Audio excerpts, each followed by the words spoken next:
This is case number 2018 CA 5321 NC Jack Kowalski, etc. et al. Versus Johns Hopkins All Children's Hospital. Starting with the plaintiffs, let's take appearances, please. Samantha Lawrence on behalf of the plaintiffs with Nick Whitney and Greg Anderson.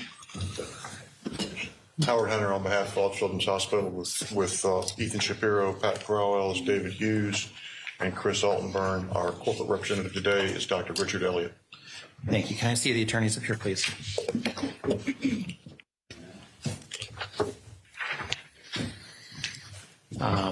Let's recap on a couple of issues. First, we have circulated the draft language. Now, again, Mr. Altenburn, it's not a final. Feel free to, and you and Mr. Elliott, chew it up, chop it up. Yes, I'm here mostly to receive this today. I will go back to my computer and work with Mr. Elliott on this and see what I can do with this. It looks close to me. Frankly, I put in the language of the orders, wishing I could do what you did, and I'm happy that you've done that. I think that it will make it easier for the jury, and hopefully Mr. Elliott and I can work on this, maybe have something back to you even by the end of lunch hour or so for you.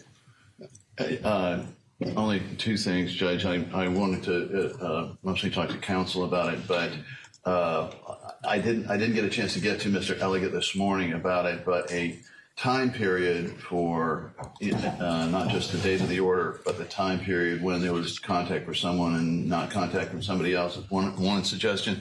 The other one is how to deal with the ketamine order, which at some point I think needs to be addressed in there. But I'll leave that up to the appellate counsel and the court. For when she was leaving the court, you mean? When she was leaving court custody? Or just the fact of the order itself. I'm not sure exactly how to deal with it, but I think it should be dealt with. Yeah, we were trying to just do visitation kinds of issues with this and not. I understand. The only other suggestion I have, Your Honor, is that you said this is going to go back with the jury at the end as well as reading it to them. I frankly think it's complicated enough. It might be a good idea to give them a copy when you read it to them in the court, whether it's later today or tomorrow morning. But it's talk with that concept with Mr. Elliott. I would feel much more comfortable if both sides agreed. Sure. And the concept, I think, is missing, and we need to also work in, and I put some brackets there, is that the parental rights were not removed. I understand. I'll see what I can do on that. Okay. Thank you very much on that. Now, the next issue with respect to Dr. Malik, I have gone ahead and made the rulings. That was just, or should be, emailed in the last few minutes. I saw that, Judge. I don't see that you ruled on our objection. There was you should have had one objection from us. And I saw the court had a question on one of them, and I'll have to look at the deposition to answer the court's question. Goodness, I guess I did not see yours, so. It's just one section. I don't have it in front of me. We'll find it and send it to the court with that. Yeah, I'm just seeing where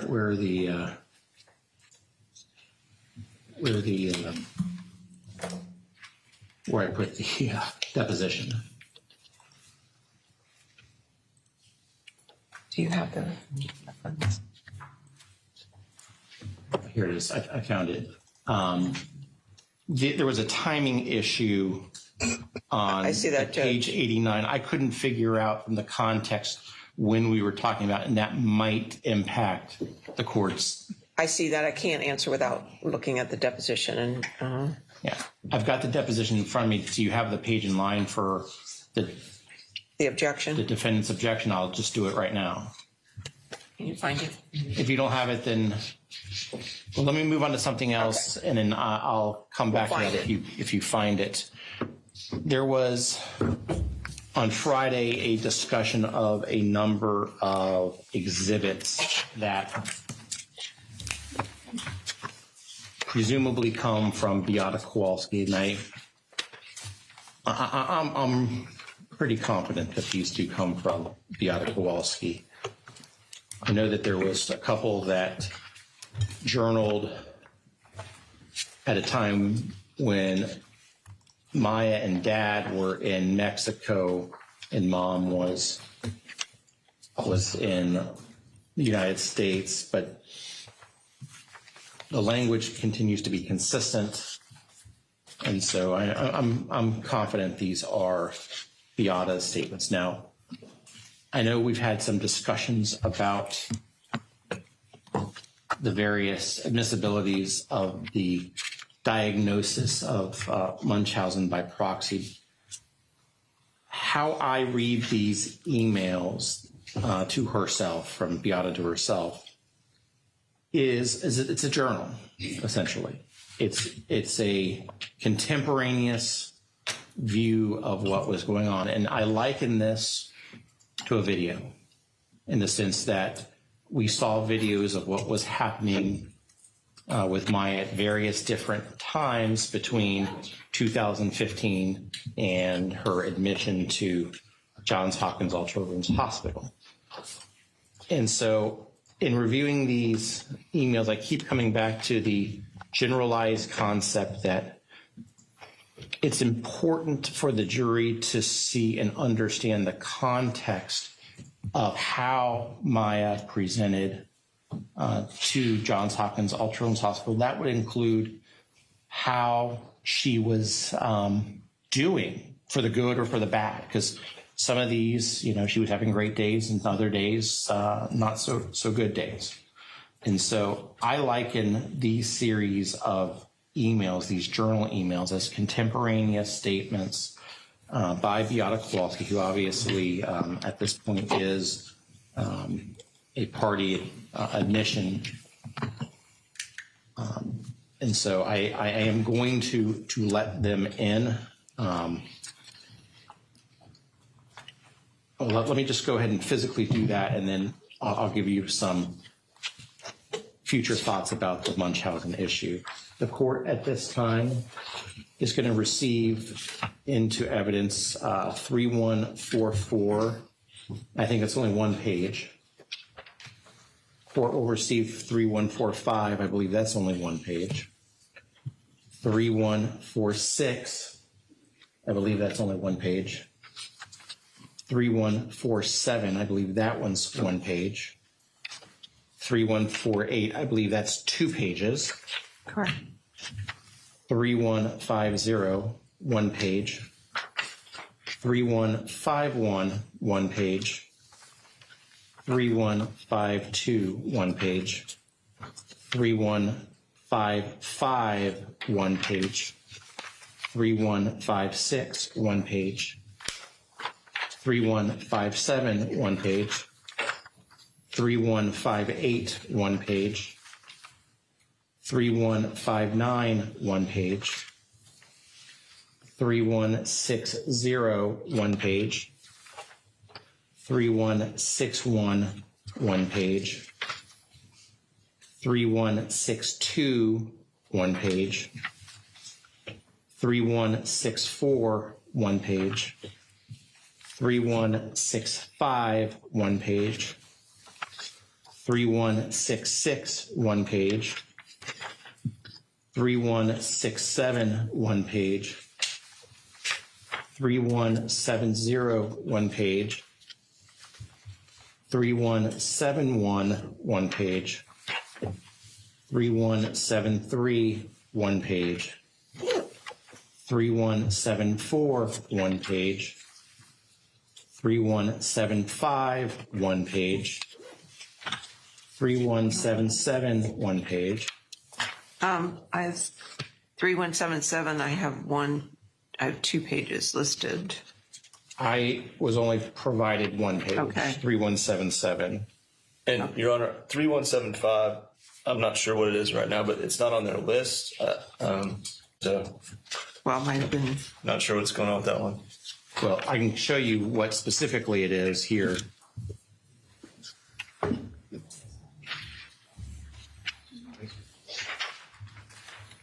Okay, so right now, only page 1 of 3177, if that is more than 1 page. is in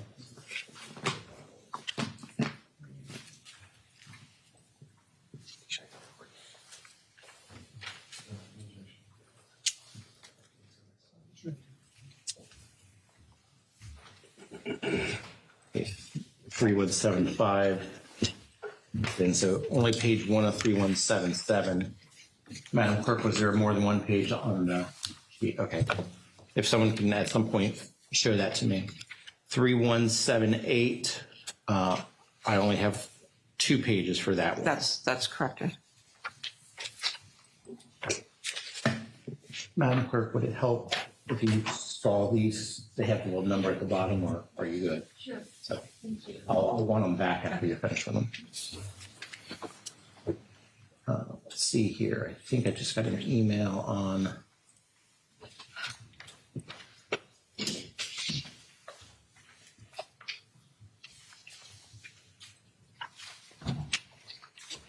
This is something else. This is a reconsideration motion on counts 21A and B, which is the intentional infliction.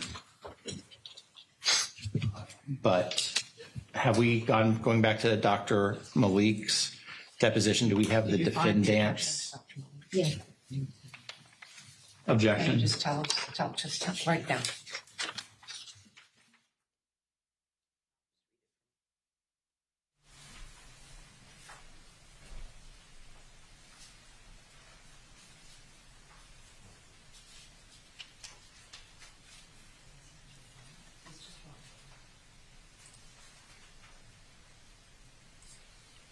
Judge, the Malik objection was page 21, line 22, to page 22, line 24.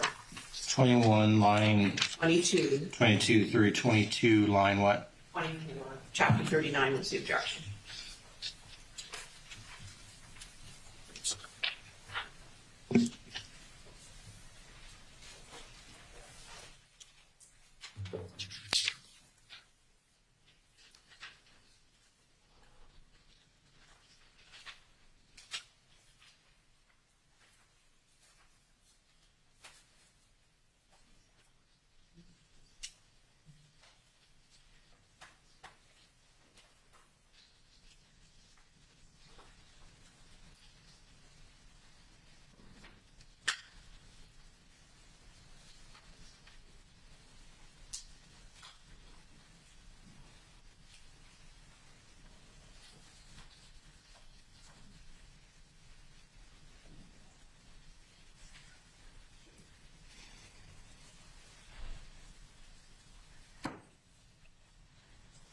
I'm going to sustain and exclude 21 lines 22 through page 22, lines 24.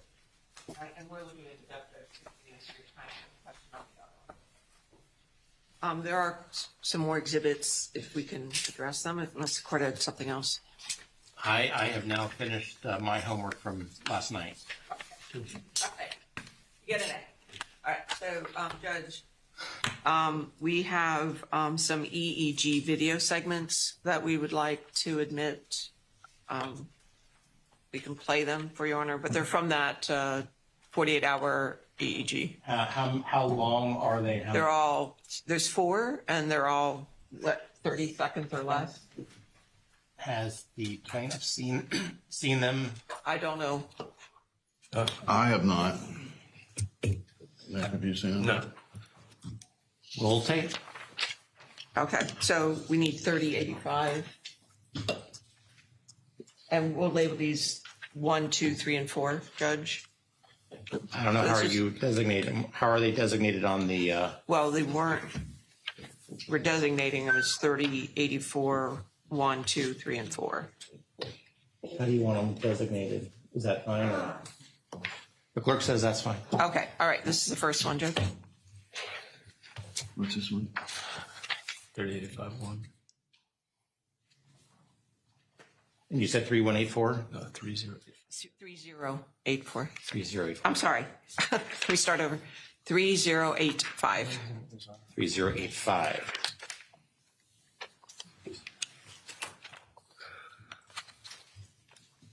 There's the video. Penny, did you play it? Yeah. It didn't play. I didn't see it. Okay.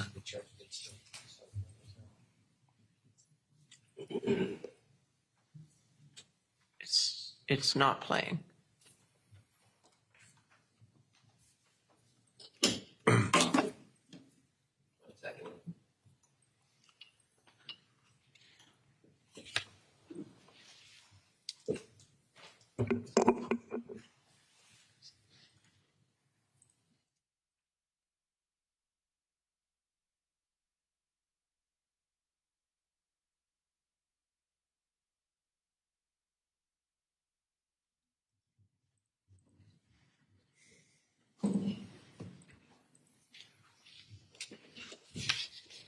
No, that's the actual video.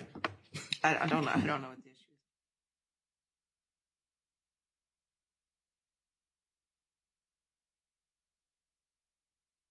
We'll fix it. We'll go into the second one, Judge. 30852.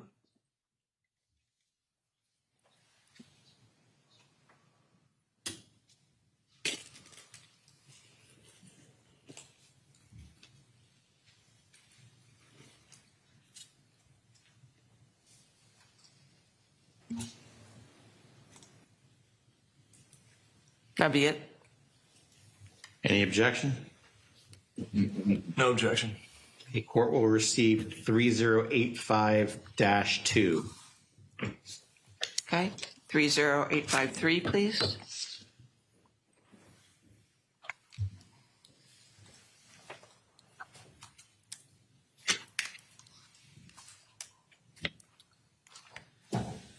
Our only comment, Your Honor, is I think there's sound with these videos, so Oh.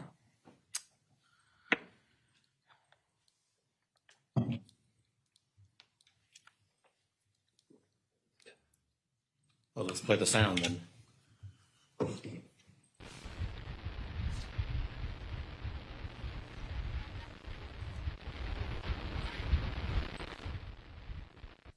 obviously the sound there is not important, but I'm curious to know what the sound is with the nurse and my interacting. Okay, well, any objection to 3085? That was 3. No, Your Honor. Court receives 3085-3. Let's go back and play 2 with the sound.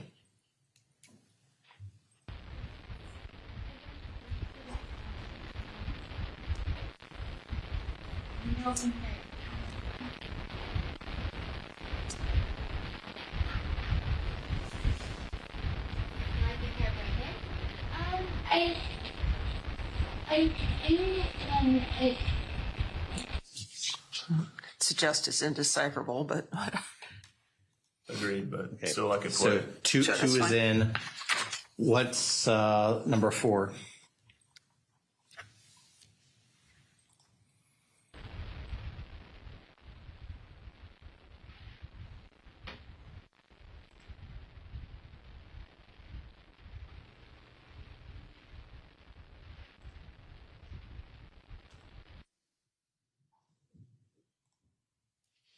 Objection. Okay, court receives 3085-4. do you have to do something to one to fix it? Yeah. Okay, so we'll skip that for now, is what you're saying? It's not for the witnesses until this afternoon, Judge. We may have to revisit one. No, not yet. Oh, you think you fixed it? You fixed it? No. Not yet. Oh, okay. And then, hold on, let me find it. 33041, can you bring that up? Probably hard to fix and put up exhibits at the same time. 33 what? 04, it's on the last page. It's just a still photo of the EEG room.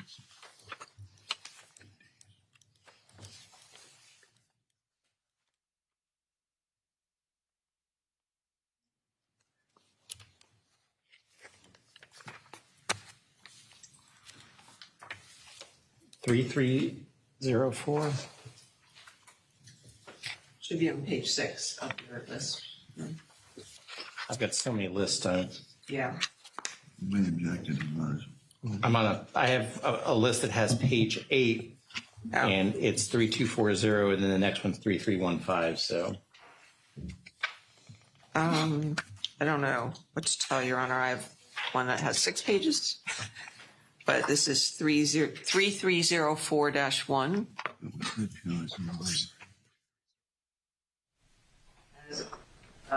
Quite simply a picture of the EEG room that's been referenced many times. We object. It's not fair and accurate representation of the EEG room at the time.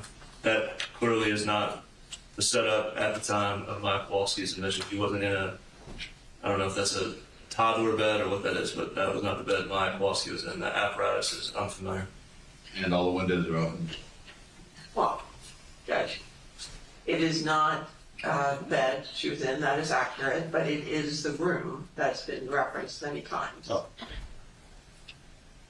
I don't know, it does seem different than what we were just looking at. Who's gonna say that this is a fair and accurate depiction of the room as it existed at the time Maya was there? Dr. Dees is testifying this afternoon. Can we put up a couple of those previous videos? Sure. 38085.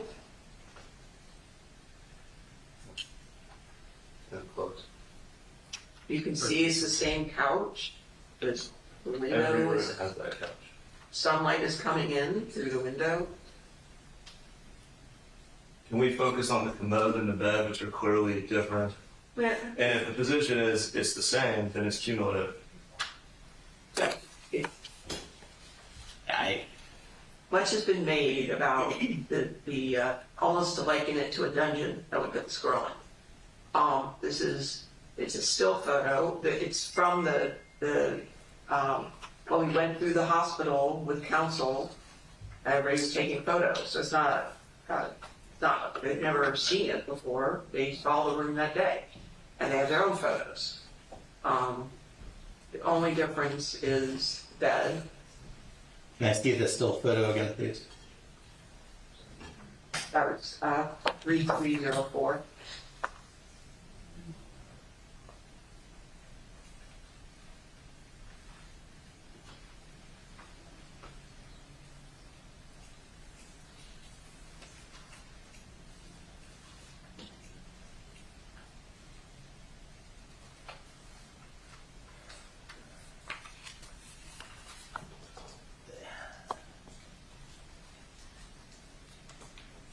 Do you have one that doesn't have that bed in it? I don't think we do, Judge, because it was how it was set up when we did the walkthrough of the hospital with opposing counsel. Well, I don't see it further. here's the thing, assuming that there's going to be testimony that this is a fair and accurate depiction, then I will probably let it in. I'm not going to let it in at this point in time. Understood. It does look different, so I'm going to require the testimony first. It does show an angle that we haven't seen, so I don't think it would be cumulative. All right, understood, Judge. So just remember, when we do that, that we'll have to not show it to the jury. If you have a printout of it, it might just be easier, so I don't have to We can do change. that. We can print that out. We don't need to write it. Judge, to answer your inquiry about Dr. Malik's deposition? Yes. He is testifying regarding his note of 10/9/16. So before the shelter, I go back. No, Do you have the? I've got it up right now. Okay. Do you need the page reference, Judge? I've got it starting on page 89, line 15. Yes.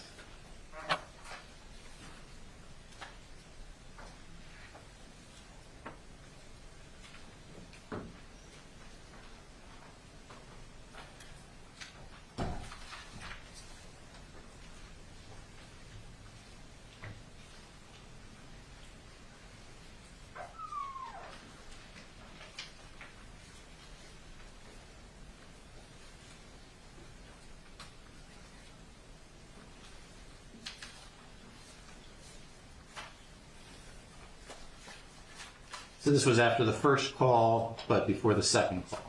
Am I correct in my time frame? Or is this after the second call, but prior to the decision to shelter? That is unclear. It's unclear.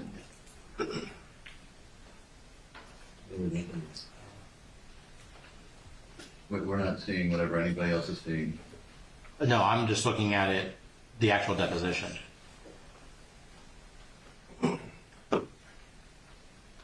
It's explaining developments throughout the course of that day to night. Or Dr. Malik was that in essentially the morning and afternoon shift. That helps.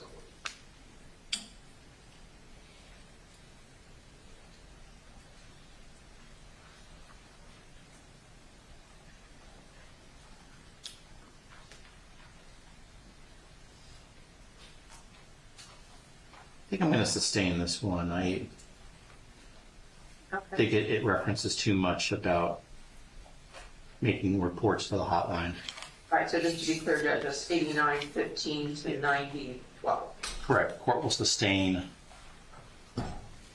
that designation. All right, Judge, I understand the 9 o'clock, and our first witness is by Zoom. And no one's here by Zoom yet. That's not good. Did someone ask Ms. Syback to send the link to? Yes, sir. We confirm they have Who's it it. going to be? Who is it? Who is it? It's Dr. Santana Rojas. Who's in Orlando. Maybe someone can make a telephone call?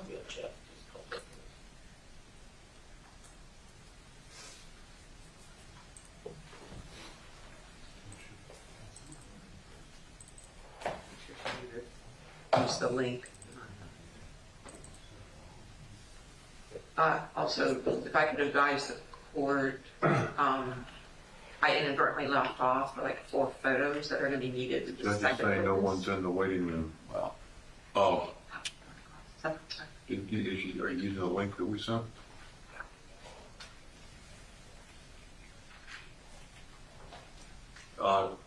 They're saying they can hear and see us, and they're using the link, the webinar link that the court sent. well, I suspect what they are is in as a observer. What's the name again? Santana Rojas, or Goodis. It's by, her counsel is Jeff Goodis, Your Honor. It's probably under his name. Right. They came in not as a participant under the Zoom language, but as just a normal attendee. So Jeff Goodis. Hold on a second. Let's see if I can do something.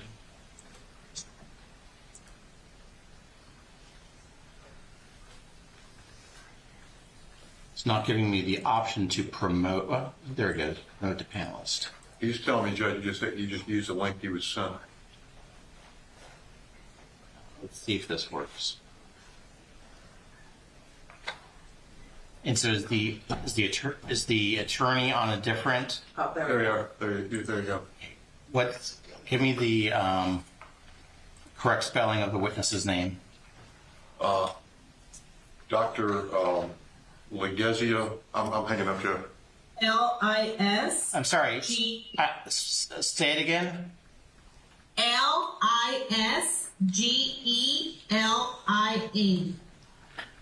Last name. L Santana, S-A-N-T-A-N-A.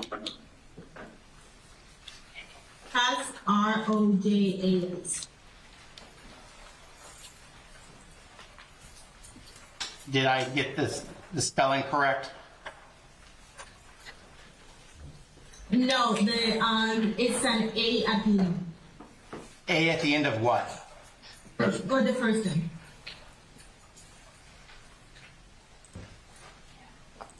L-I-A? A at the end. L-I-S-G-E-L-I-A. That's correct now. Sorry about that. There we go. Your Honor, I intend to be off camera for the testimony.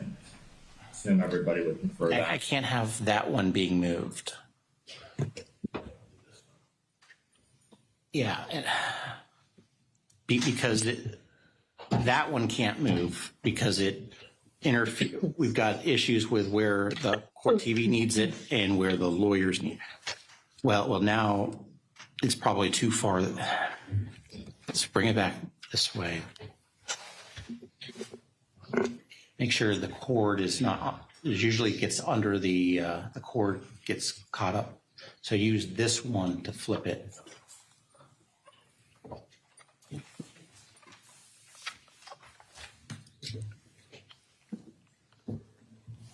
Are we ready to bring in the jury? Yes, sir, Your Honor. And are you currently in the state of Florida, ma'am?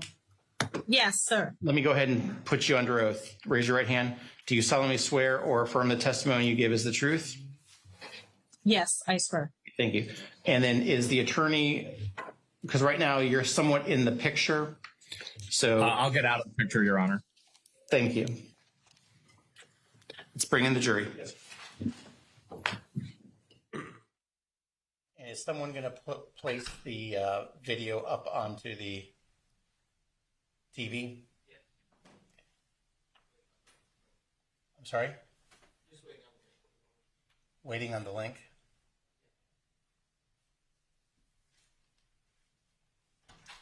All rise. Juror is entering.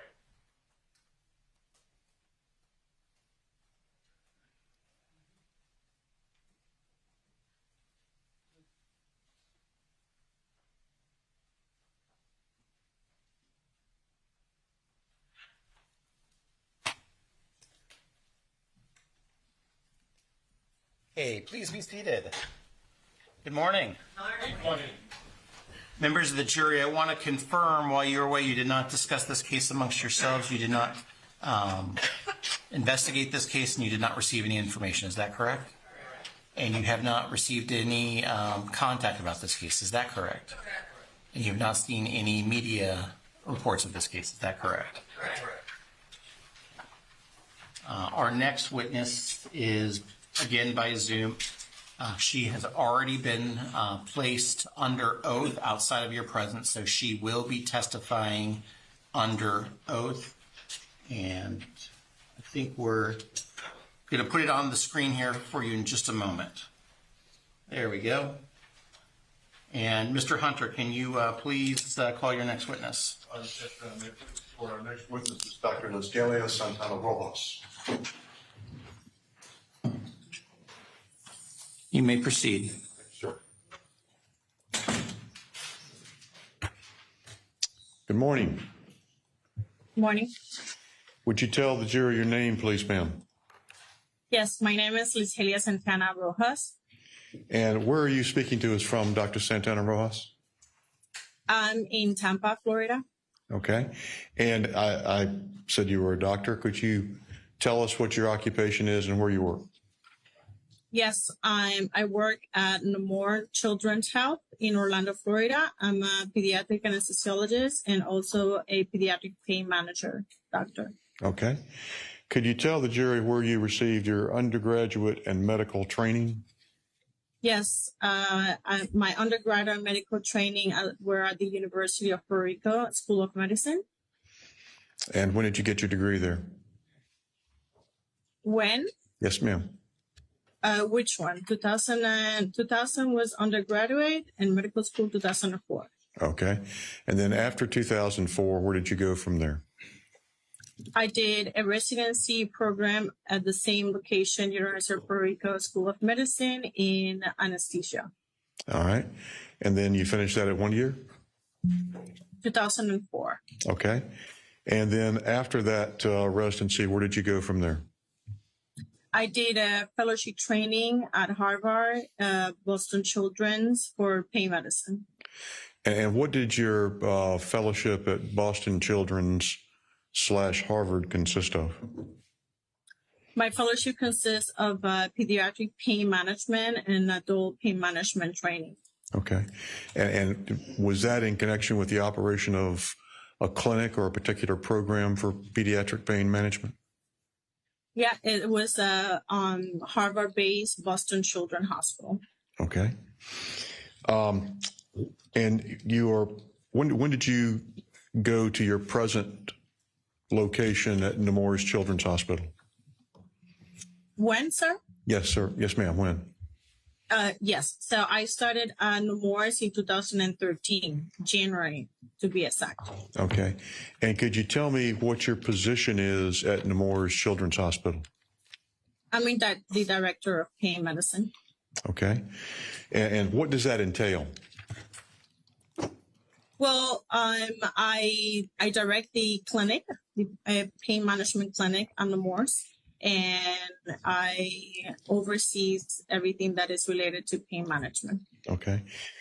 Okay, so the jury understands. Can you explain what your pain management clinic does and what kind of care that it renders, what kind of patients it sees?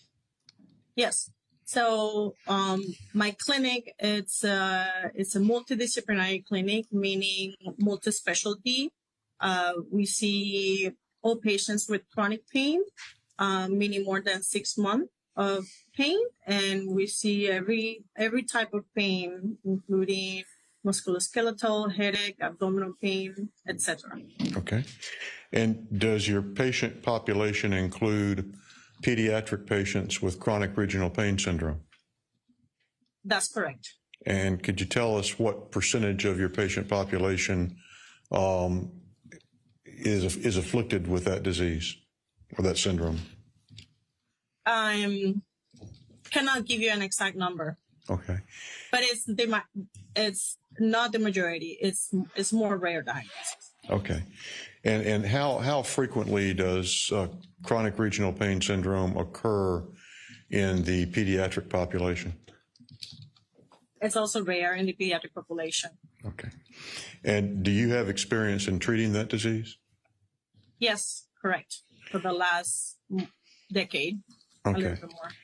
Is the clinic at Nemours one of the few in Florida that specializes in pediatric chronic pain? That's correct. Nemours in Orlando has one of the unique pain clinics for pediatric patients. Okay. Was there a point at which you became aware of the case involving Maya Kowalski? Can you repeat the question? Yes, ma'am. Was there a point in time at which you became aware of the case involving Maya Kowalski, in other words, of her medical needs? We receive a phone call from an intensivist. I received a phone call from the intensivist about this patient. Okay. Could you describe for us what phone call you received and what the purpose of the call was as far as you understood?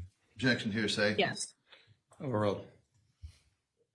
The phone call was from an intensivist at my institution, Nemours Children's, requesting a transfer from all children's from a patient with a diagnosis of complex regional pain syndrome. And what was your response to that call? My response is that I don't know this patient. I never evaluated the patient, and the call was specifically for a treatment that I don't perform. So it was intrathecal pump placement. Okay. I was going to say, what treatment was it that you were asked to provide? An intrathecal pump placement. And was that treatment something that your institution provides for patients with chronic regional pain syndrome? We do not. Was that the extent of the call at that time? That was the extent of the call. Okay. And was there a subsequent communication that you had with the patient's mother, Beata Kowalski? Yes. There was a phone call in which the mom was on the call trying to explain the patient condition and requesting again to be transferred for intrathecal pump placement. Okay. And what was the mother's request of you in this telephone call that you had with her? What I can recall is that she just mentioned that she needs an intrathecal pump placement, and if I can admit the patient and place it on her. And do you recall the date of either of these calls, ma'am? I don't recall it, but I have it on here. They were in October 9 was one of them. October 9 of 2016. Okay.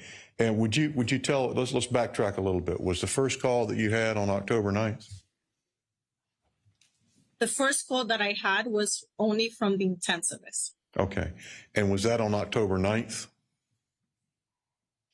I don't recall. Okay. Yes, I believe so. Okay. And when did you actually wind up speaking with Mrs. Kowalski? On a second phone encounter. And what date was that, if you have it in your records there, or something you can refer to refresh your recollection? Yes.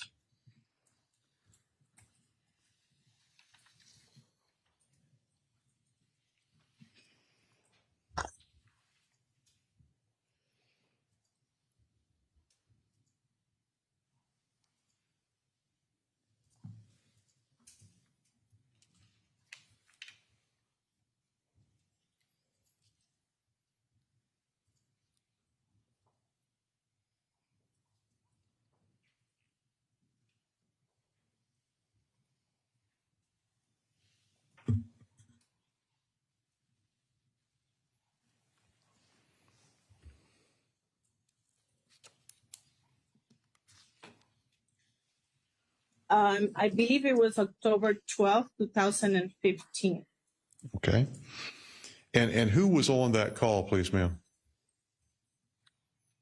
With who? Yes, ma'am. Who was on the telephone call that you had with the mother? I only remember the mother. Okay. Tell us as near as you can remember what Mrs. Kowalski said to you and what you explained to her about what you could or could not do with respect to the care of her daughter.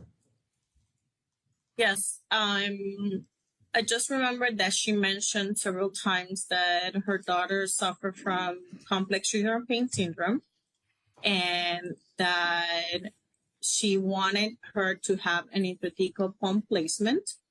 And my response to her was that I don't provide that treatment for that condition, but I'll be happy to see her at the outpatient setting in the clinic to make an evaluation and recommendations, which for complex trigger pain syndrome, we have a standard program in our clinic where we keep the patients for an average of a month, Monday to Friday, doing physical therapy, occupational therapy, and behavioral therapy every day. She, at the end of the conversation, she agreed with the treatment, and that was it for that call. Okay. And was your program, as you just described it, was that on an outpatient basis or an inpatient basis? How would that be administered to the patient? Yes, it's an outpatient, Monday to Friday in the morning. So we start at 9 in the morning and it finishes around noon. Okay. And how long does that go for? For an average of 4 weeks. And would that be preceded by an evaluation of the patient's needs and what the patient's diagnosis was? Correct. So that's what I told mom. I will not actually admitting the patient for the program. I will need to evaluate the patient with my team. And in accordance to that evaluation, then we can make recommendation. And if we agree on the recommendation of the pain program as an outpatient setting, we will have her admitted at the pain program. But initially, there is an evaluation with the whole team. Okay. And were at that point in time, were you prepared to accept Maya Kowalski into this outpatient program that you've described for us? No, again, I only hear about a diagnosis, but I need to make a confirmation of the diagnosis myself. And if she will be a candidate for the PAIN program, then we'll decide and tell the parents about a future admission to the program. But they will need an evaluation first. Okay. So you were prepared to see her and evaluate her for the program? I was prepared to see her and evaluate her in the clinic and make recommendations. It could be the program, or it could be medication. It could be any other type of treatment, because it's a multifactorial treatment. Okay. That would be based on what you felt the diagnosis was? Correct. Okay. At that time, you've indicated that your program involved behavioral therapy, is that correct? Correct. At that time, did the Nemours Children's Hospital have an inpatient psychiatric program? No. Okay. We never had a psychiatric program since we opened. Okay, very good. That's all I have this time, ma'am. Thank you very much. Thank you. Okay, plaintiffs? Nothing. No need to cross. And members of the jury, do any of the jurors have any questions? Okay, seeing no questions, may this witness be excused? Yes, Thank you. Yes. Thank you, doctor. I appreciate you being here. Thank you, doctor. Thank you, Mr. Goodes. Can we approach, please? Sure.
Next witness is going to be by deposition. Do you want to leave the lights on? Do you want me to dim it? Dim it. Dim it just a little. Okay.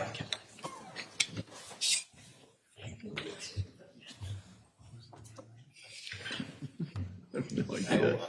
Is this fine? I'm not going to go down any further. Y'all trying to see. Mr. Hunter, please call your next witness. Your Honor, defense calls Dr. Kelly Lowry by deposition, videotape deposition.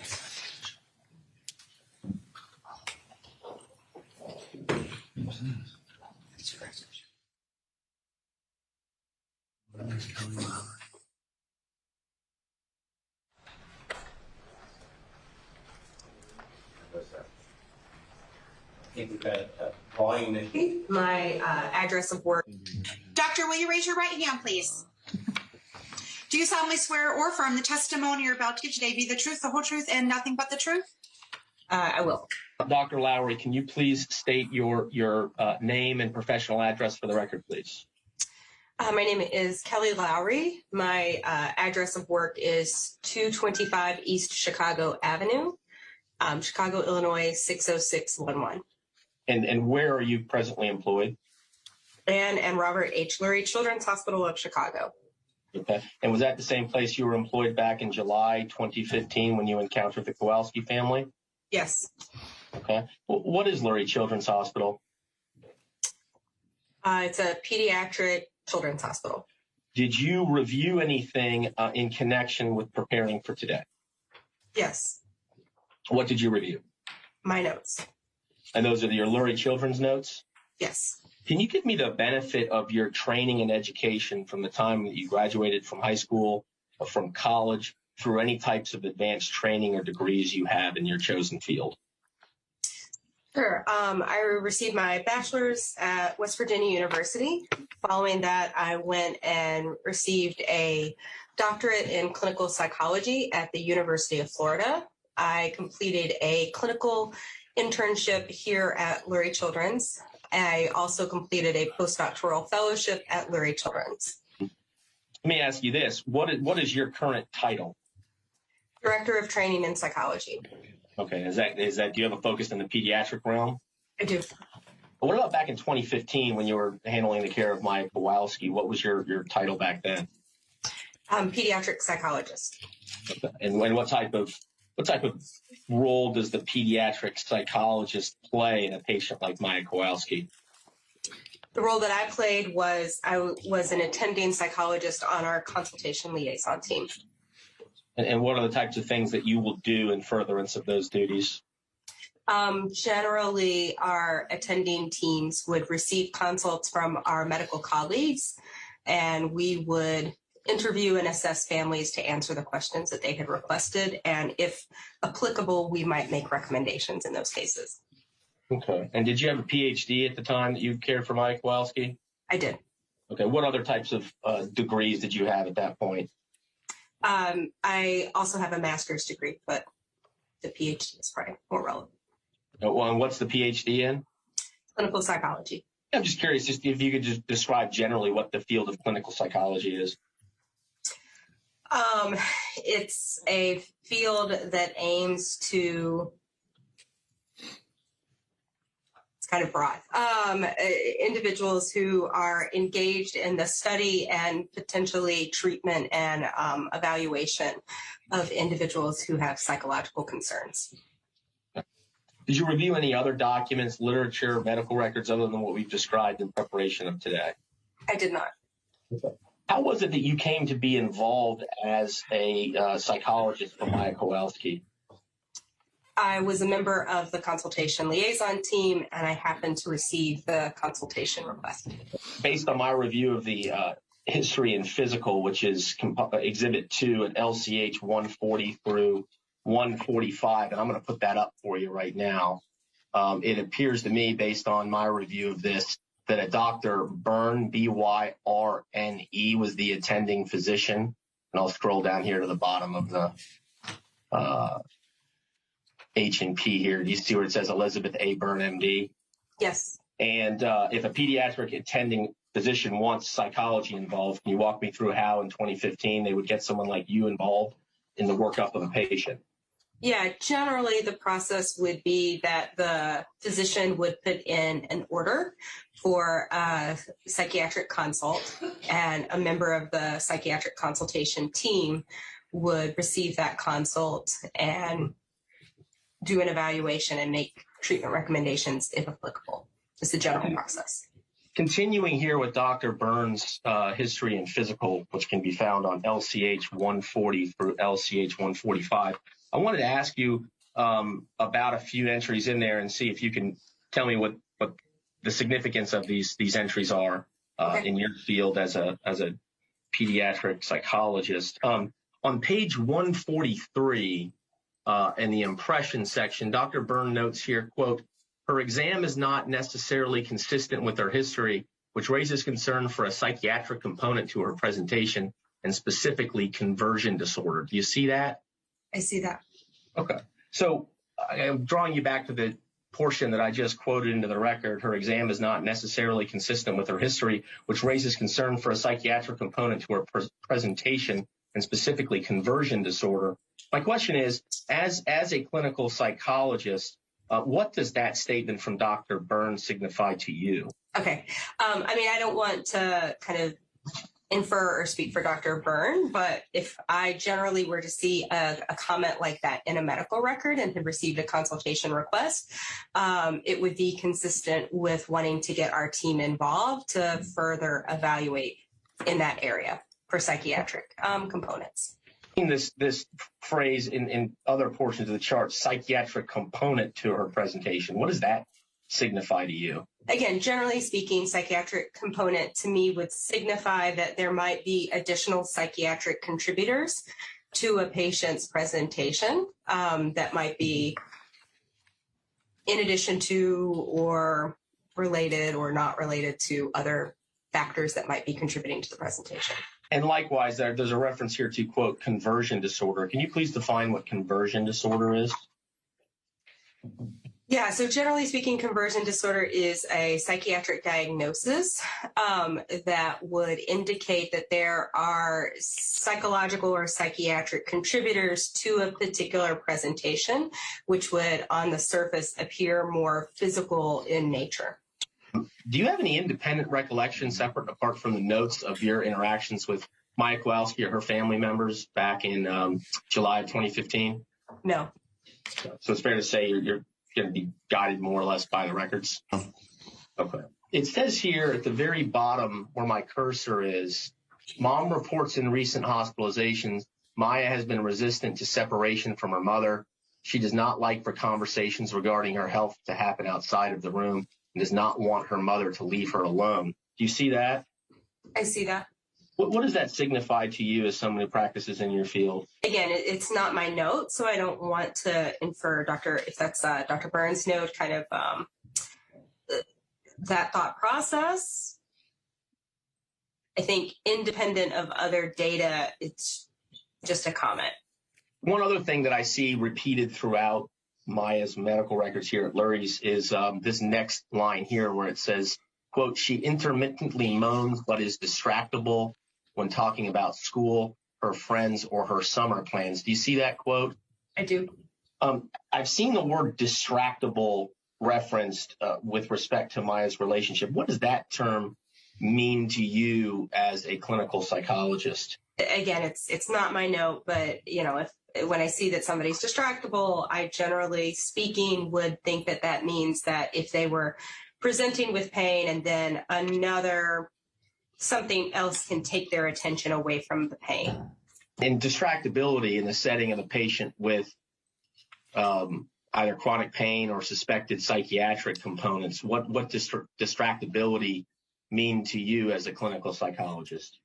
Generally speaking, again, I would interpret that as somebody whose attention can be drawn to things other than pain. And why is that clinically significant to someone in your field? And as an isolated piece of information, probably no one piece of information is kind of like. At the very bottom of this addendum, do you see where my cursor is? And it says, quote, given these findings, there is concern for an underlying psychiatric etiology such as conversion disorder. Can you break that sentence down to me and tell me what is being described there by Dr. Byrne? So generally speaking, I read that as Dr. Byrne felt that there might be a psychiatric contribution to the patient's presentation. And that might be an area that Dr. Byrne might have had thoughts or concerns about. But for my purpose, generally speaking, if I receive a consult like this, it's just reason for consult. Okay. Well, since there was an objection, why don't you describe how you get involved in a patient's care, such as Maya Kowalski back in the July 2015 timeframe at Lurie Children's? Yeah, so generally speaking, for the consultation service, the medical psychiatry consultation service, we receive orders, requests for consults from our medical colleagues to get involved in specific cases. Gotcha. Now I'd like to draw your attention to our next exhibit here, which is going to be at LCH 189 through LCH 192. And it appears to be a consult note by a Claudio S. Rivera that is subsequently electronically signed by you on July 23, 2015. Do you see the Mr. Rivera's note from 7/22/2015? I see that. My first question would be, who is Claudio Rivera? Claudio was a psychology intern working with me at the time. And in this case, it looks like you electronically signed this exhibit we're looking at back in July 23, 2015 at 11:04. I'll scroll down there for you so you can see what I'm talking about on 192. Do you see there? Right where my cursor is. I see that. Okay. And so fair to say you would have reviewed Mr. Rivera's note and then signed off on it? That's the general practice. So you see on 189 here where it says psychologist attending note. You're the psychologist attending? Yes, Okay, and it says here, I saw Maya and her mother and reviewed the medical chart. Do you see that? I see that. And that's part of the process I think you just described about how you get involved and work a patient up, correct? Correct. And you also indicate here, I discussed this case with Mr. Rivera. That's Claudio Rivera, the psych intern that you were talking about earlier. Yes. And it appears here as of the date of service, you agreed with the consult assessment and recommendations as outlined. Do you see that? I see that. Okay, is that a correct statement? Correct. Based on your documentation here, what was the reason for the consultation with the pediatric psychology department there at Lurie's back in July of 2015? Yeah, so what I'm seeing in the note is that the medical psychology consult service was consulted to assess for psychological origin of pain symptoms, specifically conversion disorder. And when you say psychological origin of pain syndromes, what do you mean there? Generally speaking, we're thinking about contributors that are outside of a purely kind of physical contribution to a pain presentation. Okay. Now, looking through here, the history of presenting illness, medical surgical history, allergies, do you know where you would have obtained that information back in 2015 for placement into the chart? Yeah, so generally speaking, the information that is noted in our consultation write-up is generally brought from review of the medical record, interview with the patient, frequently interview with a family or other relevant parties. Would that also include family social history that we see at the bottom of 190? Yes, generally speaking. Question, what is the mental status exam portion of this note? Why is this there? What are you describing? Yeah, so generally speaking, this part of our note includes the outward behavioral observations that were observed at the time of the interview and the assessment, both in a narrative form, as you see at the top, and then in very specific areas as are listed below that. Okay, and in there, second sentence, it says here, quote, she was casually dressed in sleight of build. And then after that, it says, quote, during the consult, she sat up in a wheelchair with support from her mother prior to being carried to her bed. She lay face down on the bed for the majority of the consult. Do you see that? I see that. What is the clinical significance of placing that entry into the chart? Generally speaking, we just try to describe the presentation of the patient at the time we did the assessment. And continuing on after that sentence, it says, quote, she presented as distressed at times, which consisted of her moaning. She appeared able to regulate her distress, specifically when responding from the psych consult team. What is being described in this portion of your note? Yeah, so what it looks like Mr. Rivera is describing is that she presented as moaning at times, which we interpreted as distressed. But when specific questions or comments were made by our team, she was able to regulate or kind of manage that distress at some way. And why, for a patient like Maya Kowalski, would that be a clinically relevant thing to put into a medical chart? Yeah, so generally speaking, it meant that, we would include that to indicate that she does have some ability to manage her pain symptoms, or there are perhaps periods of our observation of her at which she appeared to be able to manage her pain. And then continuing on with this paragraph, it says, quote, Maya was able to respond to providers without attending to pain symptoms. Do you see that? I see that. To the best of your knowledge, what is Mr. Rivera describing here in this note that you signed off on? Yeah, so what I see there is that when Maya was responding, her pain symptoms decreased. I'd like to jump forward a little bit on this note. We've gone through a little bit of the mental status exam, and then we get to the impressions section here, which is at the bottom of 191 and then runs over to 192. Impression, you see where it says Maya is a 9-year-old girl who was admitted to LCH for pain and weakness following a transfer from an outside hospital. Do you see that? Yes. And then it says down here DSM-4 diagnoses. That's what is the DSM-4? The DSM is the Diagnostic and Statistical Manual, 4th edition. It is the listing of psychiatric diagnoses that was standard practice at the time of this consult. I know we're up to DSM-5 now, but back at the time, it seems like we were on DSM-4. Yes, that's correct. What is this DSM-4 diagnoses section here describing on LCH 192? Yeah, so generally speaking, that section describes our initial diagnoses at the time of our initial consult. And what were your initial diagnoses as reflected here? Yeah, so on Axis 1, the diagnosis was psychological factors affecting physical condition, ruling out conversion disorder, ruling out an anxiety disorder. No diagnosis indicated at that time for Axis 2, allergies, asthma, recent onset of pain, numbing weakness generalized to her body. On Axis 3, mild problems with social environment, Axis 4, and a global assessment at Axis 5 of 41 to 50, which is indicative of serious symptoms and functional impairment. Let me take you back to this Axis 1. Is the diagnosis psychological factors affecting physical condition? Yes, that's a diagnosis. And what does that mean if you're trying to explain this to perhaps a lay juror who doesn't have the level of expertise that you do in this field?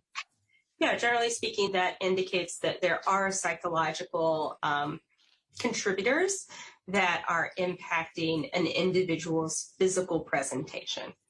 When it says below what we just talked about, RO conversion disorder, what does that mean? Generally speaking, those are on our differential and things we are continuing to rule in or out, but have not yet. So in other words... So generally speaking, it's not a confirmed diagnosis, but it's part of the broader differential under consideration. Hasn't been ruled in, hasn't been ruled out yet, as of this. Generally speaking, that's correct. Let me ask you the same question. When it says R/O anxiety disorder, what does that mean? Same thing. Okay. Same as the conversion disorder answer. It hasn't been ruled, hasn't been ruled in, hasn't been ruled out yet. Generally speaking, yes. Okay. And is that part of the reason why the psychiatric team was involved in this workup to rule in or out certain things like conversion or anxiety?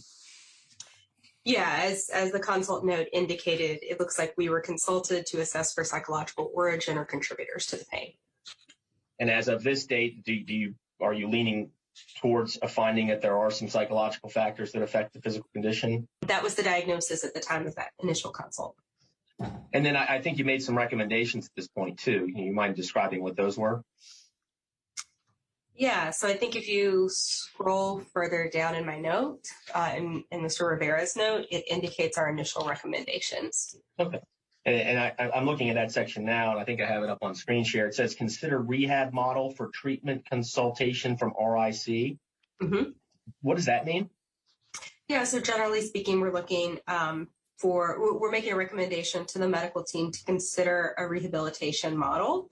RIC is a rehabilitation center that we frequently partnered with that, if indicated, may sometimes also come and do an independent consultation to see if they concur. Is RIC also known as the Rehab Institute of Chicago? Yes. Okay. And what do you mean by rehab model? What does that term mean? Yeah, so generally speaking, it's a type of treatment that would, again, it's a little bit outside of my scope of practice because I don't work in a rehab setting, but generally speaking, it's a treatment and intervention model that frequently would have both medical and psychological or psychiatric providers, as well as an emphasis on things like physical therapy or occupational therapy or other types of specialized treatments if indicated for the patient, with a function typically on, with a focus typically on increasing function. And on the second prong of your recommendations, it says here, continue ongoing assessment for MedPsych and consider non-pharmacologic interventions for pain management along with parent support. Do you see that? Yes. Can you please explain what Mr. Rivera is describing in that portion of his recommendation section? So he is saying that, we will continue to be involved in the case. And it's for the medical team, the attending medical provider to consider, it might be appropriate for us to start to introduce some of these non-pharmacologic interventions that might benefit the patient in their pain management and ability to manage and moderate their pain experience. And then non-pharmacologic, that just means no medication intervention. Am I correct? Yes, it indicates, I'm a clinical psychologist. I do not prescribe. So it indicates the types of interventions that are appropriate to our scope of practice. Okay. And then it says down here, MedPsych, which we just said was you, is in support of consults with art therapy, music therapy, and child life. Do you see that? I do. Why were those three modalities something that the MedPsych team was in support of? Yeah, I don't recall specifically, but generally speaking, we would see those types of services as being beneficial if we felt that, additional kind of structure, additional type of opportunities for engagement in other services, distractions, scheduling, kind of getting other people involved to help provide some assistance to a patient. There's lots of reasons why we might think about those three specifically. But generally speaking, they're positive, well-received types of interventions for our pediatric patients that can provide structure to their day as well as have a therapeutic emphasis that might also be helpful to patients like Maya who seem to be experiencing pain. And then the last recommendation prong here, it says consider multidisciplinary team coordinated care conference to provide Maya and family with impressions and treatment recommendations. What is being described in that sentence? Yeah, so generally speaking, that would indicate that we felt it might be beneficial just to essentially bring the providers in the room together to talk about our impressions and recommendations and to present that to the family in a joint manner. Okay. And so it's not foreign to you at Lurie's to refer to a collection of treating providers as part of a, quote, team? It is not. No, I'm correct that this is a progress note authored by you on July 22, 2015? Yes. And it says service psychiatry. One question I had here about you, you're not a psychiatrist, you're a psychologist by trade, I think? Yes. Let's go through this first note here and just kind of dissect it a little bit. You see where it says, quote, our team met with Maya and her mother today in response to consult requests to assess for psychological contributors to Maya's current presentation of symptoms and expressions of pain. I see that. So, Dr. Lowry, can you please describe what you are explaining here in this first sentence in your progress note? So generally speaking, that first sentence is a reiteration of what we did that day. Okay. Which was essentially what? We met with the patient, we met with her mother in response to the consult order from our medical peers for the purposes of assessing for psychological contributors to the pain presentation.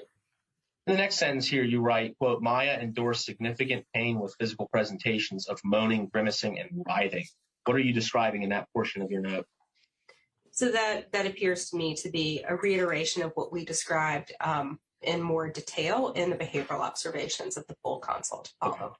So you had an opportunity to physically observe this finding as well, per your note? Per my note, it says our team met with, so. Oh. Are you part of the team? I'm part of the team. Okay. And then you say concurrently, Maya was able to also cease pain expressions, entirely track and participate in conversation. What are you describing there? Yeah, so I read my note as that Maya was also at times able to present without that grimacing, moaning, writhing types of, behaviors, and was able to appropriately participate in the conversation and the questions that our team asked of her. Why don't we go down to the second paragraph here, where you see where it says our full consult will follow, but our initial impressions at this time suggest that psychological factors could be contributing, possibly through maintenance of pain symptoms in response to an initial stressor or physical change. Do you see that? I see that. What is kind of break that sentence down for me and tell me what this sentence means to somebody who might not have a PhD in clinical psychology? Okay. So generally speaking, that sentence is essentially a narrative reiteration of our diagnosis that we had made in the full consult to follow, that we did think that there were psychological contributors likely to Maya's pain experience. And we weren't sure, so hence the possibly. But one way in which sometimes that can present is to continue pain symptoms, even if it's in response to a physical contribution initially. Can you please summarize what your 5 recommendations from Maya were as of July 22, 2015? Yes. So our first recommendation was, just to support our medical colleagues in continuing to do their workup of contributions to the pain. The second recommendation, consistent with what we've discussed, was our support of considering consults from our colleagues in art therapy, music therapy, and child life. The third recommendation, as previously discussed, was to consider a rehab model for treatment and to consult our colleagues in the rehab space. Our fourth recommendation was to consider, again, kind of bringing the full team together to discuss this diagnosis, these diagnoses, these treatment recommendations with the family. And then the fifth recommendation, typo there, was that we'll continue essentially to follow along the case with our medical colleagues as long as they, will continue to follow. All right, and it appears there was a first inpatient visit that was conducted, and the social worker, Ms. Allen here, where my cursor is, says, quote, patient woke up during conversation with mother and became tearful, calling for mother to return to the hospital room. Does that seem like it could be something that's significant to a member of a med psych team such as yourself?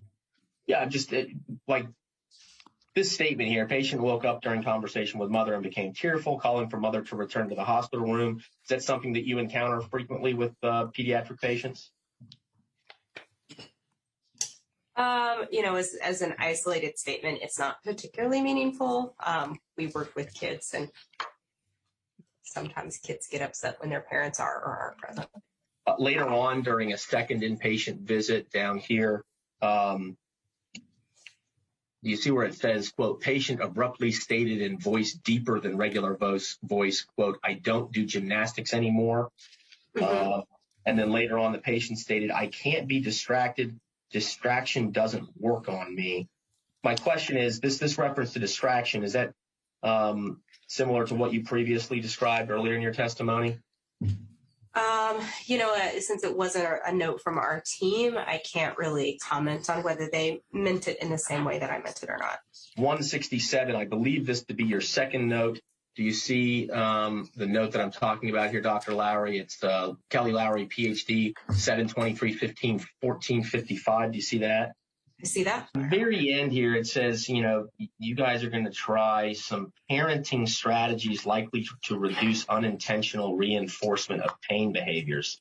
What does that mean? So generally speaking, there are ways that an adult or peer can respond to a pain presentation that has the potential to decrease or increase or maintain pain expressions. And so I read that as, generally speaking, we were likely thinking that some of that level of intervention might be beneficial. I wanted to draw your attention to another note here from Lori Allen, the social worker. It's from 7/23/15. There's a section in this note where the social worker is indicating that she has accompanied Dr. Byrne and Dr. Whaley from morning rounds. And then down here, it says, Dr. Byrne explained that patient's pain is psychogenic, conversion disorder. Do you see that? See that? Can you please describe or define actually what psychogenic, conversion disorder, means? Yeah, so again, I don't want to infer Dr. Byrne's words. In your experience as a licensed clinical psychologist, if you see a doctor note, Dr. Byrne explained that patient's pain is psychogenic, paren conversion disorder, and paren, what does that mean to you as a licensed clinical psychologist? Generally speaking, psychogenic means that there's a psychiatric or psychological contribution. And conversion disorder, I interpret as we previously discussed and defined. And so do you recognize this as your note here? It says on LCH 154, electronically signed by Kelly Lowry on 7/24/15. I do. It indicates here, I met with the family this afternoon through participation in a multidisciplinary care conference.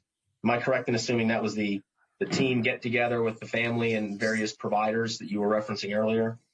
I believe so.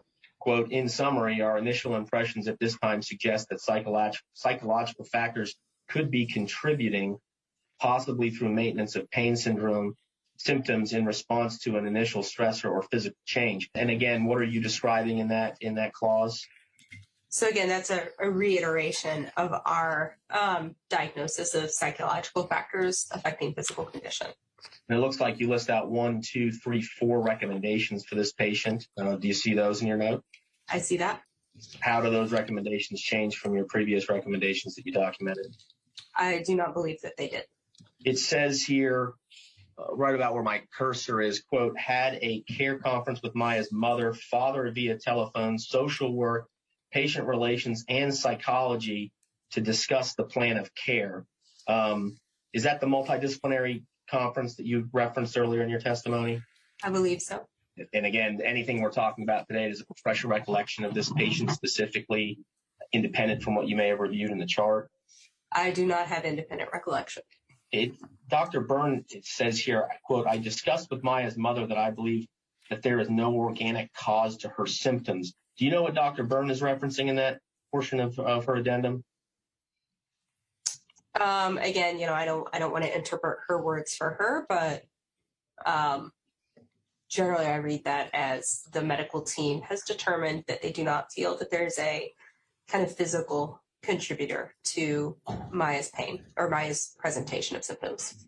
Okay. And then it also says here, given her extensive symptoms, recommend intensive multidisciplinary care involving physical therapy, psychology, and pain specialists. Do you see that? I see that. In patients similar to Maya, is that the type of treatment modality that you've seen recommended on occasion? Yeah, generally speaking, that seems a consistent or reasonable recommendation. Just so the record's clear, I will be introducing this as an exhibit as well. It's Maya Kowalski's discharge summary from Lurie Children's Hospital. It's dated July 24, 2015, and it's at LCH 128 through 134, and I believe it is signed by Dr. Byrne on LCH 134. Do you have any role or involvement in preparing a patient's discharge summary, doctor? No. Do you know how Dr. Byrne would have gone through and prepared her discharge summary? Not specifically, no. Throughout the discharge summary and elsewhere, and I'll pull up an example on 130 here under neuro, it says alert, interactive, intermittently screaming and crying, but distractible with questioning. Do you see that? I see that. Okay, is that consistent with some of the previous entries you've seen regarding the patient having, some screaming and moaning and crying, but would also be distractible when talking about other topics? That seems consistent. And Dr. Byrne reports patient was seen by child psychology during hospital stay. Do you see that? I see that. Am I correct in assuming that child psychology is you in your department? Correct.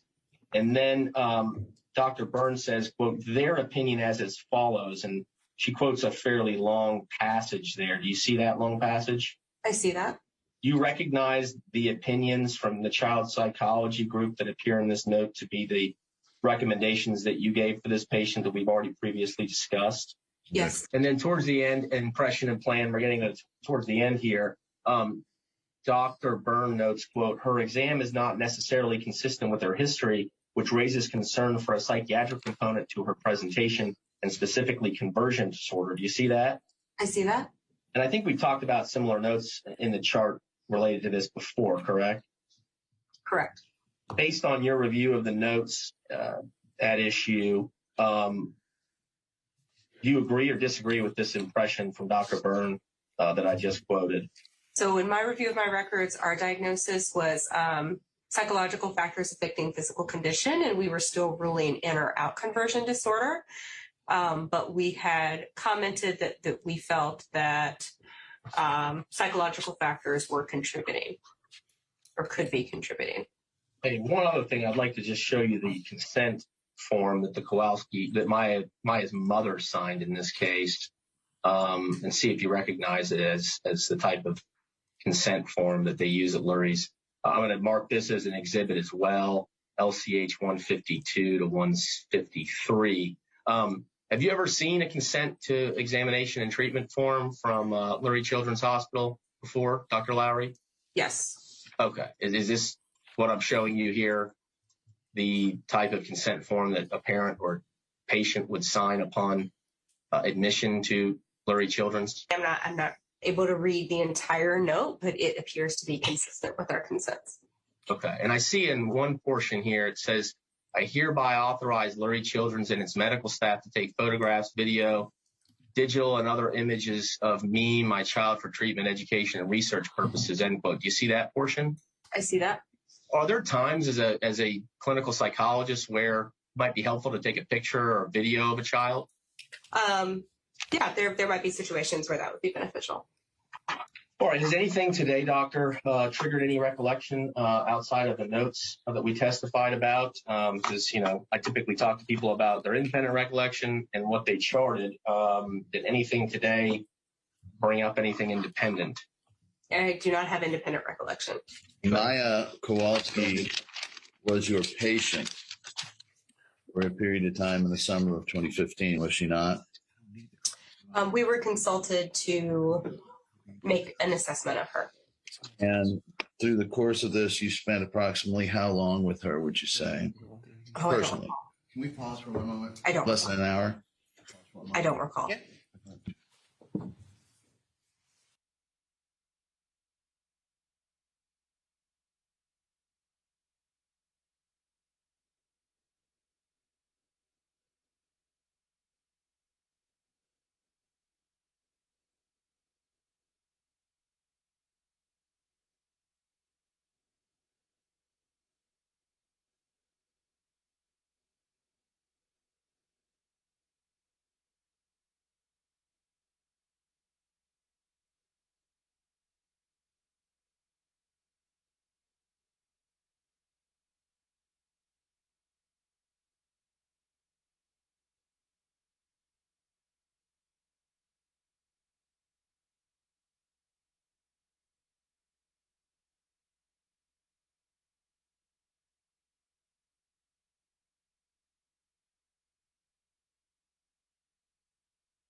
Okay, members of the jury, let me turn on the lights. I am told that it actually completes what we're going to be playing of that deposition. So I think this is probably a good time for a break. Do not discuss this case amongst yourselves. Do not do any investigation and receive no information. Let's try to take a 10-minute break. All right. Jurors exit.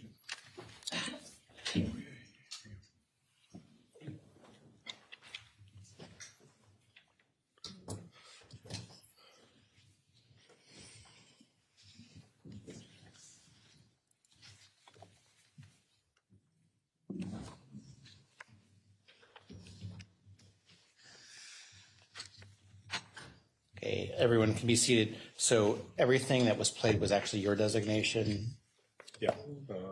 There may have been a few here and there that were red, but we'll take it. So approximately 40 minutes was played? Well, let's check, Judge, that they can check the, we'll check, because they did designate some things on our Okay. direct. 38 minutes.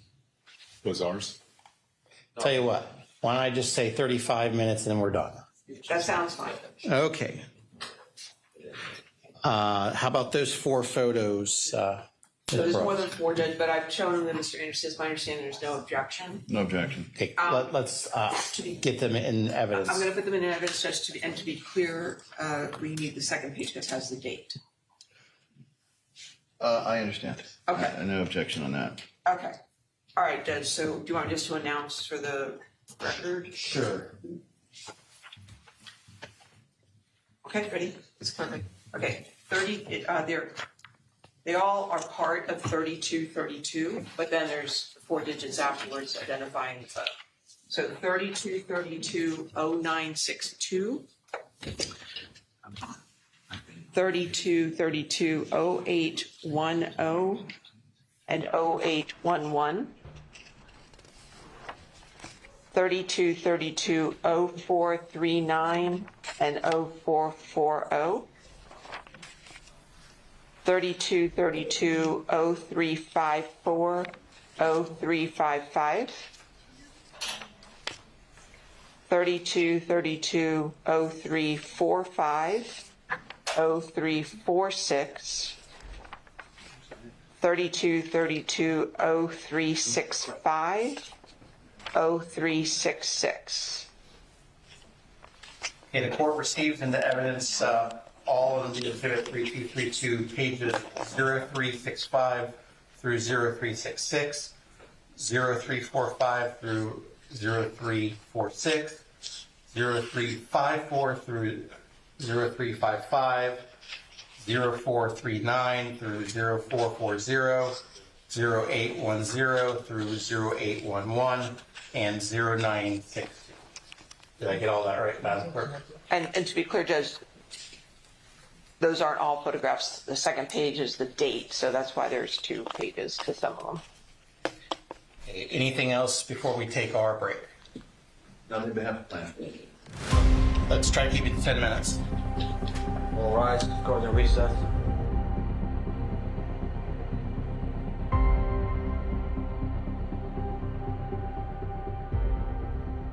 Okay, please be seated, everyone.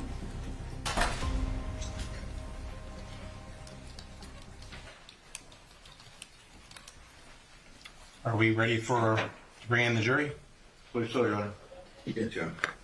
Let's bring in the jury.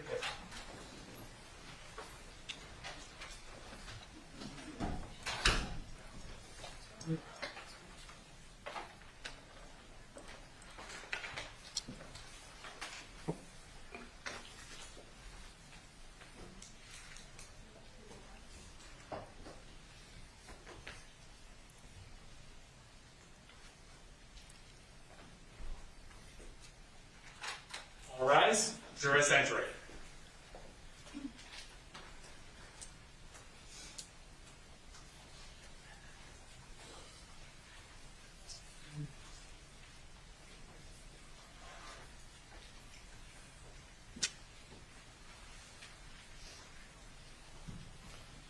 Okay, please be seated, everyone.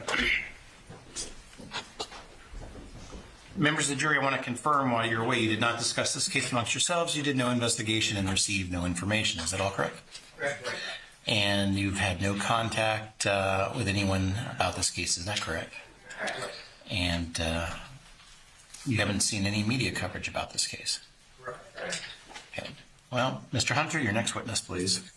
Thank you, Your Honor. In the police court, the defense calls Dr. Elliot Crane.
swear or affirm the testimony you're about to give will be the truth, the whole truth, and nothing but the truth? Yes, I do.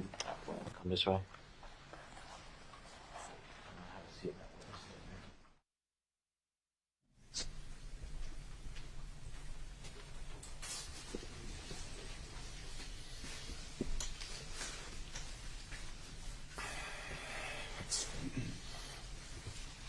Police court. Good morning. Good morning.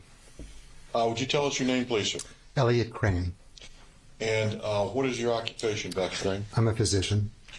And where do you presently practice your profession? Actually, I retired on May 1st, but prior to that, Stanford University at the in the School of Medicine. Okay. And you retired, when was it, May 1st? May the 1st. Okay. And tell us, if you would, please, sir, where you received your background, where your education and training to become a physician. I went to medical school at the University of Arizona in Tucson, Arizona, graduating in 1977. And from there, I did pediatric residency at the Massachusetts General Hospital in Boston. Following that, an anesthesiology residency at the same hospital. And then a fellowship in pediatric anesthesia and critical care medicine at Boston Children's Hospital. And that was all finishing at the end of 1983. Are those programs at Massachusetts General and Boston Children's affiliated with Harvard? Yes, they are. And did you become board certified? Yes, I did. And would you tell the jury what specialties you became board certified in? First in pediatrics, and then anesthesiology. Both of those were in 1985. And then in subsequent years in, also not long after that, in pediatric critical care medicine, intensive care medicine. And then after that, in pediatric anesthesiology, once that specialty board was established, which wasn't for a few years, and also pain medicine. And what have you focused your practice on over the last few decades? Initially, it was in 1984. It was a combination of pediatric anesthesiology and pediatric critical care medicine. And it wasn't long after that, about 1985, my interest began to shift to pediatric pain management. And that grew as pediatric critical care shrunk. And then it's been largely pediatric pain medicine for the last 20, 25 years. Okay. And where have you had occasion to practice your profession? After my fellowship training, the first place that I went to work was at the University of Washington, practicing. That was my academic appointment, practicing at the Seattle Children's Hospital. And then about 11 years later, I was recruited to go down to Stanford University, which had a new children's hospital, to be the chief of pediatric anesthesiology and to establish a pediatric anesthesiology group there. And did you do that? I did. Okay. And did there come a point at which you established a pediatric pain clinic at Stanford University? Yeah, we set up the pain clinic not long after I arrived at Stanford in 1994. And it was a small clinic to begin with, and it grew rapidly over time. Okay. Tell us what the focus and scope of the pain clinic at Stanford has been over the past 20 some odd years, 30 some odd years. Well, at the beginning, it was a day a week, and then it was 2 days a week and 3 days a week, and it wasn't long before it was 5 days a week. Now we're seeing maybe 11,000 appointments a year. So it's become quite busy. It's a multidisciplinary clinic. So we have on staff pediatric pain medicine specialists. Right now there's 7 of them. And pediatric psychologists, also 7.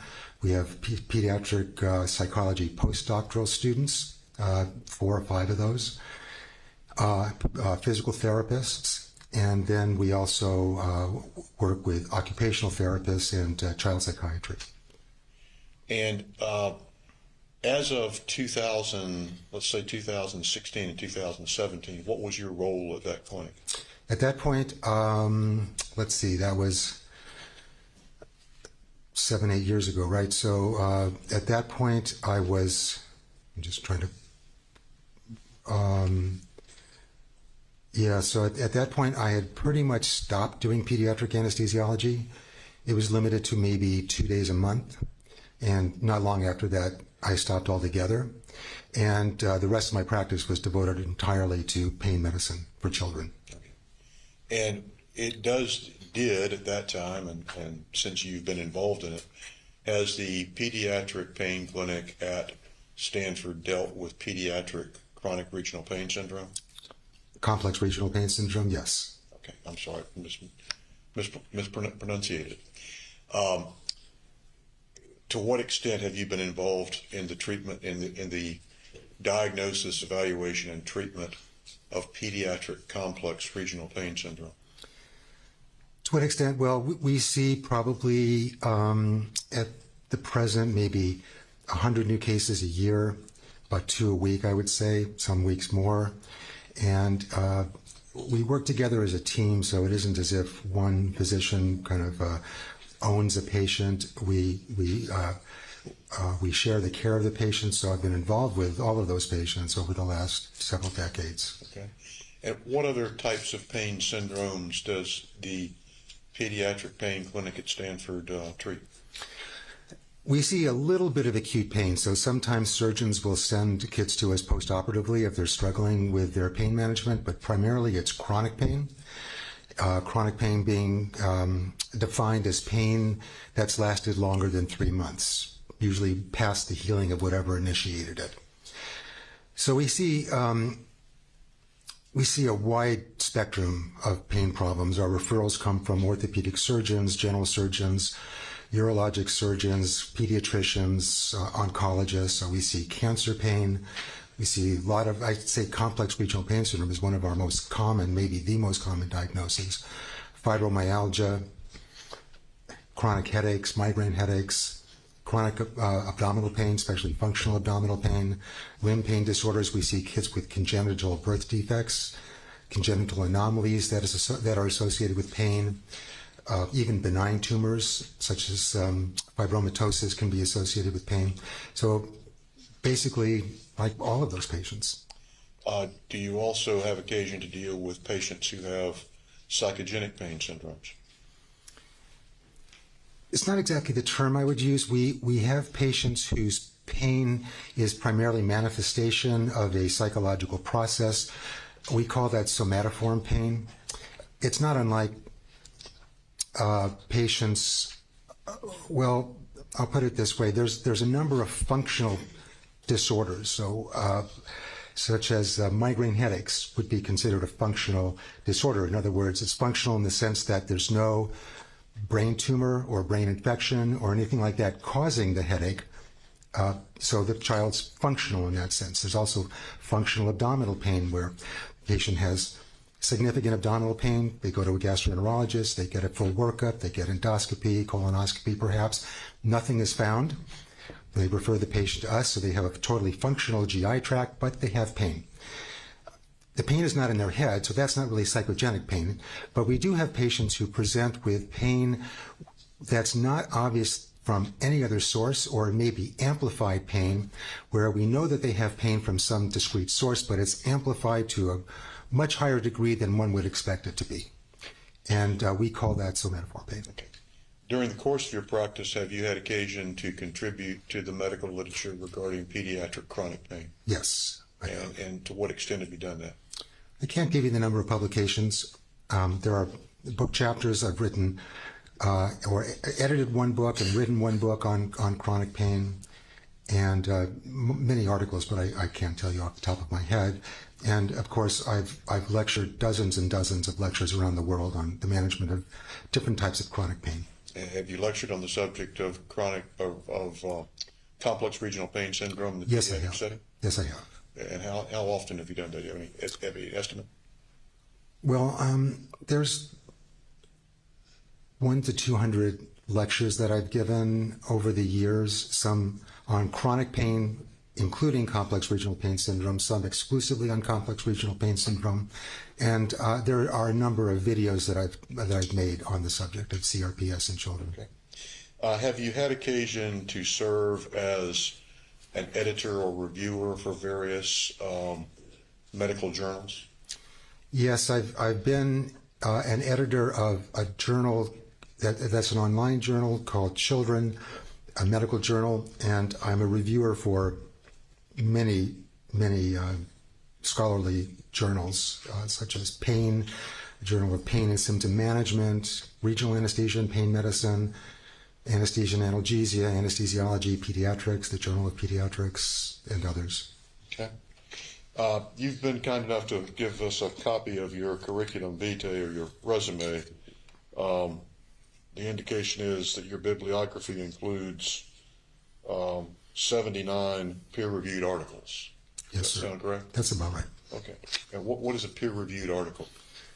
Peer-reviewed article is an article or a manuscript that's written up to report the results of research or to summarize a subject that's then sent to a journal and peer-reviewed. Peer-reviewed means that it's sent out anonymously to 2 or 3 or 4 experts in the field internationally. They review the article, they give it a thumbs up, or they give it a thumbs down, or they give it a maybe, with that they'll accept it with alterations or modifications.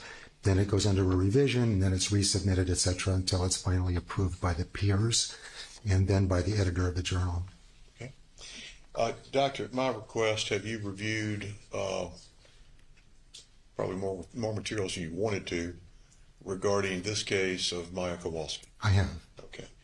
And I'm going to read from a list of materials that you've told me you've reviewed. I just want you to let the jury know that you've done that. I will. Have you reviewed the records of Tampa General Hospital regarding Ms. Kowalski? Yes. The records of all Children's Hospital regarding Maya Kowalski? Yes. The records of Lurie Children's Hospital? Yes. Dr. John Wasenauer's records? Correct. Dr. Kirkpatrick's records? Yes. Dr. Hanna's records? Yes. The records of Agility PT and sports performance? Yes. The Eagles Wing rehabilitation records, or records of? I believe so. Yes. The records of the Sarasota County School Board? Don't remember if I've reviewed those, actually. Okay. Have you reviewed Dr. James Lewis's report? Yes. And the report of Dr. Chopra? Yes. Dr. Sally Smith's evaluation? Yes. The evaluations of both Maya and Beata Kowalski by Tashana Duncan? Correct. And then the depositions of Mr. Kowalski? Yes. Dr. Elliott? Dr. Elliott, yes. Dr. Wasenauer? Yes. Dr. Hanna? Yes. And I think I asked you if you reviewed his records. Have you reviewed Dr. Hinchke's records? I don't remember. Who's he again? Hinchke? Hinchke? Psychiatrist? Yes. Have you reviewed the depositions of Drs. Hanna, Revivo, and Santana Rojas? Yes. And the depositions of Dr. Cantu, as well as that of, Dr. Cantu? Yes. Okay.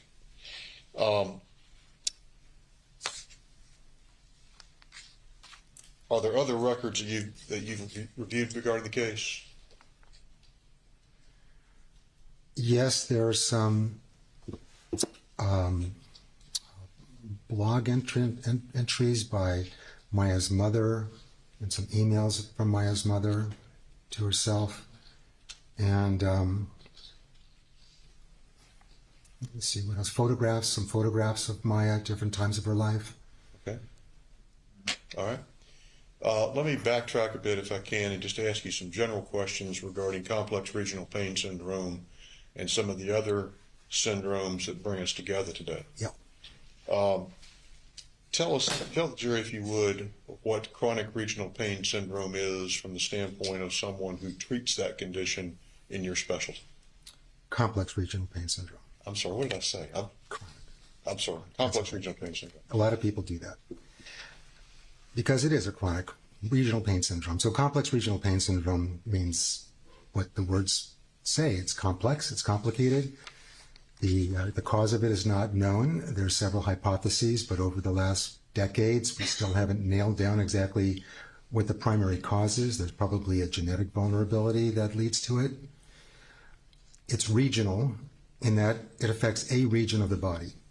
Typically, in children, a leg. Typically, in adults, it's an arm, which is mainly a factor of what kids are doing versus what adults are doing. Kids are running around soccer fields and football fields and baseball fields and have leg injuries, very commonly twisted ankles, for example. Whereas adults don't do that, but they'll oftentimes trip and fall and break their fall with an outstretched arm, and that will start it off. It usually follows a rather trivial injury, like a sprain. It can obviously follow a more significant injury, like a broken bone. Sometimes it follows surgery. It affects initially one limb of the body that has had the sprain or the operation or the fall or what have you. And it begins at some point after that injury occurs. I have a colleague who's an orthopedic surgeon who gets CRPS repetitively. He's an outdoor runner. He's a trail runner. So he's frequently stepping in gopher holes or snake holes and twisting his ankle. And what he tells me is that Sustained. All right, I'll skip past that. So at some point in time, it can be days or a week or two after the injury occurs, the pain shifts from the pain of the injury, a twisted ankle or what have you, to what we call neuropathic pain, which is pain that has its origins in the nervous system. Oftentimes by that point in time, the original injury is healing. And the pain is very different than the kind of throbbing deep pain of a broken bone or a twisted ankle. The pain moves to the surface of the limb, the skin, which has a burning quality. It becomes exquisitely sensitive to touch, even the lightest touch, such as pulling a garment of clothes over that skin, is so excruciating the child can't do it. They can't sleep with bed sheets over their affected leg. They sleep with their leg either dangling off the bed or on top of the bed sheets. And then there's physical findings associated with it as well as the symptoms the child's reporting. Very specific physical findings. This goes on for a length of time until treatment begins. And what, in your experience, is well, first of all, you've described for us how many cases, or an estimate of how many cases the pain clinic at Stanford has seen in the pediatric setting. How frequently does this disease occur in pediatric patients? Well, most pediatricians will never see a case in their entire career, so it's that infrequent. Consequently, most pediatricians aren't even aware of it or don't know what to do with it. Typically, somebody comes in with this exquisite limb pain and they'll send the child to an orthopedic surgeon. And most orthopedic surgeons are aware of this problem because it occurs in their practice. And then they'll send the patient on to a pain clinic. Sometimes it's seen by a physical medicine or rehabilitation specialist, sometimes a neurologist. So the frequency is not really known. It's probably on the order of 1 in 100,000 children that get this. But as I said, it's so infrequent that most pediatricians aren't aware of it and will never see it in their lifetime. How is it that your clinic sees that many patients if it occurs that infrequently? Well, there's something like 50 million people or 45 million people in the state of California. We're the only multidisciplinary pain clinic in the state of California, the fullest service pain clinic, so we get referrals from all over the state, as well as from neighboring states, Washington, Oregon, Arizona, Utah, Nevada, and as far away as the East Coast. We've had patients come to us from Virginia, Boston, Pennsylvania, and we've had patients come to us internationally from various countries in South America, Australia, New Zealand, England, for example. Okay. We get patients from all over because of the reputation that we have. Okay. And to what extent, well, within the universe of pediatric complex regional pain patients, how many present with so-called whole body CRPS? None. Nobody does. And why is that? Because, as I said, it starts in a limb. It's a regional pain syndrome. It can, in some cases, spread, and it does spread, but not right away, not early in the disease. Usually it's after months or actually more like years. It can affect the opposite limb. It can spread proximally. It can affect an arm. So it can spread. but it typically spreads to other limbs. It doesn't spread to other parts of the body. I can't say why that is, but that's certainly the case. What is the recognized treatment in your experience for pediatric complex regional pain syndrome?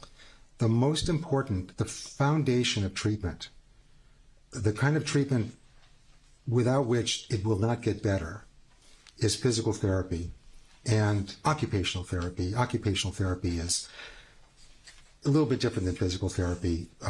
Even though the child doesn't have an occupation, it's still what it's called. But a combination of physical therapy, occupational therapy, and psychotherapy by a qualified psychologist. Those are the fundamental things that will make it better. Everything else, we do other things, of course, but everything else that we do for CRPS, complex regional pain syndrome, is only useful in as much as it supports physical therapy and occupational therapy. So, for example, if the child cannot tolerate physical therapy because their limb is so painful, we might add medications to reduce the pain. We can't eliminate the pain, but we can reduce the pain. We might do a nerve block to put that limb to sleep, which is effective for a limited period of time. We can't block the nerve for weeks or months, but we can for days to get the kids started in physical therapy. So the other things that we might do are only useful in as much as they facilitate the practice of physical therapy, without which we can't make patients better. Is there a role for ketamine in the treatment of pediatric chronic complex regional pain syndrome? We do use ketamine at Stanford. There's a number of places around the country, a small number of places around the country, that use low-dose ketamine in children. There are still many, if not most, children's hospitals, if they have a pain service, restrict the use of ketamine to the intensive care unit environment in any dose. We have a more liberal hospital, and we were able to convince them that using low-dose ketamine outside the intensive care unit is safe. And it's something that we reserve for refractory cases that we cannot make better after a full court press, which would be intensive physical therapy every day for weeks, typically 10 or 12 weeks, psychotherapy every day for the same period of time, and using all the drugs that we have on the shelf that are to some degree effective in CRPS. If those things don't work, we will then put the child in the hospital for a 5 to 7 day ketamine infusion, but as I said, it's a low-dose ketamine infusion in contrast to what was used in Maya. While we're on that subject, can you define for the jury a low dose as opposed to a higher dose? Our ceiling maximum dose is 1 milligram per kilogram per hour, which we've only used in one patient over the last decades. Typically, we start at about 0.1 milligram per kilogram per hour, and we increase the dose every 6 or 8 hours by 0.1 milligram per kilogram per hour until we reach a dose which is effective in reducing pain, or a dose at which unacceptable side effects occur, or a dose at which sedation occurs. And then that becomes our ceiling. So typically our dose is going to be in the range of 0.3 to 0.6 milligrams per kilogram per hour, except for that one patient in whom we had to go to 1. The jury, I think, has heard the term anesthetic dose of ketamine. What is that? An anesthetic, ketamine, you have to realize, is a drug that has traditionally, conventionally been used as a general anesthetic. You can put somebody to sleep and operate on them with ketamine. The dose that is necessary is a starting dose of about 1 to 2 milligrams per kilogram given intravenously. So that would be about 27 milligrams to 50 milligrams in somebody the size that Maya was back then. In an adult, it would be 70, 100, 150 maybe milligrams. And then about 3 milligrams per kilo per hour will keep them asleep in order to do an operation. So you can take somebody's appendix out at 3 milligrams per kilogram per hour. Okay. Now, how does that compare with the dosages that were used in this case by Doctors Kirkpatrick and Hanna? Objection.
Actions overruled.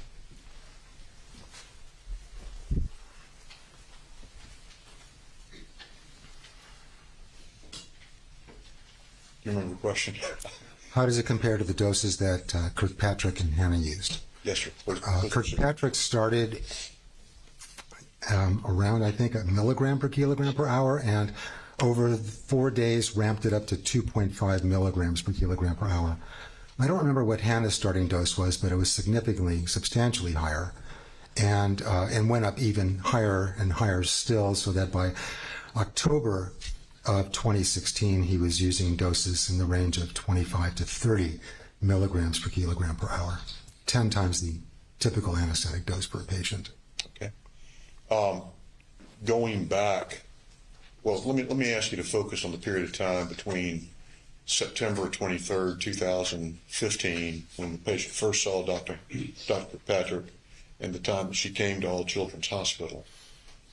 Can you describe the course of her therapy and disease during that year? Yeah,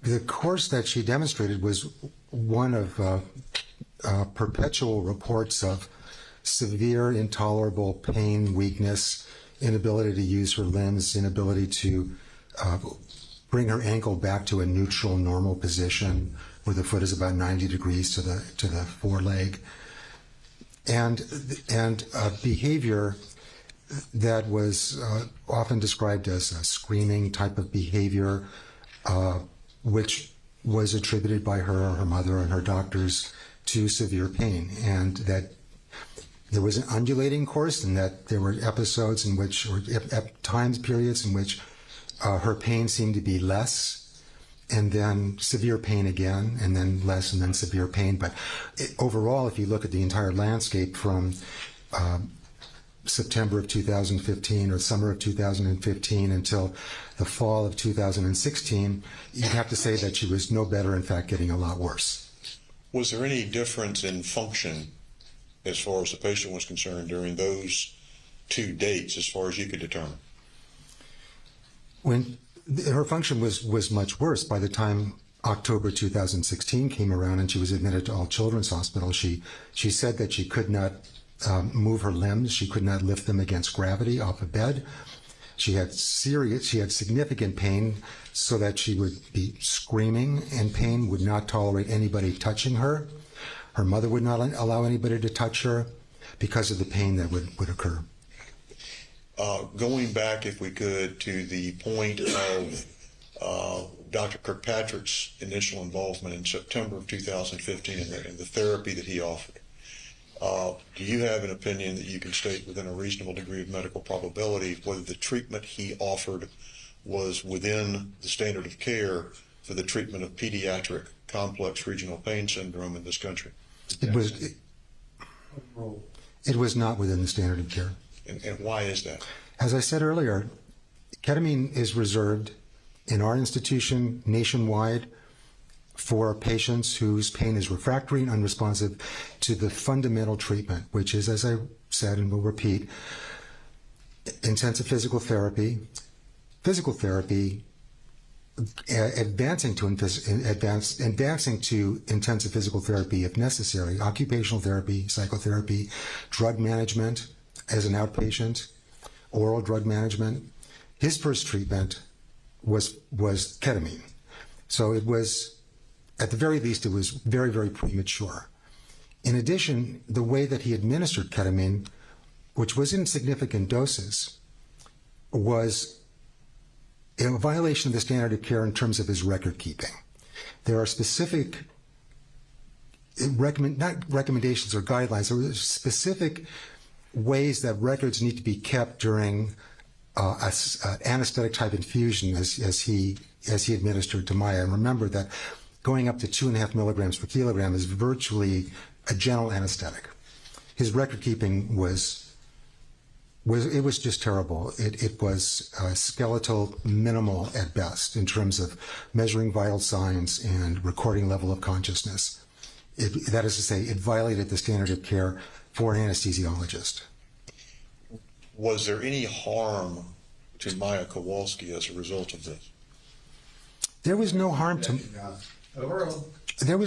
Maya in terms of specifically receiving the ketamine. Fortunately, she didn't have any complications from it. And not surprisingly, her pain reports were diminished after ketamine, because ketamine is not only just a great analgesic, it also has psychiatric effects, which you may be aware of. You may know that ketamine is being used more and more frequently by psychiatrists to treat depression and anxiety, which isn't to say that that's what she had, but only to say that there are emotional/psychiatric effects of ketamine. So in that sense, she was no worse. But I would say the harm that was done was that instead of being referred to a center that knows how to take care of pediatric CRPS, he went ahead and administered ketamine, and then when that really didn't work, it didn't provide sustained benefit, he referred her to Mexico. And that's another story that you'll probably get into, I suppose, with your questioning. But I think the important damage that was done was in denying Maya effective therapy for CRPS, and we're assuming this is what she had at that time, because if she had CRPS and if she had effective therapy for it at her age, I would have expected her to improve and recover in a matter of weeks, and that wasn't done. Okay. And that's something I hadn't asked you before I go to Dr. Cantu. Was there an adequate trial of alternative therapy before the ketamine was given? There was none. And if there had been, if you compare what might have been, so to speak, if the program pursued was similar to your clinic, what is the outcome that is expected or anticipated for a child such as this receiving standard of care therapy? Maya, I think, was about 10 years old at the time, and I would say that 10-year-old girls, and I say girls because it's about 7 or 8 times more common in females than in males. So almost all of our patients are females who have CRPS, and we don't know why that is. But 10-year-old girls with CRPS are our favorite population to take care of with CRPS. Why? Because they're the easiest to take care of, they recover the fastest, and they don't recur. Of all the kids we've taken care of, we've never had a recurrence of CRPS in a child whom we've treated at the age of 10 or 11 or 12. As kids get older, it becomes more difficult to treat, more challenging, and as children advance through adolescence, their teen years into their young adult years, it begins more and more to take on the pattern of adult CRPS, which is a much more difficult condition to treat. Let's talk about Dr. Cantu's treatment. Can you describe for the jury your perception of what it consisted of? His was called ketamine coma. It was coma in the sense that a patient on the kind of doses that Cantu uses is going to be unresponsive, unconscious. In other words, under general anesthesia. So it's not really coma, but he's giving general anesthetic doses. So the patient is under general anesthesia for the 5 days of his infusion, which starts at 3 milligrams per kilogram per hour and advances day by day to a higher dose. I think the highest dose that Maya received was 5 milligrams per kilogram per hour, maybe 6. Those doses result in complete general anesthesia, or coma, which I don't think is a correct term to use in that instance.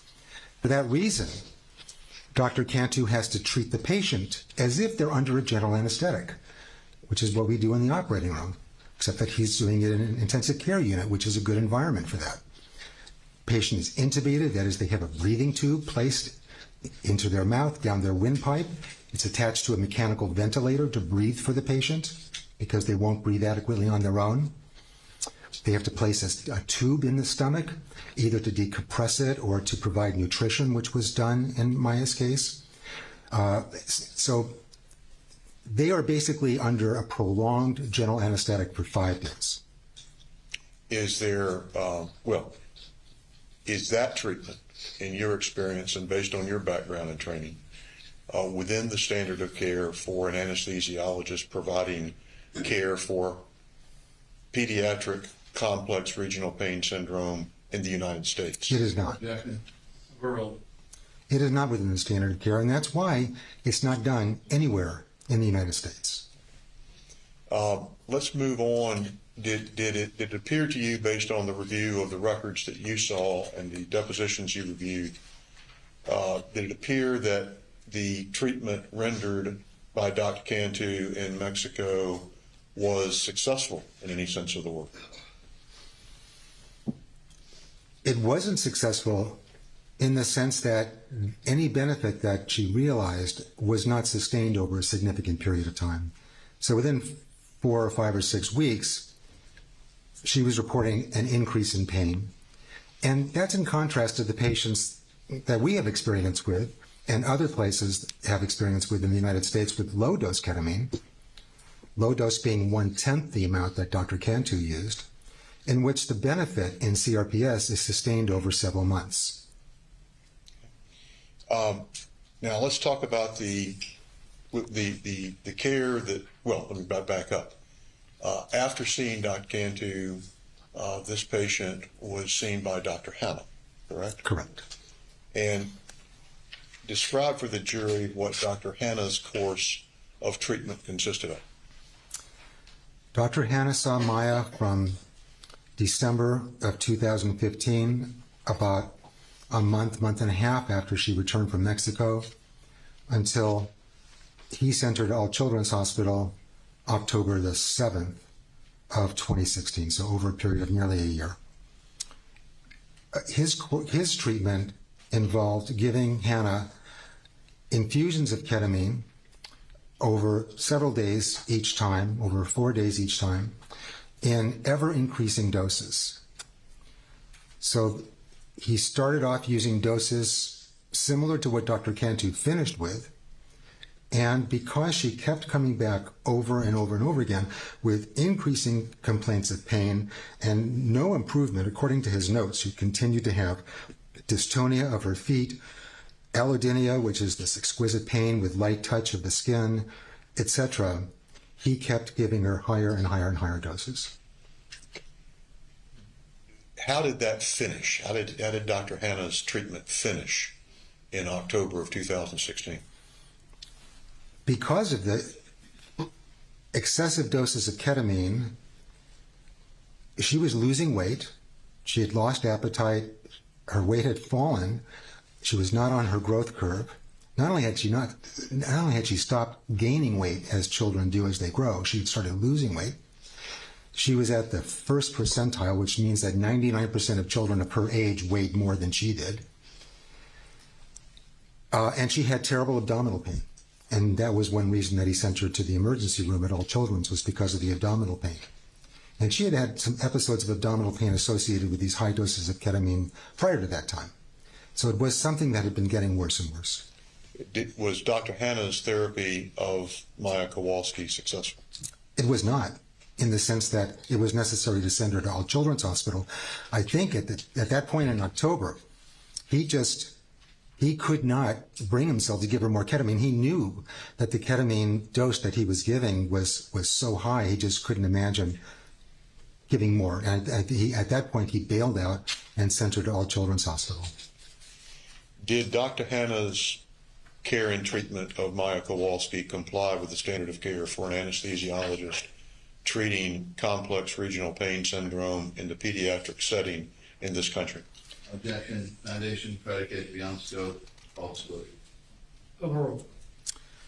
Again, it did not. And it did not because of several factors. The one most glaring factor is the dose of ketamine that he was using in the way he was using it. And during the infusions, as was the case with Dr. Kirkpatrick, she was inadequately monitored, and there was inadequate recording of the safety of this, vital signs, etc. He was giving anesthetic doses and yet was not recording things as an anesthesiologist should, documenting safety. Was there injury or harm to Maya Kowalski as a result of the course of therapy that Dr. Hanna pursued. Objection. And I would add that Foundation predicate. I would ask that within a reasonable degree of medical probability. There was harm. The harm was, as I said, that she was developing complications, weight loss, loss of appetite, etc., from the ketamine therapy. At least I think it was from the ketamine therapy. There was no other obvious or possible cause for that, except the high-dose ketamine. She had no other reason to be losing weight. And also because, as was the case with Dr. Kirkpatrick, he denied her the opportunity for effective therapy for CRPS, if that's indeed what she had. Now, let's shift gears, if we can, to the patient's admission to Johns Hopkins All Children's Hospital on or about October 7th of 2016. Have you reviewed the entire record of that hospital visit? Yes, I have. Do you have an opinion that you can express to us within a reasonable degree of medical probability with respect to whether the care that was rendered to Maya Kowalski during that admission complied with the standard of care for hospitals and physicians taking care of pediatric complex regional pain syndrome in the United States? Overbroad, the Onsco Foundation predicate includes all. Overruled. Yes, I do have an opinion, and my opinion is that they did comply with the standard of care. Would you explain the basis for your opinion, if you would, please? Well, there was so much done. There were so many things that were done for Maya in the hospital that I have to address some of them individually. First of all, she came to the emergency room with a complaint of abdominal pain. The emergency room physician noticed immediately that her symptoms did not correspond to her physical examination, so there was a big discrepancy there. And of course, she came with a history of getting these huge infusions of ketamine, with which they had no experience. I've never heard of infusions of ketamine that high. And they realized that some of the symptoms that she may be manifesting were a complication of that ketamine therapy in some way or another, and it was necessary to hospitalize her. If for no other reason to effectively treat the pain that she was reporting, but also to deal with this enormous dose of ketamine, what they were going to do with it, and to treat the pain and disability that she was manifesting. In the intensive care unit, they needed to put her back on a ketamine infusion. You might wonder why they were doing that when I said it wasn't an effective therapy for her, and that's because she had become physically dependent and tolerant of ketamine. The fact that she could still be awake on 13 milligrams per kilogram per hour of ketamine tells you that she had become incredibly tolerant, she had become unresponsive to the ketamine, which was, I suppose, the basis for Dr. Hanna to keep ramping up the dose, which is a violation of the rule of what I call the rule of holes, which is when you're in a hole, stop digging. He kept digging deeper and deeper and deeper and making her more and more and more and more dependent, physically dependent on ketamine. A common term for that would be addiction, but it's not really quite what I would call an addiction, but certainly major physical dependency and tolerance. So they needed to put her in an intensive care unit to take her down from ketamine in a controlled fashion, to wean her from ketamine, to prevent overt ketamine withdrawal, which would have been a very unpleasant thing for her. At that point, they still needed to keep her in the hospital. Her evaluation wasn't complete. And that also, while she was in the intensive care unit, they began to develop concern for the fact that Beata, her mother, was saying that she was going to take her out of the hospital and take her back to Dr. Hanna. Strike. On this one.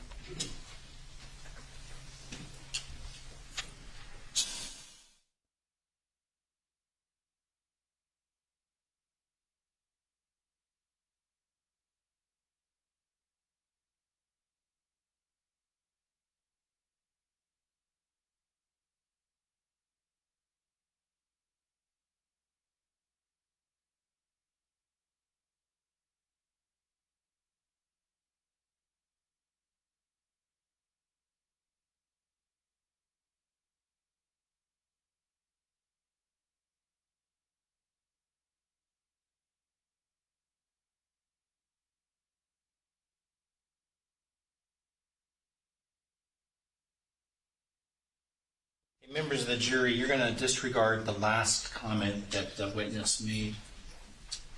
Mr. Hunter, you may continue. Yes, Your Honor. Thank you. Let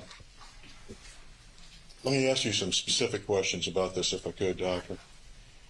First of all, was it reasonable for the physicians and staff at Johns Hopkins All Children's to attempt to wean Maya off of the medications that she had been getting?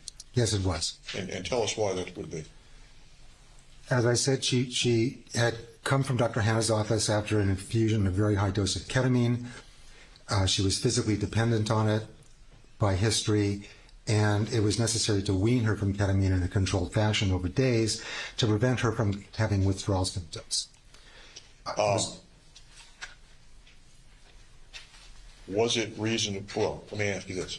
Was it reasonable for them to attempt to transfer this patient to a facility more able to deal with her complex regional pain syndrome? That wouldn't have been the priority at that point in time, but ultimately it would have been appropriate to transfer her to a center that knew how to take care of complex regional pain syndrome in children. Okay. And the priority at that point in time would have been to do the weaning and correct, take care of the acute problem. Yes.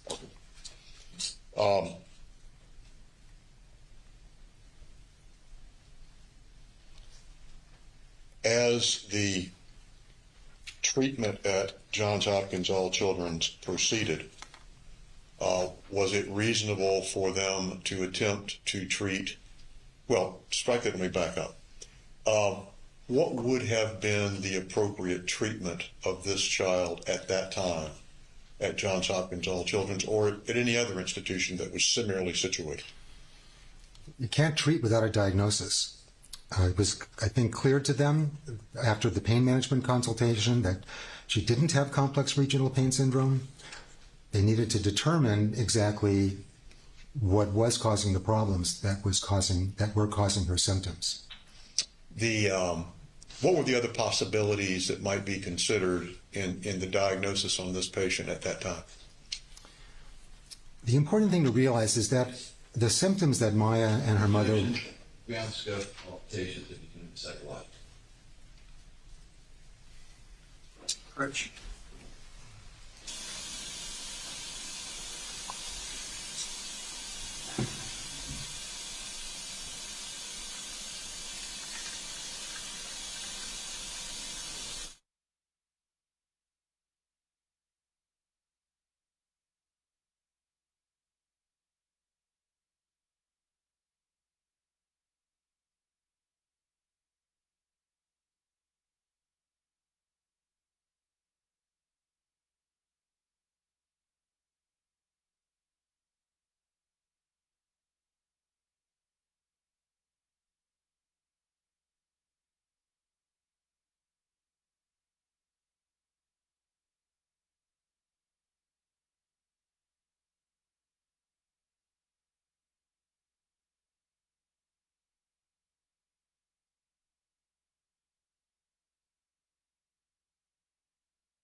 Objection sustained.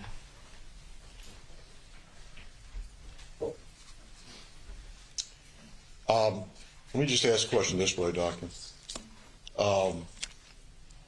You saw, well, did you see in the records that there had been that the initial diagnosis upon admission was complex regional pain syndrome? I don't know if you're referring to the note from the pediatric intensive care unit resident, which it it didn't exactly say that. It was number one. I think it said something like CRPS diagnosed by outside person or institution. By or history. something like that, right? That's not the same as saying she has CRPS. Okay. Do you have it? And as time went on, that diagnosis by history remained in the chart, correct? Yes, it did. Okay. Do you have an opinion with respect to whether this child had, at that time or even today, complex regional pain syndrome? Today I can't answer, of course, because I haven't seen mine. I haven't read any very recent reports of how she's doing. But I didn't see. Can't hear the witnesses. Can you get a little bit closer to the microphone? Yes, I'm sorry. I said I can't comment on today, but I didn't see anything consistent with the diagnosis of CRPS, except her report of pain, as just pain, but because there's a lot of things that cause pain, of course, but including CRPS. But I didn't see anything to suggest to me that she had CRPS at any point in her history. Do you have any opinion regarding what her diagnosis was during the time she was at Johns Hopkins Children's Hospital? Sustained as phrased.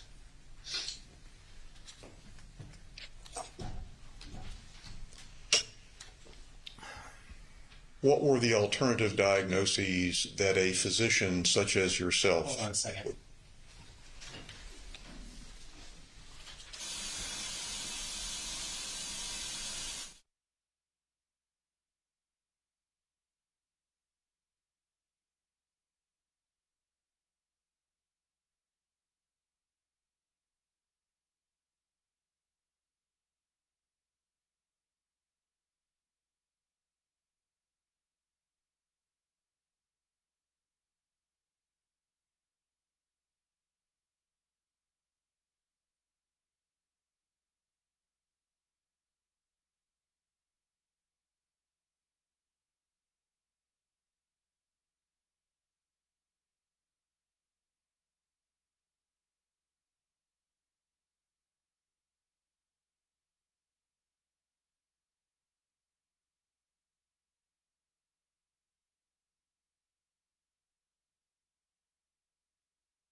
Doctor, let's talk about the chronic regional pain opinion you just expressed. Why do you say that there was not a diagnosis, why do you say that CRPS was not the diagnosis this time? Number of By reasons. this time, I mean at the time of admission and during admission. Well, looking at her history, she. That one's allowed. Shall we continue? Yes, go ahead. Well, looking at her history, she didn't present as a patient with CRPS, and she didn't meet the usual criteria that we use for diagnosing CRPS. Okay, would you explain that, please? There was a meeting that was held in Budapest in the late 1990s, I think. It was a meeting of the Neuropathic Pain Interest Group of the International Association for the Study of Pain, and they established specific criteria for the diagnosis, to make the diagnosis of CRPS. And she did not meet those criteria. In what respect? The criteria include features on a physical examination, which are differences in the temperature of the affected limb to other limbs. It's cold. It's generally colder. Color changes, generally speaking, blue-purple color. In the very earliest phases of CRPS, it can be red, overperfused, but generally speaking, the limb is cold and blue or purple. There are secondary changes to the skin and hair growth, and there are motor abnormalities, such as tremors or dystonia. And the most important one of the most important diagnostic criteria, and the final one, is they list criteria for symptoms reported by the patient, A, B, C, and D, and then physical examination features that are seen by a physician, A, B, C, and D. And the final diagnostic criteria is these things cannot be explained by another diagnosis. And that's important. So if there's another diagnosis that can explain the cluster of symptoms and signs, then it's not CRPS. During the period of time between September of 2015 and the patient's admission to All Children's in October of 2016, was there ever any definitive effort to rule out, that you could tell from the records, to rule out other diagnoses as a cause for her symptoms and her presentation? To the extent it strays into the area. You can answer that right now. She had been seen with this cluster of symptoms at Tampa General Hospital, at Lurie Children's Hospital in Chicago, and Johns Hopkins All Children's Hospital in Tampa. You're referring to 2015? Yeah, in 2015. Each of those institutions, independently of each other, said that it was not CRPS and noted that there were very significant discrepancies between the symptoms that she was reporting and their physical examination findings. So coming to a diagnosis when faced with that is a slow process that requires a long period of observation in order to decide exactly what's going on. But what was going, well, we know that there was no organic reason for what was happening at any of those points in time. And it wasn't CRPS. But actually nailing down the diagnosis, it takes time and lots of observation and lots of hypotheses. During that period, from September of 2015 to October of 2016, did the records and materials that you reviewed indicate any effort on the part of Drs. Hanna or Cantu or Kirkpatrick to reconcile their diagnosis of CRPS with the diagnoses that were either made or suspected by the physicians at Lurie Children's and Tampa General and All Children's? Neither Kirkpatrick nor Hanna reviewed the records from Tampa General and Lurie Children's Hospital, as far as we can tell. They certainly didn't make any note of it in their records. If they had, I think they might have begun to question their diagnosis of CRPS, because what was obvious in those records is that there was something else going on. And to answer your question, no, they didn't pursue any other diagnostic ideas or anything to chase those ideas down. During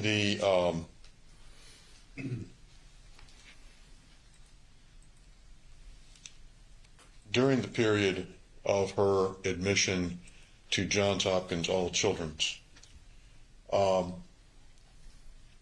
did it appear to you that there was any change or improvement in the child's condition?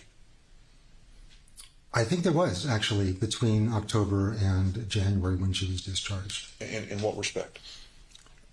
Well, first, certainly her symptoms didn't get any worse, and yet her drug therapy was pruned down from something like 18 medications that she was taking on admission down to a much smaller number. I can't remember exactly what. And that process continued after discharge, of slowly dropping off medications that she was taking.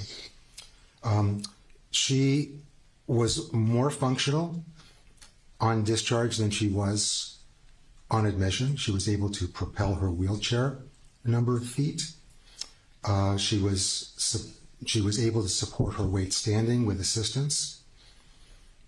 And there were lots of observations in which she was able to do things with her arms, such as reaching for things, that she said that she couldn't do, but she was doing by the time of discharge. Did you see any evidence or suggestion that her stay at All Children's Hospital either caused any aggravation of her condition or caused any injury to her? No, I did not.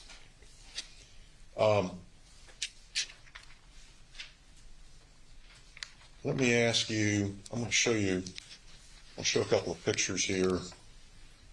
The jury has heard a lot of discussion, and we've had a lot of discussion about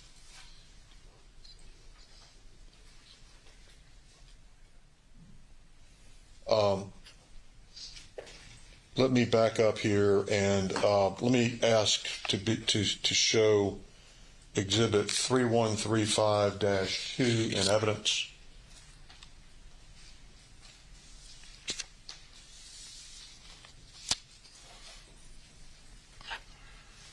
Last word. 3135-2.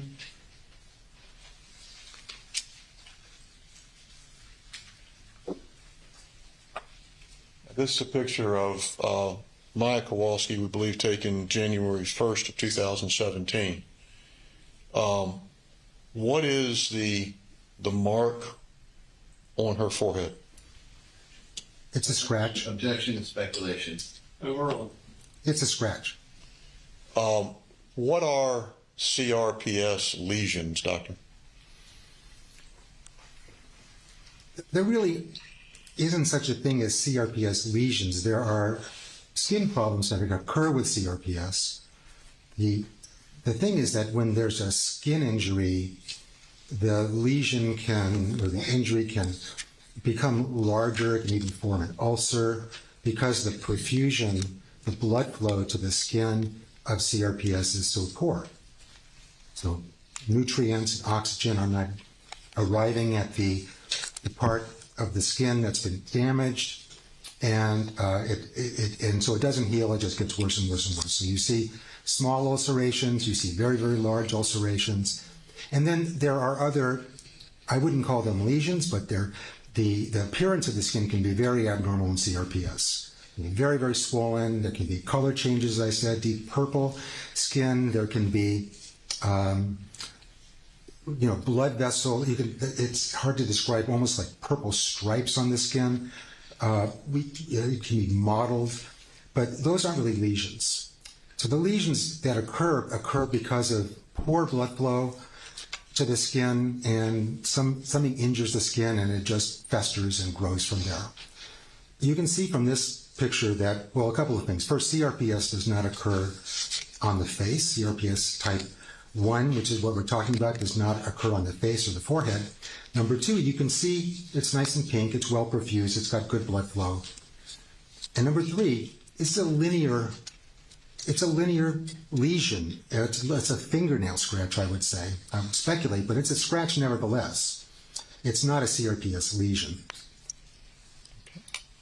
Let me ask that we put up Defense Exhibit 3232-962 in evidence. And for the record, this is, we understand it's dated December 6th of 2014.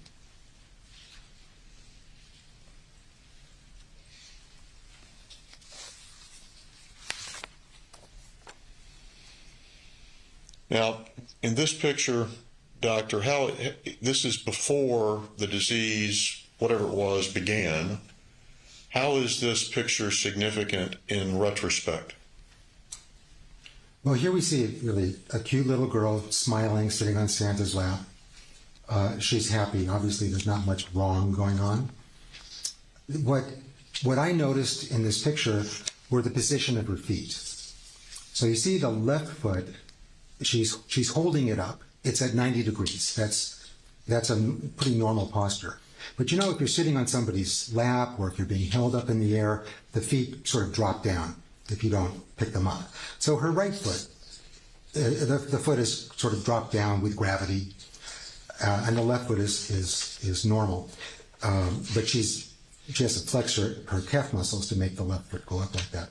So the point of this picture is that the very fact that a foot is pointed down like that is not an abnormality. Okay. Let me ask that we put up 3232-0810.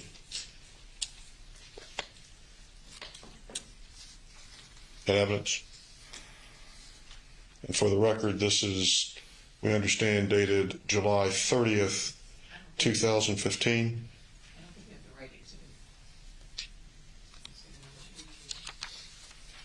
3232-0810.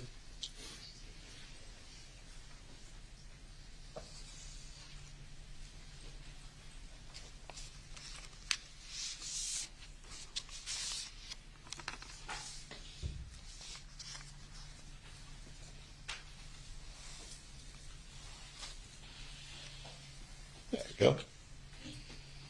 Now, what is the significance of this picture taken shortly before admission to Lurie Children's Hospital? Can we get a date on the photograph? That's what I've got is 7/30/15. Thank you. I think this picture was taken in Chicago. She's being held by a man. The man's hands are on her left thigh and her buttock. Remember, she could not tolerate the touch of anything on her skin when she was in the emergency room and then in the hospital at Lurie Children's Hospital. She would scream and would not allow anything to touch her skin. But here you see a man holding her, and obviously not only touching her skin, you can see actually the tips of his fingers are indenting the skin a little bit, especially his left hand. And yet she's smiling and happy. And you can see again that her feet are pointed down a little bit, but not very much because they're going down with gravity. And she's wearing socks, and she couldn't tolerate wearing socks or anything on her feet by history at that point in time. But here she is in socks and with somebody touching her skin this way. And of course her arms, which could not be touched even lightly, are touching his shirt and his shoulder, and her torso is touching his body. And none of that seems to be bothering her. She seems to be very happy here. Okay. Could I ask that we put up 3232-439?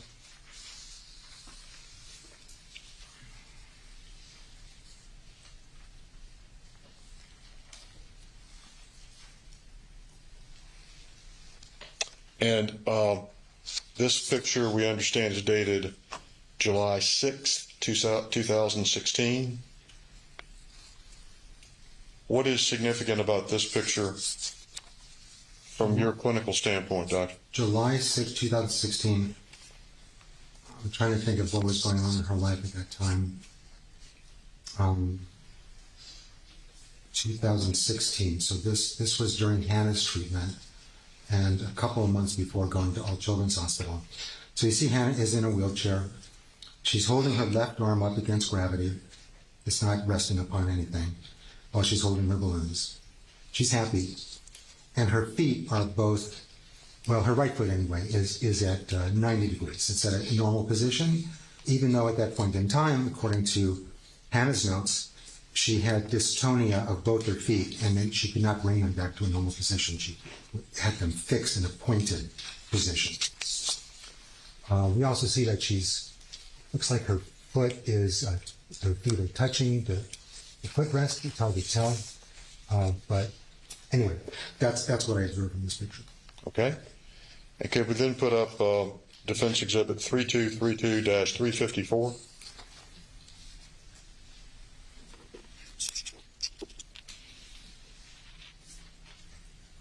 And that's dated 28 August 2016, August 28th, 2016. Okay, once again, Hannah is in a period of time when she's being treated by... Maya? I'm sorry.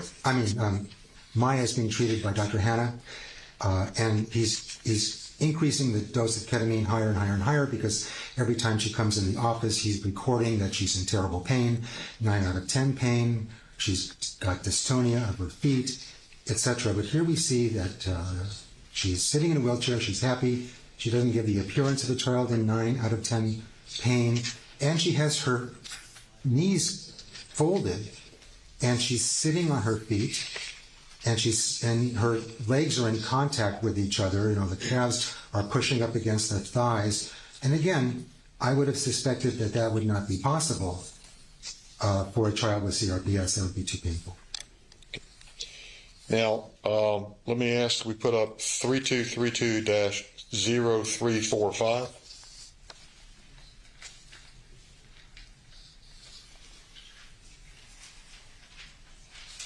And this is, we understand, taken August 31st, 2016. What is significant about this photo, Doctor? Again, this is a time period at which Hannah is treating her, and the dose is still going up higher and higher. So here we see, again, her right arm is being held against gravity. It's not resting on the armrest. And she seems to be comfortable.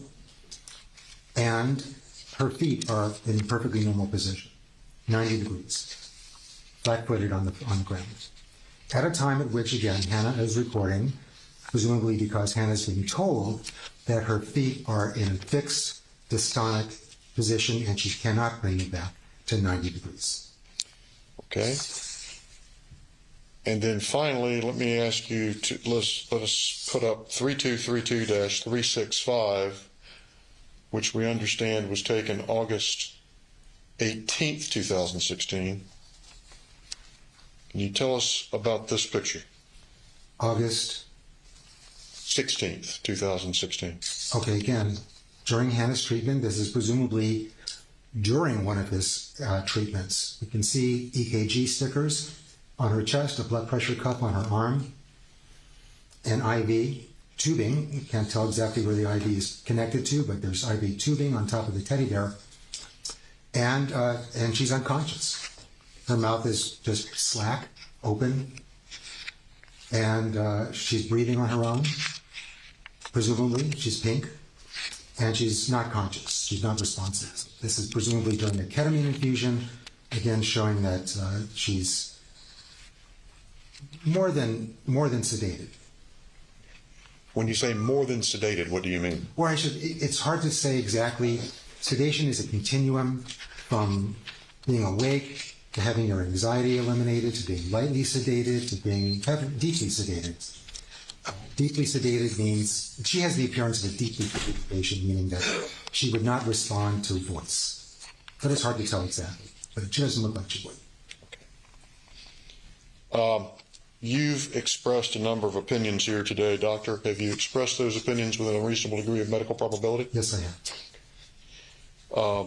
May I have just a moment, Your Honor? You may.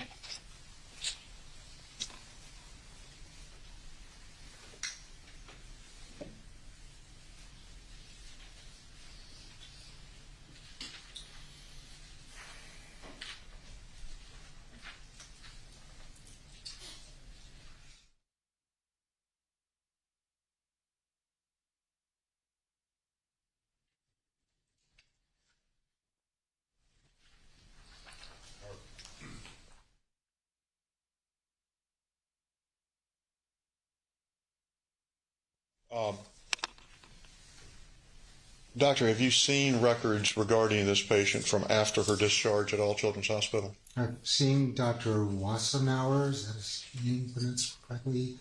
Her pediatrician. I've seen his records following her admission. Do you have an impression of how she did following discharge from All Children's? Back up. What was your question just prior to that? Overruled on that one.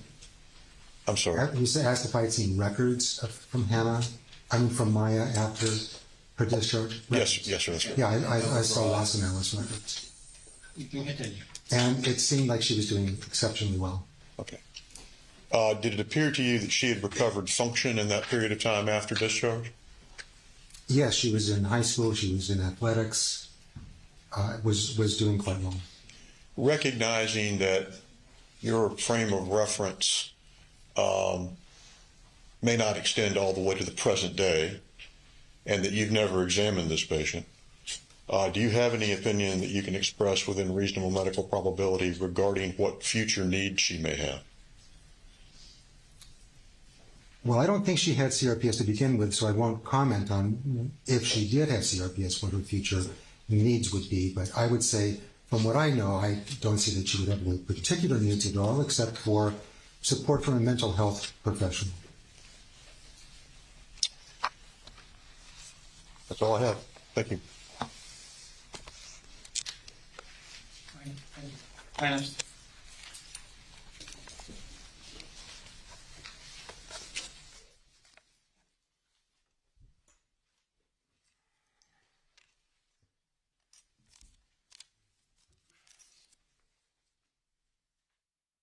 See the attorneys for timing for a second.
You know, it was a big discussion about when we're going to do lunch. and it probably is better that we go to lunch now as opposed to finishing the witness. So, let's see here. Let's have you back, ready to go at 1:10. Do not discuss this case amongst yourselves. Do not do the investigation and receive no information. All rise. Jurors exited.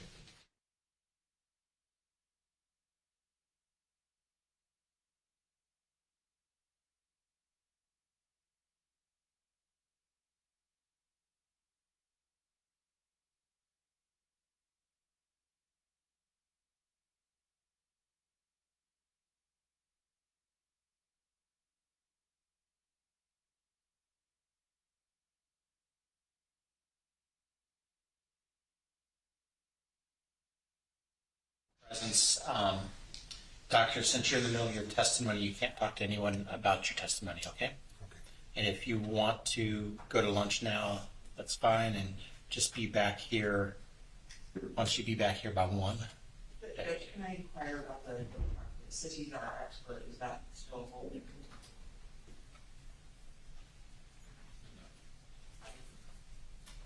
So you're not objecting? To what?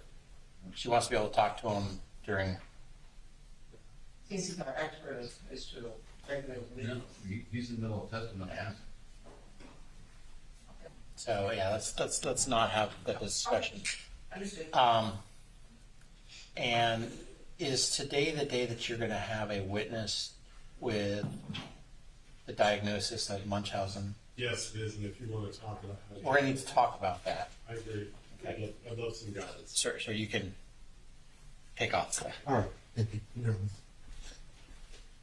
Do you want to talk about that now, or do you want to go to lunch and then come back and talk about it right after lunch? I wouldn't mind a little bit of guidance just because the witness is going to be here over this. Okay, then everyone can sit down.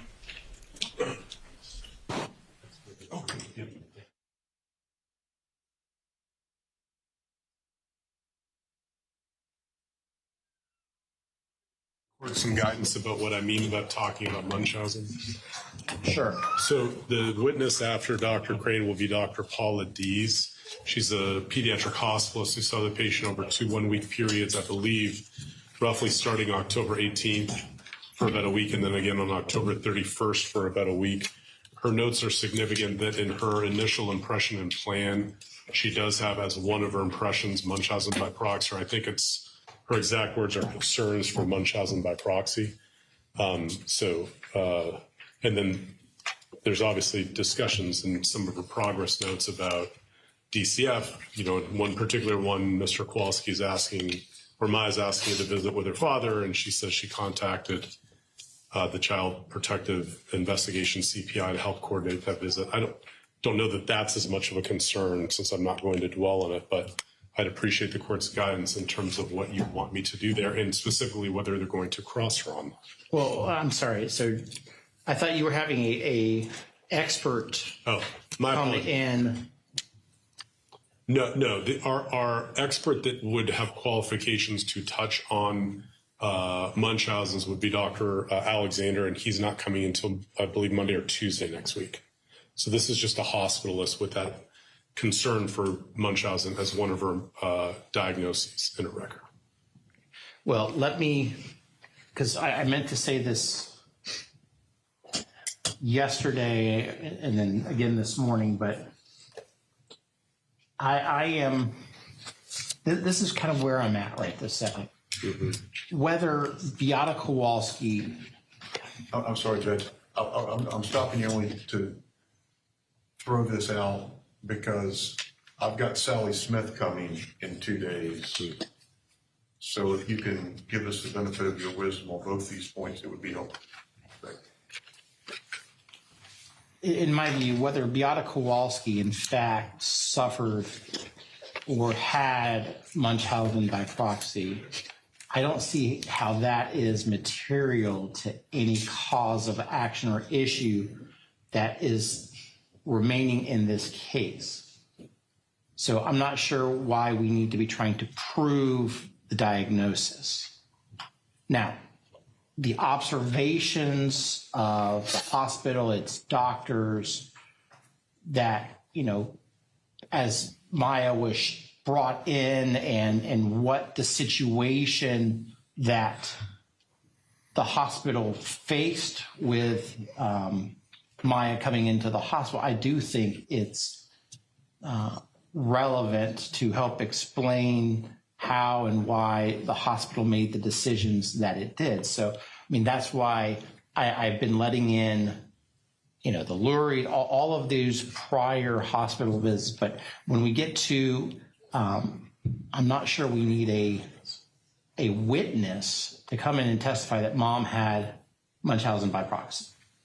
I don't see what we're asking the jury to decide in this case, as opposed to what would have been the Chapter 39 case. So that's kind of where I'm at. Now, your specific question about Dr. Dees, I mean, she's a hospitalist. I think she was a hospitalist. Yes, Your Honor. And so, I mean, her observations, I think, are fine. And I'm assuming those records are in evidence that you were referring to. Yes, Your Honor. Now, again, the gravity associated with the Chapter 39 proceeding tends to pull everything, but let's avoid the temptation to be pulled by the gravity to walk down the Chapter 39 issues. Yeah, and so just for some clarification, one of the issues in the case that the plaintiffs have been attacking, so I'll just cut to the chase. Doctor, on the transfer forms to Nemours in late October, November, not the first one before the shelter order, but later, the Nemours documentation says, I don't know if it's exactly diagnosis, but they have diagnosis codes for several conditions. One of them is Munchausen's, and it says, quote, assigned by Dr. Dees. The plaintiff in this case has made a central issue that the reason why the Kowalskis would not agree to the transfer is because they didn't agree with the transfer codes. So I would appreciate some guidance either from the court or from the plaintiff. Do they plan on trying to cross-examine her? I feel like she would need a chance to explain some part of this if they're going to cross-examine her and make an issue to the jury that she had no right to list that as a concern, and that her, you know, thoughts on this were the reasons for blocking the diagnosis. It starts to make that, in her words, a concern, you know, in blocking transfer a material issue in the case. Well, I suggest that the witness stay away from the transfer issue to avoid this. The fact is that there were no doctors qualified in any way, shape, or form at the time of the Nemours or before. at Johns Hopkins that diagnosed Munchausen by proxy. It came from a nurse, Ashley Sumner, and to a certain extent, I think Dr. Malik, the record reflects. And so, to the extent that they presented this to Beata and Jack Kowalski with diagnostic codes for psychological issues, then that is relevant material to their decision not to sign the transfer. But I prefer not to get into the Munchausen part of it. Because there were 2 transfers. What time are we talking about? Yeah, I think the actual time of the Nemours record for transfer was November 2nd. The one with the But at that point, that's in Chapter 39 time frame, and that was an issue that was being discussed in the dependency court, right? Yes. Right. November 2nd, there's transfer efforts were availing for some period of time. The initial transfer effort, the one that we heard about this morning. The one in October. Correct. Yes, sir. That one is 39 neutral. There was no petition. There was no order. Can I just stop you there? But is that the one that Dr. Dees is going to be talking about? Yes, and to your point. And not the November one? Correct. She was not, no, the other way around. She was not involved at all until October 18th. She had no involvement in the first one prior to the shelter. Her only involvement was trying to get, as one of the members of the medical team, trying to get the kid transferred to Nemours after the period of shelter. And the plaintiff has attacked Dr. Dees and All Children's for including or having some influence on the diagnoses codes being Munchausen by proxy as the reason why they would not sign on to transfer. Well, on that particular issue, I go back to whether you prove that mom had Munchausen or not. It doesn't go to Beata's state of mind as to why she wasn't going to sign it. Right, but I mean, one, it seems like that specific time frame is when the dependency court was involved in addressing this particular issue. And so I'm not seeing how we really need to walk this path with the November transfer attempt. Let me try to articulate this in 30 seconds just to give you my frame of mind. The concern from the defense on a more overall basis is from opening argument and at various points of the trial, the plaintiff has injected into this litigation, right or wrong, and sometimes over the judicial instruction, that the only way Maya could be freed from All Children's was for this sort of altruistic suicide, right? And I know that obviously goes to some of the elements of intentional infliction, and they're arguing directly in opening that because we accused Beata Kowalski of this Munchausen's diagnosis, so we believe it's material for that. And also one of the defenses to their themes of the only way to free Maya was this altruistic suicide, is that we were actually trying to actively transfer her throughout this whole time, to which the plaintiff's response is, yes, but only with this erroneous diagnosis code, which they would never agree to. So while I completely understand the court's point that in general, whether Munchausen or not Munchausen isn't directly central to any themes, the plaintiff has made an argument, and my fear on the defense side is they're going to stand up in closing argument and say, we couldn't get Maya out of there because they made this diagnosis of Munchausen with no basis, and we're afraid we're going to hear it in closing.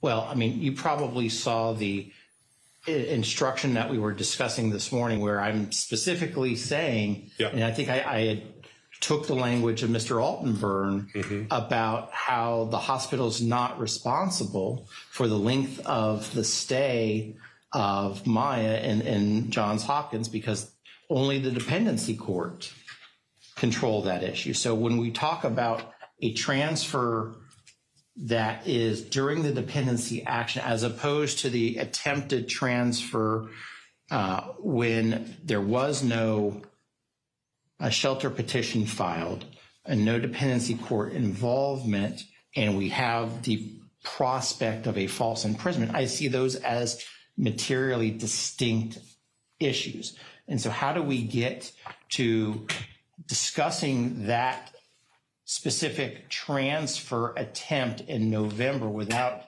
getting into what was going on in the dependency court?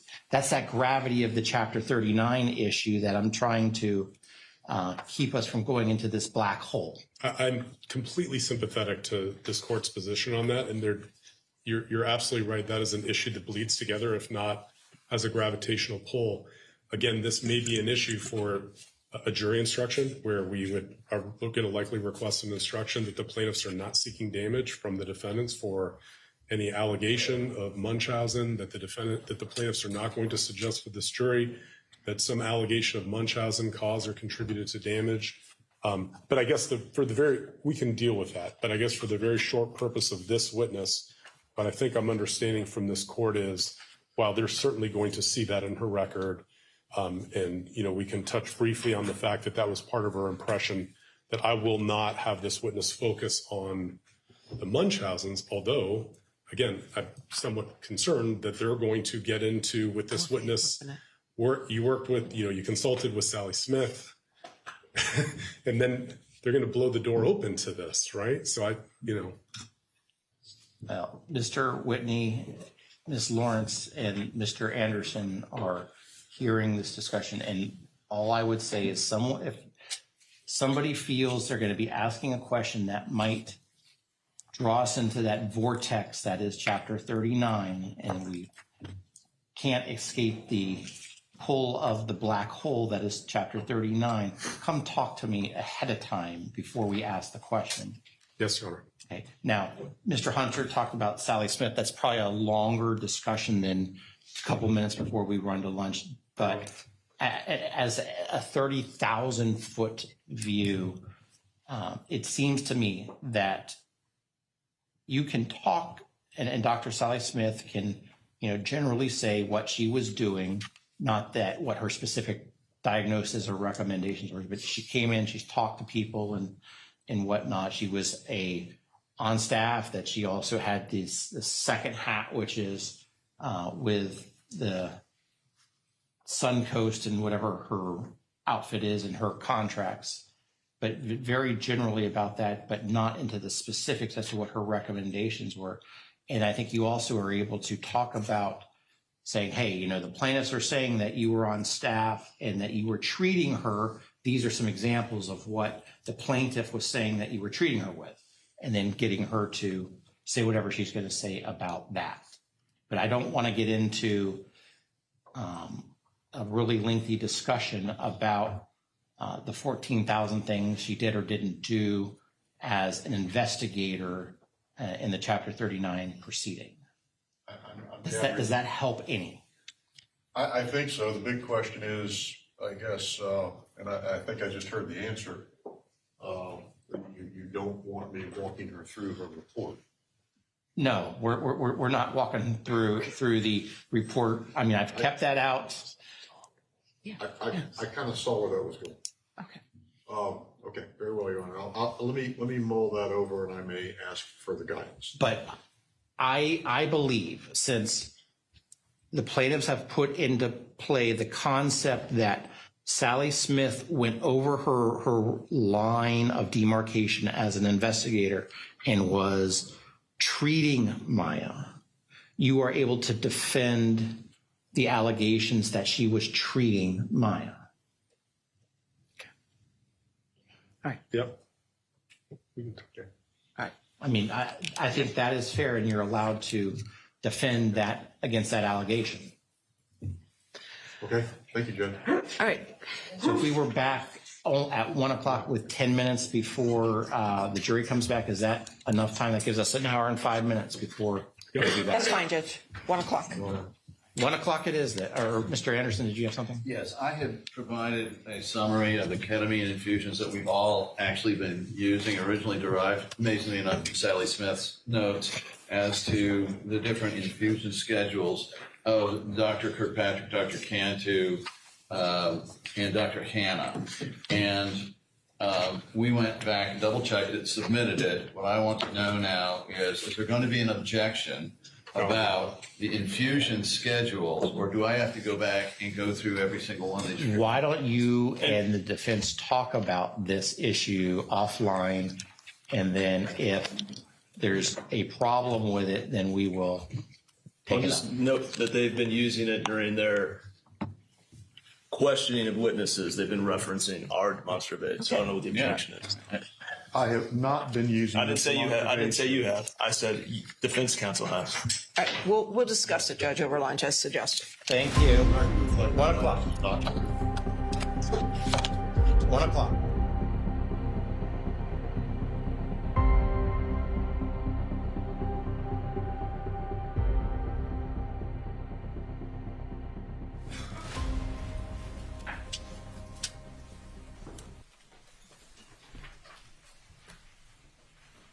Is everything good? Awesome. Thank you, Mike.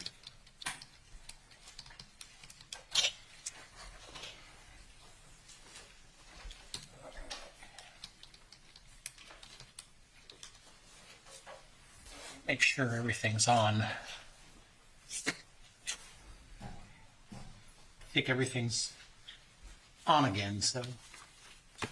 We just had that one clip that wasn't able to be played, for Your Honor, that we'll need for the next witness. And so if we could have that played and ruled on. Sure, I just turned the system back on, so whenever you're able to play it, go for it. Okay, so that's 3085-1. Make sure the volume's up, please.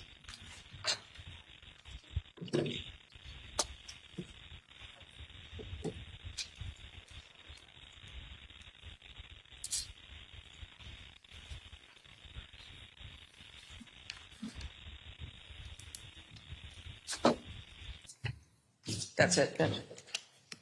I heard a little background static, so I'm assuming the sound was on and there just no one was saying anything? Correct. Any objection to that clip? I don't think so. No objection. What was the number again? 30851 -1. Court receives 3085-1. Thank you, Judge. We had a discussion with regard to the demonstrative aid, as I understand it, that plaintiffs wish to use, and we are not objecting to the use of it as a demonstrative aid. This one, we can get one for the court, I hope. We have an extra one. Judge, do you want this? Digital, Ron. He can bring it up. Does it have the word Sally Smith on it? No. No, Sally Smith. But it does have bunch houses, I'm kidding. What? No. It's got a teaser, it says. You messing with us, guy.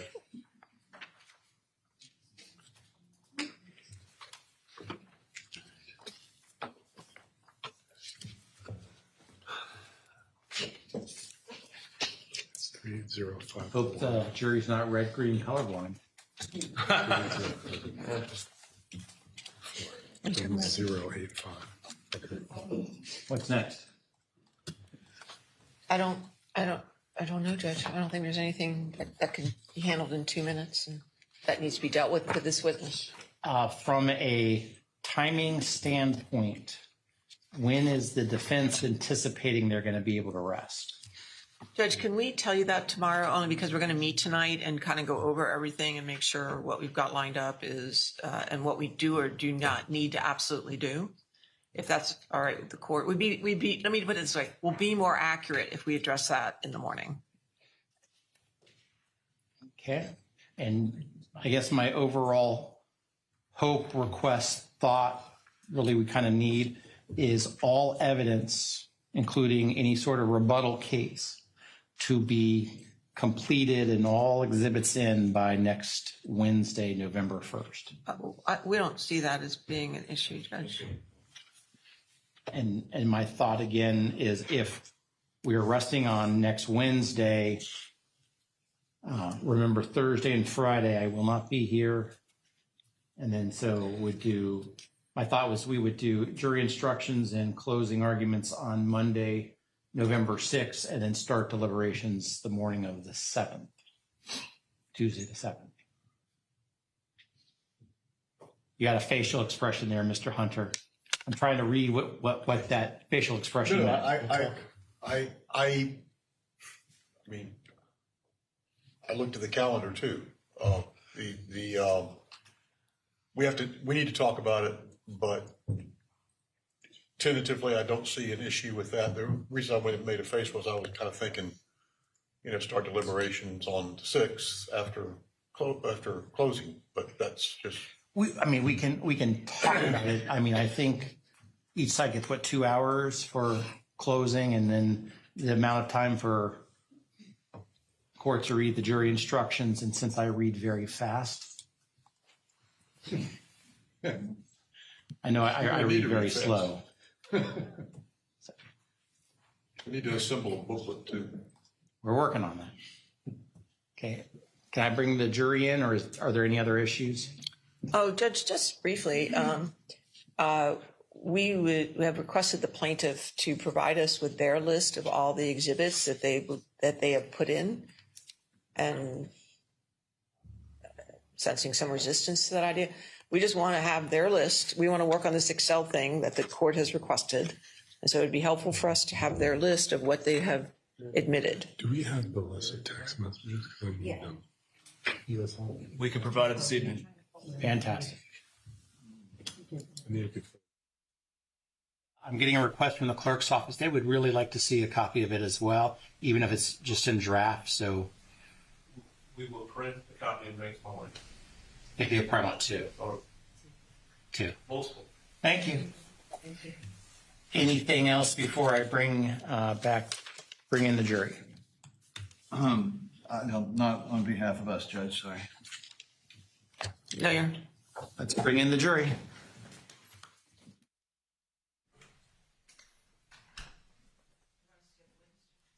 Yes, please. So is that monitor working?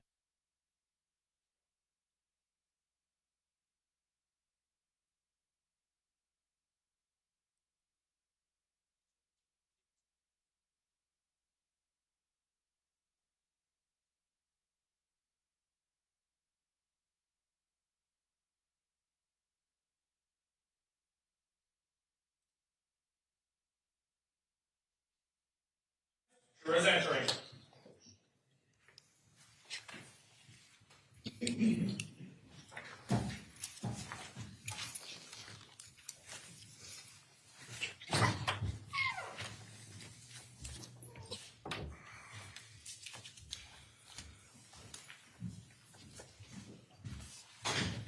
Hey, please be seated. Members of the jury, I hope you had a good lunch. No. No? Well, where did we go that we need to make sure that... No, don't tell us publicly where you went. Send us the note. I'm sorry to hear that you had a good lunch. Okay. I mean, I know the county has not provided you lunch at all throughout this entire process, so... In any event, I just want to confirm while you're away, you did not discuss this case amongst yourselves. You did no investigation and received no information. Is that all correct? And that you have not seen any media accounts of this case. Is that correct? And no one has approached you about this case. Is that correct? Okay, Doctor, you remember you're still under oath? I do. Plaintiffs? Please come on.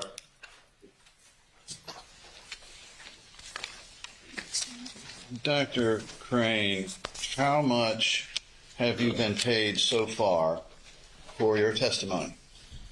I don't have a running total in my mind, I'm sorry.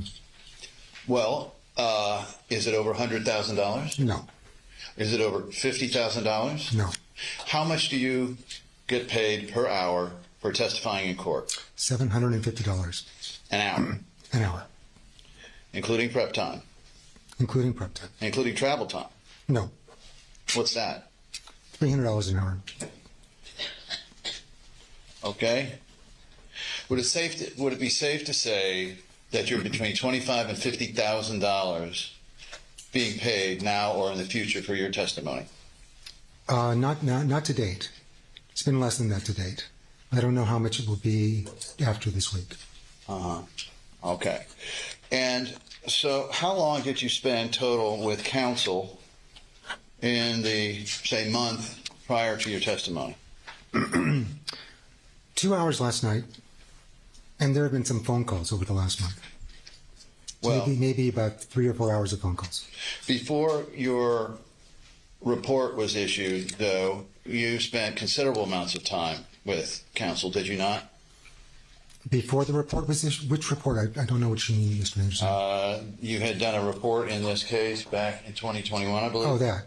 Yes. You did, right? Yeah, I don't know what you mean by considerable amount of time. Over 10 hours. I provided you my billing records to date, and I don't remember the details of them, but you have them in front of you, I think. Okay. Is gastroparesis a symptom of CRPS? No. Best of your knowledge? Okay. All right. So you had testified, first, let's talk about Dr. Hanna. You had testified that you felt that Dr. Hanna's treatments did not work, right? Correct. And that was because, and one of the reasons for all the weaning was because the dosage just kept going up and up and up. Is that right? Yes. That's correct. Okay. Oh, and incidentally, there's nothing wrong with being paid by the hour, is there? No, of course not. No. That's $750 an hour. Just checking on something. All right. So you said it had been going up and up and up, and that's as to the dosages. Now, is that individual dosages? I'm not sure what you mean by that. Well, the per infusion dosage.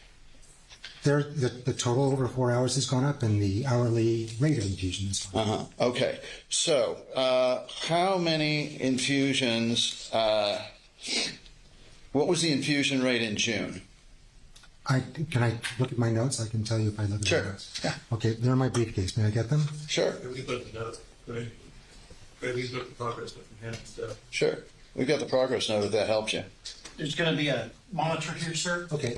I'm going to put it on the monitor. Okay, if I can look at my, I have some notes with the details. There's a lot of details. And I don't want to be incorrect in answering the question.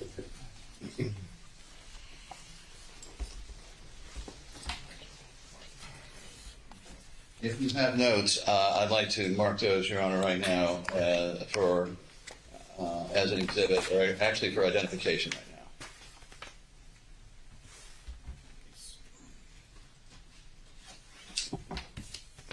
Do you want them? Or should I just I haven't read seen out? them unless you got a spare copy, but you can use them right now. I do not. Sure. All right. So we've got Dr. Hanna's progress reports here, and I believe it shows over 4 hours, 1,000 milligrams. Which date are we talking about, please? Well, in this instance, it would be for the month of June. I have the dates on specific, the amounts on specific dates. I don't know what the monthly total would be. Okay. Well, is it true that on every single day between between March and August of 2016, the same dose was used, 1,000 milligrams? Yes, and then it's September 30th, the dose began to rise. All right. Well, we'll get to that in a moment. The most it ever went to was 1,250 by your records, correct? 1290, I think. And so up until October, it stayed at 1,000 milligrams. That's right. All right. So then it did not go up through the course of the summer, did it? Unless, of course, the number overall of infusions went up, right? It went, on September 30th, it went up to 1,200 milligrams, but you're correct that it was 1,000 through that part of the year. All right. So if the jury got that impression that it was actually going up from your testimony over that entire period of time, that would not be true. I apologize for that. I misremembered that. Okay. And so the number of infusions, it was your testimony that they kept going up and up and up, isn't it? No, I don't think I said the number was going up. Well, how many infusions were there in March 2016? I'd have to look at his records to count them. I don't remember that in that detail. All right, I'll just list them out. You tell me if you have any notes for any one of them, and then we'll see what we can do. March, do you know how many? I think I just said I don't know how many. All right. April, May. Well, I didn't. If we can look at Hannah's records, June. we can answer that. But I didn't record the dates of every single. Might be able to help you. Can we put up the? Yeah. Summary. Doctor, I'll represent to you that this is a summary agreed to by the parties. And if we can go to 2016, please. Its use was agreed to by the parties. The summary is not agreed to by the parties. The numbers, I believe, were agreed to. The summary itself developed, but these are the numbers agreed to. All right. So if you look at the infusions then in March of 2016, there were how many? 17. I counted up. That look right to you? Are the greens? Oh, I see. Greens are Yes, sir. infusions. Mhm. I'll take your word for it without counting. All right. In April, there were 5. Mm-hmm. May, 3. June, 5. Does that sound right? Mm-hmm. July, 4. Mm-hmm. August, 3. Mm-hmm. September. I know it's a small thing, but can you say yes or no? As Yes, of course. Yes, of course. Yes to all those previous questions then. And September 4. Is that right? That's right. All right. So through this period of time, in fact, the number was not increasing. The highest one was March. Correct? Correct. The number in March, yes. All right. So if we take the number of infusions and the fact that they weren't increasing and the amount of the infusions, and note they weren't increasing at least until October for 3 times, you would agree with me that you were wrong in saying that Dr. Hanna's infusions were going up through the course of spring and summer. I was incorrect. Yes, I misremembered the infusions going up in dose. They were stable at 1,000 until September 29th. Okay. Well, you've known about this case for at least 3.5 years, have you not? Yes, I have. Have you ever actually spoken to Maya Kowalski? Of course not, no. And have you ever examined her? No, I haven't. So you don't know whether she has testified under oath here that these treatments were the only thing that helped her. Objection to asking a witness to comment on the testimony of another witness. Would you repeat the question, please? Are you aware or are you not aware that Maya Kowalski has testified that the only thing that helped her pain were these infusions? If she's testified to that, I'm sure that she did, but am I aware of it? No, I wasn't aware of that. And doctor, isn't the ultimate goal here to help the patient? The ultimate goal is to improve function and diminish pain. Which is helping the patient, That's right? Yes, I wanted to be more specific than just using the word helping. And the main thing that Maya Kowalski complained about was pain, was it not? And loss of function. All right. And so through the course of the spring and summer, as the dosages from Dr. Hanna were going on, did anybody ever show you any of the videos of how Maya Kowalski's function improved?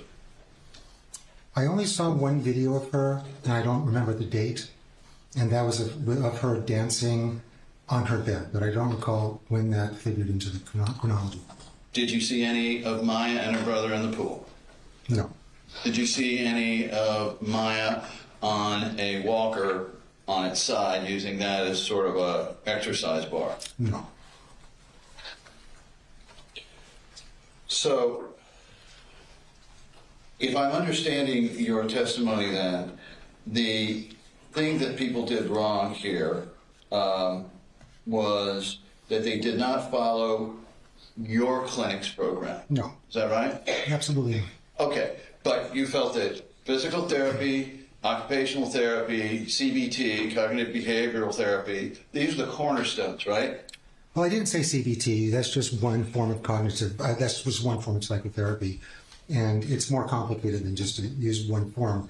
But I said that those were the cornerstones, the foundation of treatment of CRPS, and that's something which is nationally, if not internationally, recognized. Did you go through the records of Tampa General Hospital and see what she received over the course of 1 month inpatient during the summer of 2015? Yes, I did. And did she have physical therapy? Yes, she did. Did she have psychological therapy? She had some, yes. Did she have occupational therapy? Yes, she did. And she had that for a month, right? Correct, that's right. And at the end, the physical therapist said she wasn't improving, right? The PM&R doctor, the rehabilitation doctor, felt that she was ready for discharge and to continue the same therapy as an outpatient. In other words, she no longer required inpatient hospital admission. And these things are generally done as outpatients. Got it. Did you or did you not tell the jury on direct examination that under your approach, especially for a 10-year-old girl, you know, when their mind is developing, that your program here could work in a matter of weeks? I said in a matter of weeks, but not 4 weeks, and 4 weeks is never enough. So now it's more than 4 weeks that you need. I said weeks, and generally our program lasts for 6 to 12, sometimes more. But I would say 10 weeks is about the average for CRPS. For the people that were there actually seeing Maya Kowalski as she left Tampa General Hospital, she had not improved after 4 weeks of the therapy that you advised would work. True? Let me just check my notes out, please.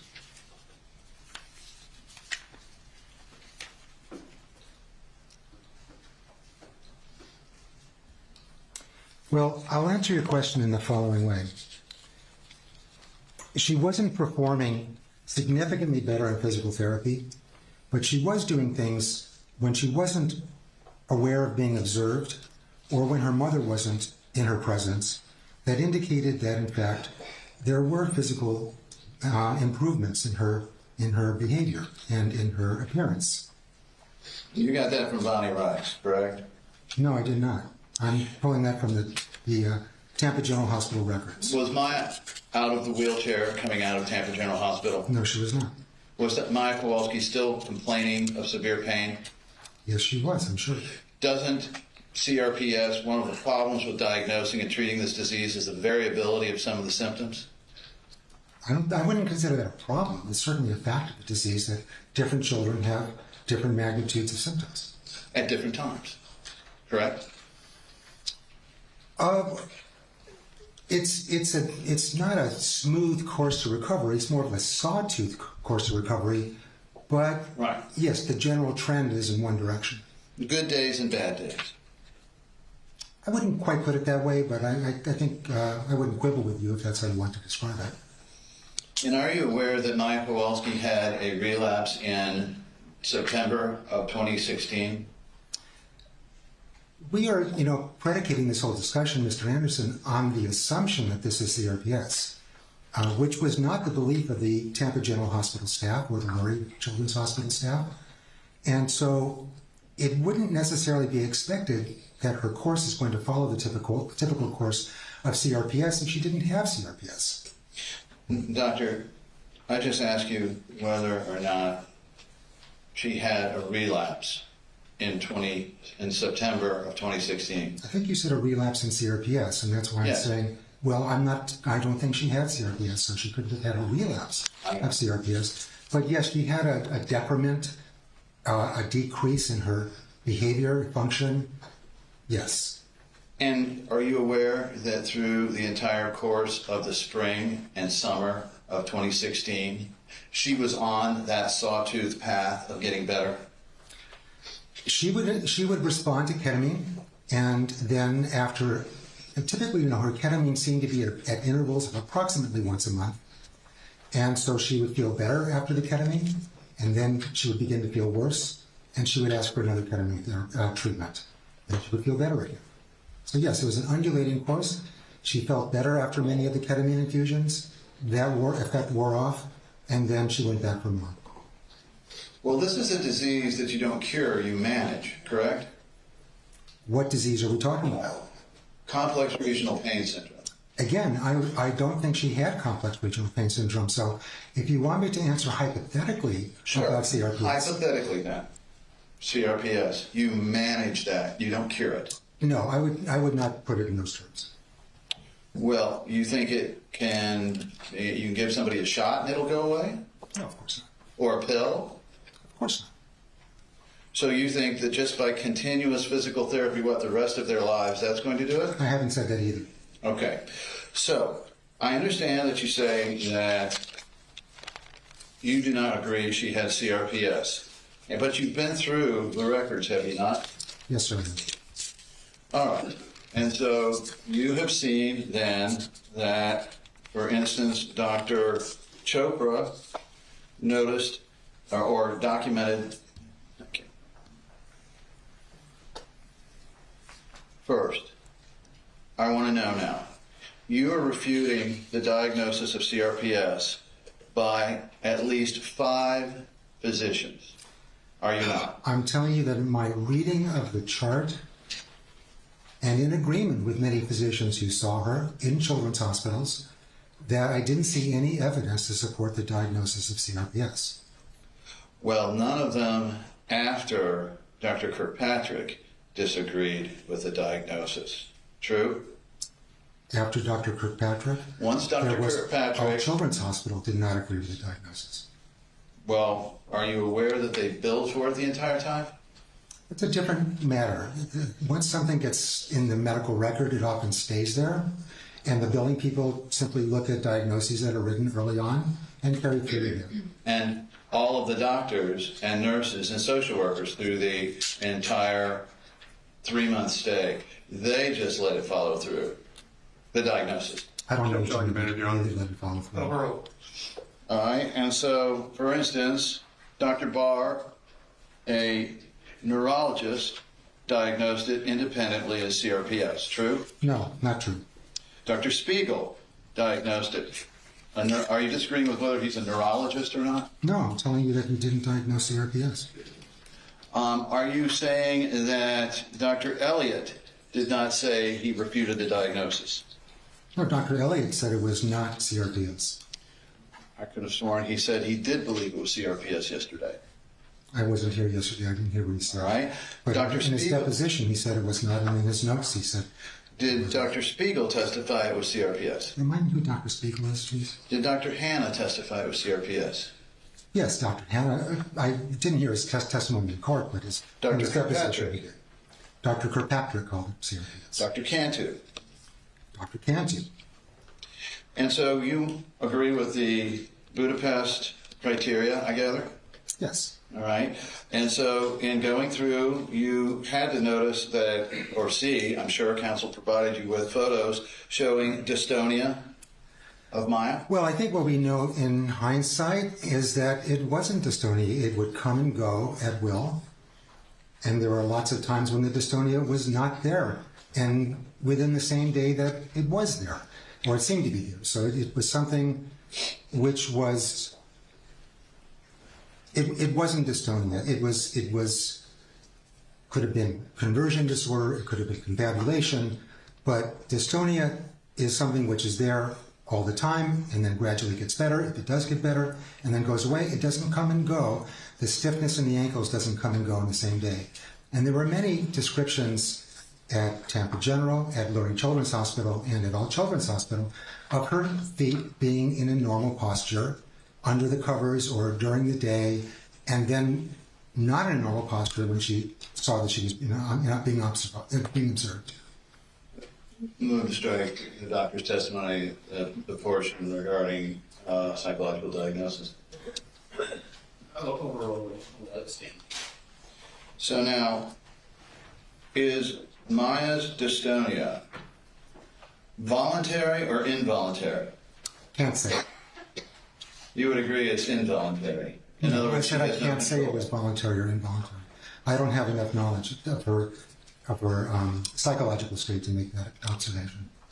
When somebody is under general anesthesia, they lose the ability to control their arms and legs, do they not? That's true. Can we bring up 2529-61? Do you recognize that as dystonia? No, I don't. It's not dystonia. If you look at any patient under general anesthesia, any patient, their feet do that when they're under anesthesia, which is why under anesthesia and in an intensive care unit when children are unconscious, we're very careful to prop their feet up so they don't develop constrictures. So that would be the typical look of 2 feet under general anesthesia, sir. All right. So the fact that they're pointing inward, you think has no significance? That's right. Mm-hmm. All right. Do you have any photographs of Maya Kowalski otherwise under general anesthesia where you can see that better? None that I can think of. Do you have any photographs around this time that demonstrate Maya Kowalski's feet staying perfectly straight? During what time? Leading up in the fall of 2015. The fall of 2015? Hang on one second.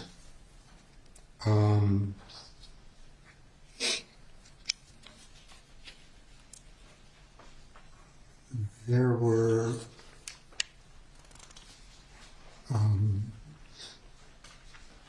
well, I'm mentioning the photograph from July the 30th, 2015, when she was being carried in a man's arms, and her feet did not look dystonic or like the photograph that you just showed me. That would be the only photograph that I remember seeing in the time. I just want to get this straight then, Doctor. Are you saying that a physician who diagnosed Maya with CRPS was deviating from the accepted standard of care? No, not at all. I'm saying that he was wrong. I'm not saying it's not a violation of the standard of care to be incorrect. All right. So you also, well, let me ask you, between December of 2015 and September of 2016, do you have any photos indicating no dystonia? Sorry, the dates again? December of 2015 through September of 2016. That is leading up to, or even up to the day of going into Johns Hopkins. There were 3 photos dated 8/16, 8/28, 8/31, 2016, in which her feet, at least in one of those photos, I can't remember which one, her feet were flat. The ankles were 90 degrees. Okay. So now, is it your opinion then that after the OT, the PT, and the psychotherapy at Tampa General Hospital, then that she should have been cured, or whatever you're calling it, better? No, 4 weeks in a hospital of that sort would not be sufficient not a sufficient amount of time. Wasn't the right, I mean, she was seeing a psychologist, but the problem was not yet identified, and the therapy the psychologist was using, if any, was not being directed specifically to what the problem was. So no, that was why Tampa General recommended that she transition to the outpatient pain setting, where the therapy could be more directed for what her problem was. All right, and then the 13 weeks at Johns Hopkins then, were they doing things correctly? Yes. Okay. Well, under your program, I think you said that the type of psychotherapy they should receive is virtually daily, correct? No, it's our program provides it weekly or biweekly, twice a week, for patients who are doing okay, but if they're refractory and still struggling after several weeks of once or twice a week physical therapy, once or twice a week psychotherapy, we bring them into our program where they can have that daily. Did you or did you not tell this jury just before lunch that under your program there was intensive psychotherapy virtually every day? Oh, that was in our rehabilitation program. Yes, that's exactly right. Do you know how many hours of psychotherapy, psychological therapy, that Maya Kowalski received during her 3 months at Johns Hopkins? I don't know. I did not add it up or look at the billing records. Well, for it to have worked, for them to have done what they needed to do, about how many hours do you think? Well, it depends on the diagnosis, doesn't it? So it's not CRPS, and it depends exactly on what's going on. And with psychological problems, of course, you can't give a pat answer if somebody comes in with depression, anxiety, obsessive compulsive disorder. You can't say, well, I'll make you better in 10 weeks, and then you'll be done. It doesn't work that way. Doctor, you're saying then that you can diagnose whether a patient has CRPS or not without ever seeing or talking to the patient. Is that right? Well, I can read now upwards of 10,000 pages of medical records from 3 different institutions and draw a conclusion based on that and some photographs that she doesn't have CRPS. I can't, I can also, diagnose CRPS talking to someone on the telephone and having them do I can be highly suspicious of it. I can't document CRPS without examining the patient, of course. Well, in fact, you've testified you've stated previously that you can diagnose CRPS by telling somebody over the phone to just blow like they're blowing out a candle on the child's arm. Well, I think diagnose I know I used that example in a video.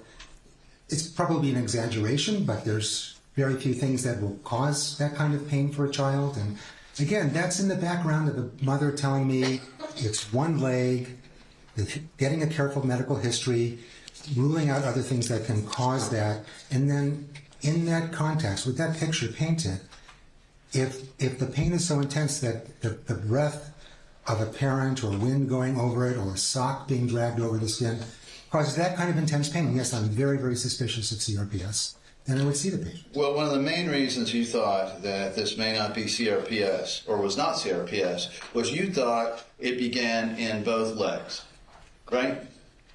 It began in both legs and then rapidly became profound weakness affecting both arms, both legs, the trunk, and what was called whole body CRPS, which is, first of all, an entity that, if it does exist, and it probably doesn't exist in children. If it does exist, it doesn't happen within the first few weeks of the problem occurring. There are so many factors, Mr. Anderson, that just don't add up to CRPS. This child's CRPS began in her right ankle following a gymnastics event. You're aware of that? Object to foundation, Your Honor. Overruled. Her CRPS didn't develop in her right ankle, Mr. Anderson, because I don't think she had CRPS. And at that time, she was not seen by anybody for the diagnosis of CRPS in her right ankle, so she wasn't diagnosed with CRPS in her right ankle. Well, nobody diagnosed her with CRPS until she went to an expert on CRPS, Until she went to Dr. Kirkpatrick. Right? All right. So let's just assume the jury believes that her legs turned in 5, 6, 7, 8 photographs was dystonia, and assume further that the jury has been shown lesions that look like CRPS lesions. And let's also, did it come to your attention that there are photographs of discoloration of her skin? Objection, Your Honor. Compound. Overruled. I haven't seen any photographs showing discoloration of her skin. You never saw any photographs of Maya being held down and her clothes taken off to check for CRPS lesions and her knees and palms showing discoloration? Objection, argumentative. Did you see those? Overruled. I have not seen photographs of that sort. Would that affect your opinion if there were photographs of color changes? Yeah, what would depend on the color changes, their location. Well, would it change your opinion if there were objective measurements of one leg to another and so much as 2 inches difference because of swelling? 2 inches difference in her Excuse me, legs? you're right, 1.5 inches difference. I don't think that's possible. Okay? But let's just say that there was testimony from a board-certified physician that said that. Would that affect your opinion? I would question that. 1.5 inches is 5 centimeters is beyond comprehension. Okay. And I would have to know what part of the body we're talking about as well. So, what part of the leg? Are we talking the thigh or the foreleg? I think it was the thigh, but the jury will know. So, if you've got a child that presents to you with extraordinary pain and with variable but still extreme pain upon even brushing her skin, with skin discoloration, with signs of allodynia, with swelling, and the pain begins in one ankle and spreads up from that one extremity and then to the other extremity, wouldn't you agree that CRPS is an appropriate diagnosis?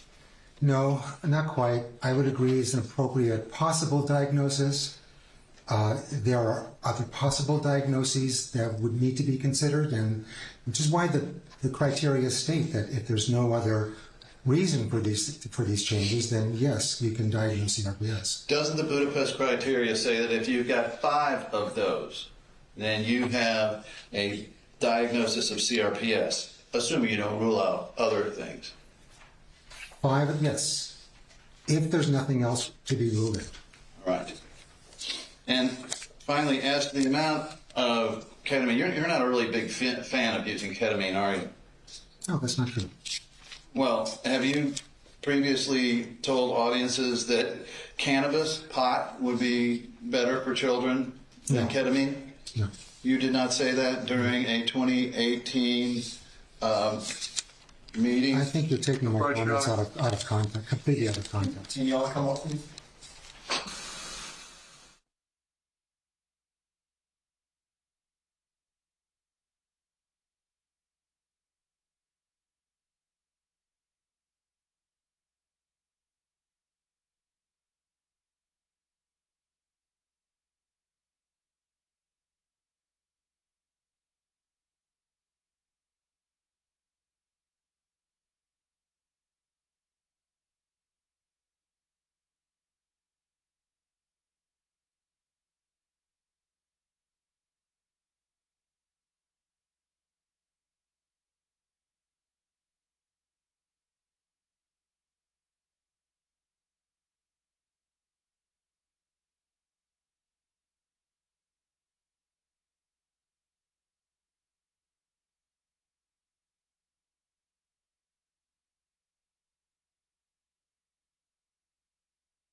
Make it take you to your door.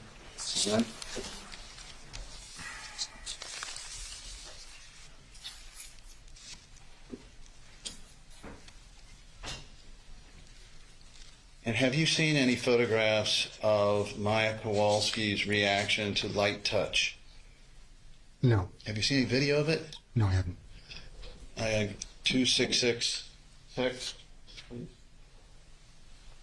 This is from October 4th, 2015.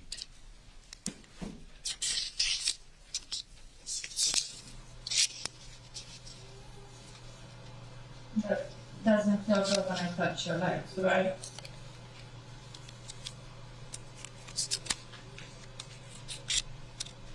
But your tongue, when I touch your tongue, that feels good, right? Yeah.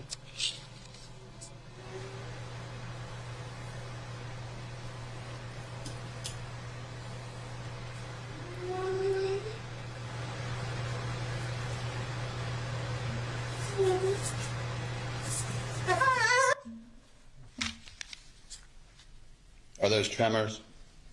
No, I don't think so. Is that aldinia?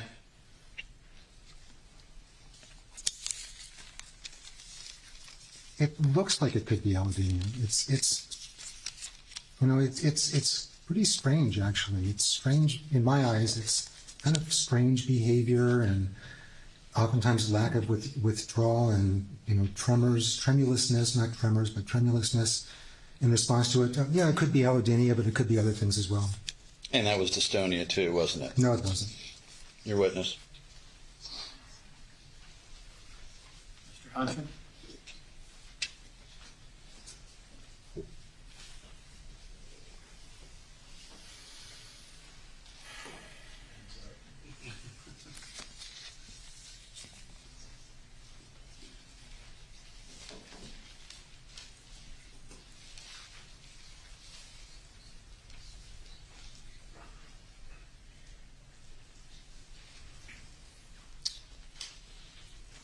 Let me just ask you a few questions, Dr. Crane. Appreciate your patience. Counsel showed you a calendar chart of various infusions by Dr. Hanna. Yes. That chart does not show the dosages. Yes. And the chart does also does not show, excuse me, I'm sorry, the various other medications that were being given at the time, correct? Correct. Do those make a difference? The dosages, for sure, yeah. Mm-hmm. What about the other medications that were being used by Dr. Hanna? It would be good to have that background information. Such as Versed? Yes. We see that there were some diminution in the frequency of infusions in April and May, but then it began to pick back up in June and July, and then once again in September and October. Yes. Is that consistent with a lasting or sustained benefit from ketamine? Our experience and the literature shows that in the case of CRPS and other... Just talk about your experience, though. All right. In my experience, low-dose ketamine infusions in patients with CRPS lasts, let's say 3 to 6 months. 3 months on the short end. And is there a difference between single-day infusions and multi-day infusions in your experience? We typically just do multi-day infusions. Okay. And are these, is the need for the apparent need for these infusions consistent with any degree of recognizable success of the therapy? Well, first, the magnitude, the size of these infusions is enormous. 1,000 milligrams, 1,300 milligrams in 4 hours. It's really unbelievable. And you say they're not successful because the duration of effect is so short. And one would expect her to feel better for a few days, for sure, because she's still got ketamine in her system. And that causes a euphoric state, which is why it's an abused drug on the street. Counsel asked you, well, let me back up just a moment. Is dystonia something that can wax and wane? No, it can't. Does it become fixed? It would hope it doesn't become fixed. It's a neuromuscular phenomenon, so the muscles are contracting, causing the joint to take that configuration. It can be any joint in the body. If it's not dealt with, then the tendons constrict, the muscles constrict and become permanently fibrotic, and then it becomes permanent. Then the only fix is surgical. But dealt with, it's not permanent. But it doesn't come and go. True dystonia does not come and go. Is the use of intrathecal pain pumps an accepted therapy for CRPS? No, not at all. Beyond scope. Never. Objection beyond scope. Overruled. Never. It's never acceptable therapy. Okay, why is that? It's way too invasive and way too dangerous. The risks are too high. Counsel asked you whether it was a violation of the standard of care to be incorrect. I believe your answer was no. Basically, right. Okay. Is it a violation of the standard of care to offer the wrong treatment? If it's done in good faith, it depends on the treatment. It depends on the treatment. If you thought somebody had pneumonia and you were wrong and you gave them an antibiotic in the correct dose and the correct time, no, that would not be a violation of the standard of care. That would be being wrong. If you thought or called a patient as having CRPS and gave them 1,000 milligrams of ketamine or 1,300 milligrams of ketamine in 4 hours, yeah, that would be that is the delivery of the ketamine that's a violation of the standard of care, not being wrong about the diagnosis. Thank you. And anything else, Mr. Anderson? No. No.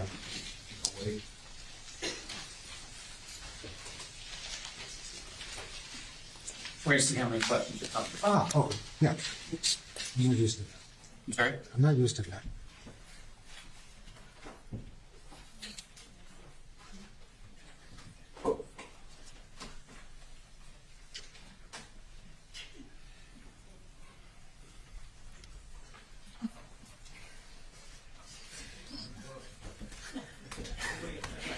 Well, there's more coming.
Are there any more coming? Okay, members of the jury, please do not discuss this case amongst yourselves. Do not do any investigation and receive no information. All rise. There was exit.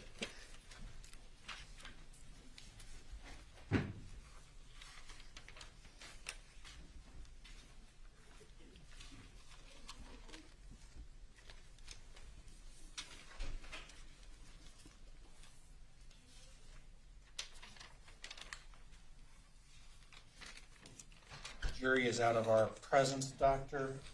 I need to go over these questions that we're going to ultimately ask you outside of your presence, so I need you to step outside, please.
Mr. Anderson.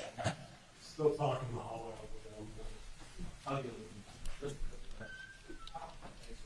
Ms. Lawrence, you're up. Come on.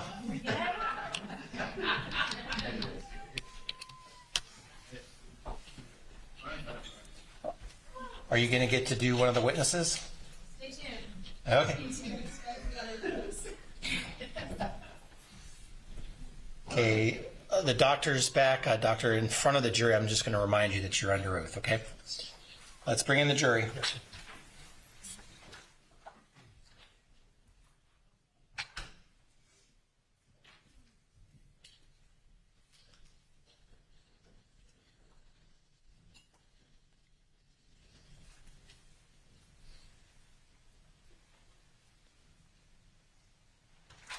All rise. Jurors enter it.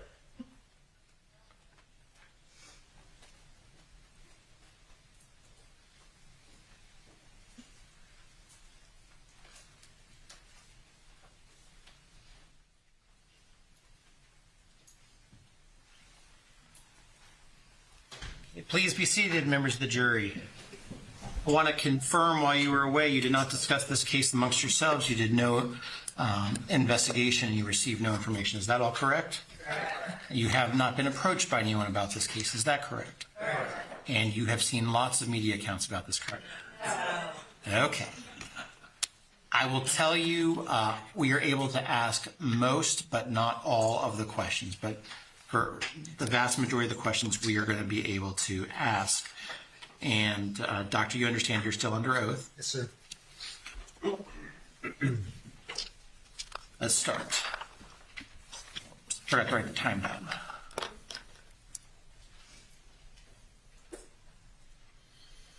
Doctor, how is Maya doing after her discharge from Johns Hopkins Children's Hospital? The latest information I have is that she's doing very, very well.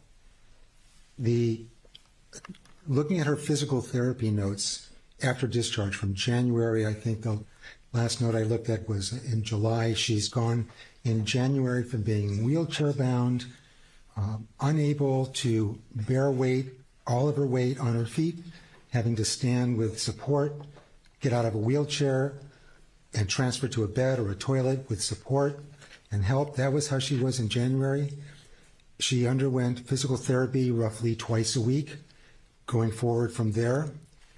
And by July, she's described as walking around, no pain complaints. There was a quotation from her father in in the summertime, just describing how well she was doing. And I understand that today she's a high school student. She's doing well. She's in some kind of athletics. So as far as I know, she's doing quite well. What are withdrawal symptoms of someone that is physically dependent on ketamine?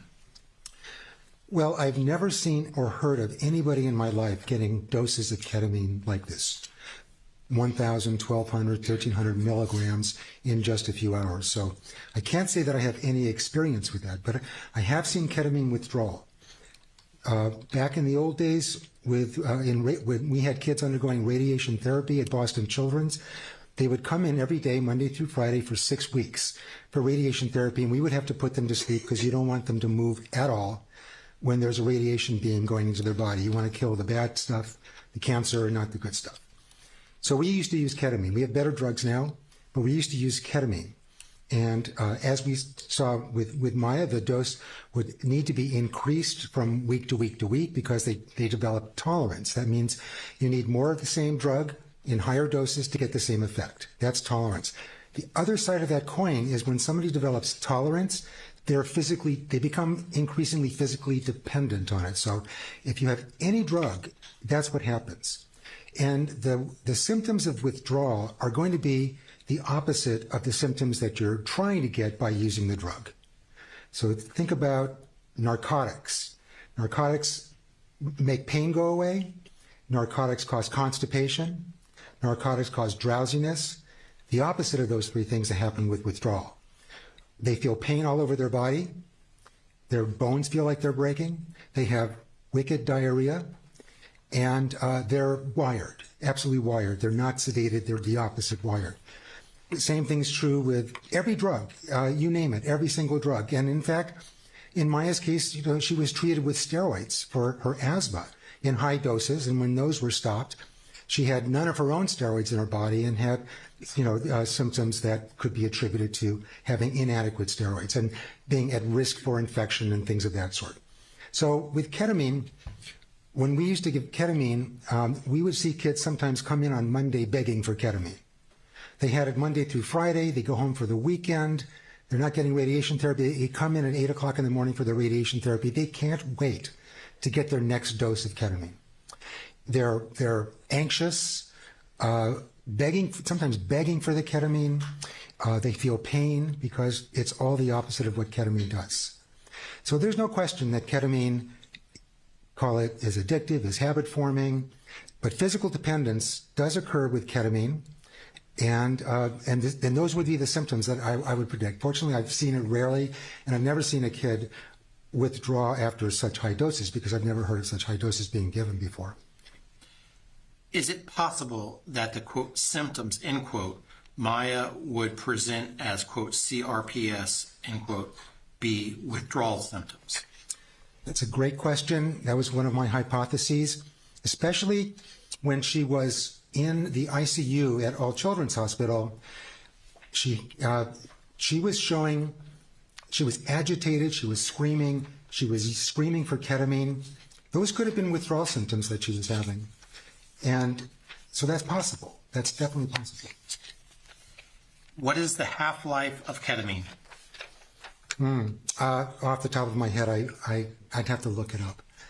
I would hazard to guess it's in the range of, sort of like in the range of what morphine is, which would be 2 or 3 hours. We have heard testimony that not all physicians that assess Maya, they did not always assess temperature changes or color changes or assess her skin or other things, the Budapest criteria, or the other things on the Budapest criteria. Can you make a certain determination that it is not CRPS since you did not assess Maya during this time yourself? Dr. Kirkpatrick and Dr. Hanna described her limbs as being cool. I don't know what that means.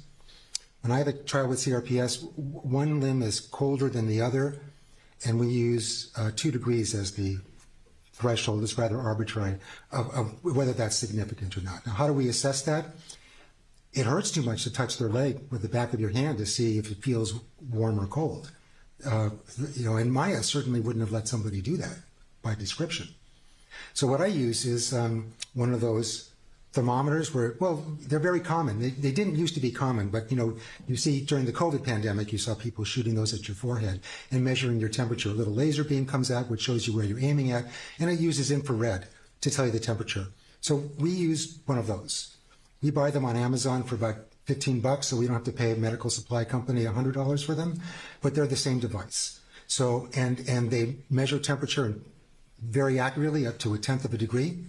And so we have a chart. We shoot the big toe, top of the foot, the ankle, the shin, the back of the calf, the thigh, and we just record those measurements and compare left and right and look for a difference. And as far as color change goes, that's obvious. As I said, I provided some photographs to Mr. Hunter. He asked me for some photographs of what CRPS looked like in my patients. Some of them are really horrendous. We have one leg that's pink, one leg that's deep blue. So that's pretty clear. I didn't get that. I don't know how Dr. Kirkpatrick and Dr. Hanna assessed temperature or anybody else subsequent to that, but I suspect that really wasn't done. Doctor, you stated many times that Maya does not have CRPS, but also stated you never examined her. How can you come to this conclusion?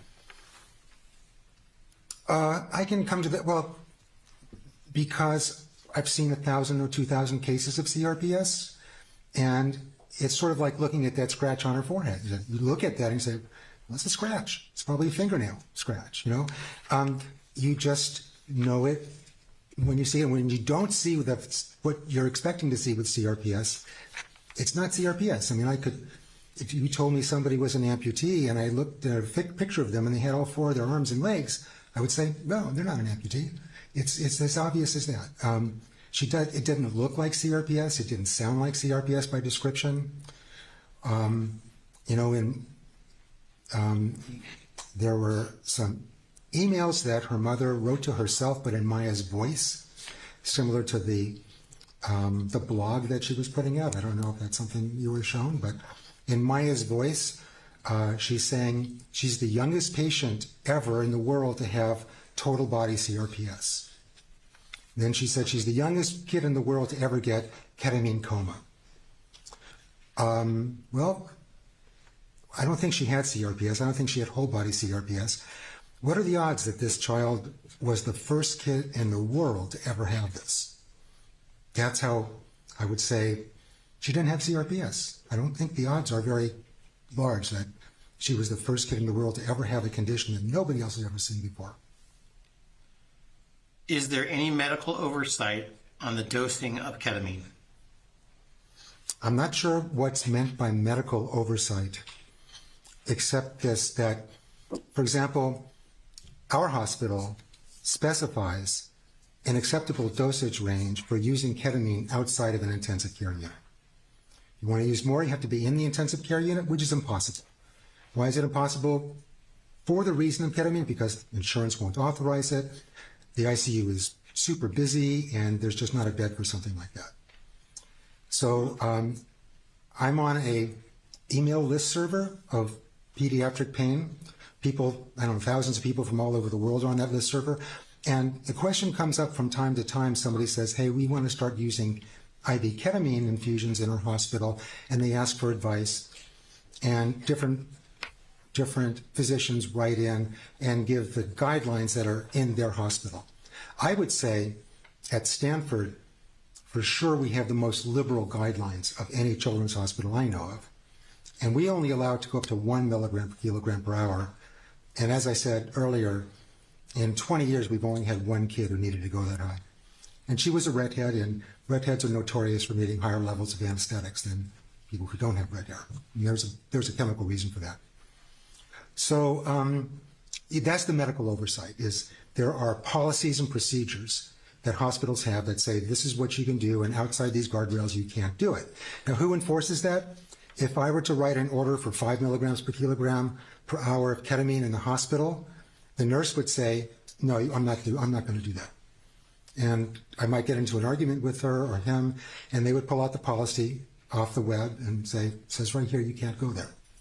And that's it. You know, I would be in serious trouble if I really did that.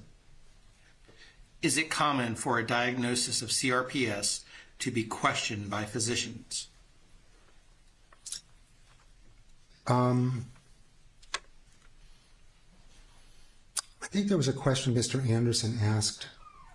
I think Dr. Elliott, about honoring a diagnosis that comes in the hospital. So how could you not honor Dr. Hanna's or Dr. Kirkpatrick's diagnosis? And to that I would say, we don't honor diagnoses. We honor patients, we honor parents, we honor people, but a diagnosis is an idea, and they're wrong sometimes. You wouldn't want a doctor who accepts you from another doctor outside the hospital and just automatically agrees that this is the diagnosis, these are the drugs you should give. You know, it's going to be your reputation on the line if that's wrong, because you're the one giving the drugs. So you're going to ask the question, is this right? You know, and sometimes it's just really obvious. You have, like in Maya's case, comes into the hospital with a diagnosis of CRPS, pain specialist is called and says, it doesn't look like CRPS. It just doesn't. And so then you have to take a step back and say, well, it doesn't look like CRPS. What else could account for what we're seeing? And that would be true for any disease. You know, if somebody comes in with a cough and the doc on the outside says, I'm sending this guy in for pneumonia, I want you to treat him with antibiotics, and you put a stethoscope on his chest and say, he doesn't have pneumonia. You do a chest x-ray, he doesn't have pneumonia. You treat him for something else, what he does have. Next question. Does the diagnosis of CRPS automatically raise questions of psychiatric issues? No, never. Next question. Do you require IQ tests to treat CRPS or for entry to your pain clinic? Oh, no. Why would we do that? What role would IQ play in pain treatment, assessing meds or source? It would not figure at all. We treat children who are cognitively impaired. We treat children who are near genius and everything in between. And, we would treat them no differently, except that when you're treating a cognitively impaired patient, it's challenging to figure out what's going on because they can't really describe it, or an infant for that matter. But no, we don't do IQ tests, and we don't treat anybody differently, whether they're smart or stupid. If in a, quote, breakthrough case, end quote, it was whole body CRPS, would someone experience pain from a charm bracelet, anklet, pulling hair back tight, or application of mascara and makeup? Yes, they would. Our children and women, adult women with CRPS, don't shave their leg with CRPS because it hurts so much to drag a razor over it. It hurts to drag a sock over it. They can't wear jeans. Our patients with CRPS, and probably all patients with CRPS in Florida, if it's in their legs, wear shorts 365 days a year because it's too painful to put pants on. Fortunately, I live in a place where that's okay most of the year. They live in Boston. I think they're out of luck. But that's how painful it is. Yeah, it would hurt. Has any pediatric CRPS case reoccurred in your center? Yes, it has. At what age? It's never reoccurred so far, knock on wood, in children who started at Maya's age, 10 or 11. As I said, those are our favorite to take care of because they get better the fastest, and they're usually cute little girls, and you feel really good about restoring them back to 100%. The teenagers tend to recur with greater frequency, and we published a paper on CRPS recurrences by sending surveys out to every patient we treated since 1984 and 1994, which is when I went to Stanford. And we sent it out. We got about a 35% response rate, which is pretty good for a survey, especially because we were using addresses and email addresses that were 20 years old, so we didn't know. A lot of the surveys came back as undeliverable. And what we found, we were kind of surprised that that ongoing pain was much more common than we thought it was going to be. About a third of the patients said they had no recurrence at all, no pain. And the rest of the patients had some kind of pain. Fortunately, most of them were mild. There's a young woman who's now a medical student at Stanford that we took care of a long time ago, 15 years ago.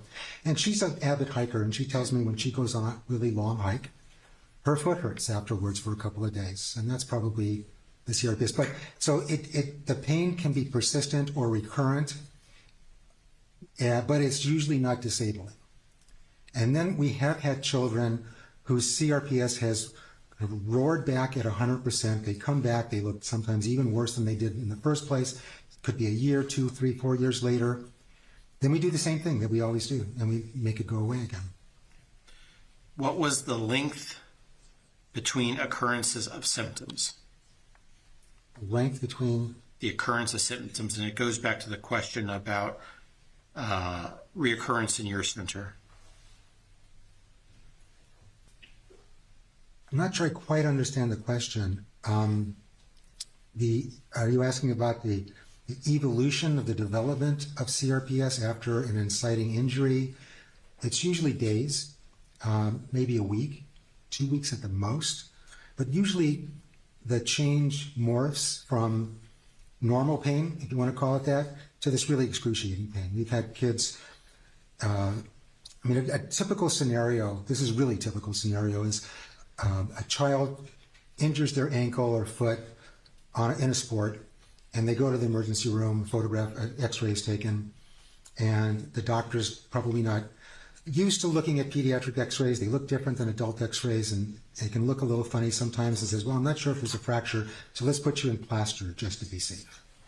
And they put them in plaster, and about 5 days later, they're in excruciating pain, and cut the cast off, and they have CRPS. Because immobilization is I think one of the triggers of CRPS, when you immobilize a limb. In fact, there was a study done by a colleague of mine named Stephen Butler in Sweden. Sir, let me just, the question had to do was between the length, so. Did I answer the question? Typically, a few days to 2 weeks between an inciting event, if there is one, and the development of CRPS. In terms of recurrences, they can occur almost any time, but what I've seen is, I would say, 6 months to a couple of years for a recurrence. Was it ever, or when has 25 milligrams per kilogram per hour been within the reasonable standard of care or used in practical application? Never, not even for general anesthetic. Never. I've never heard of doses of that sort, that magnitude.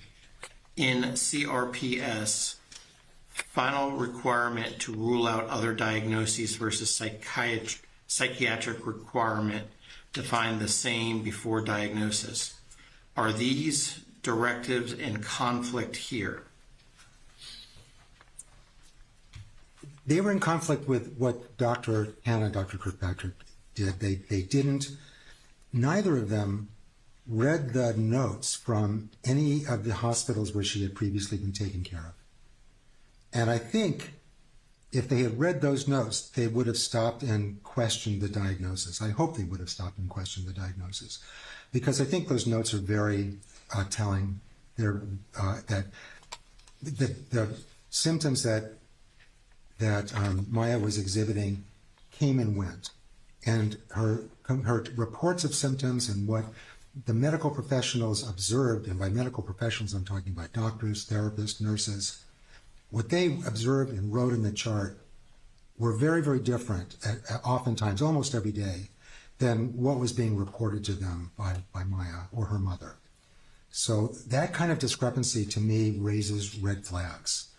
If a child can go from, let's say, feeding herself with both hands, brushing her hair, smiling, to screaming in pain, and when a nurse comes in to give her a pill, say she can't lift her arms off the bed to put the pill in her mouth, there's something wrong there.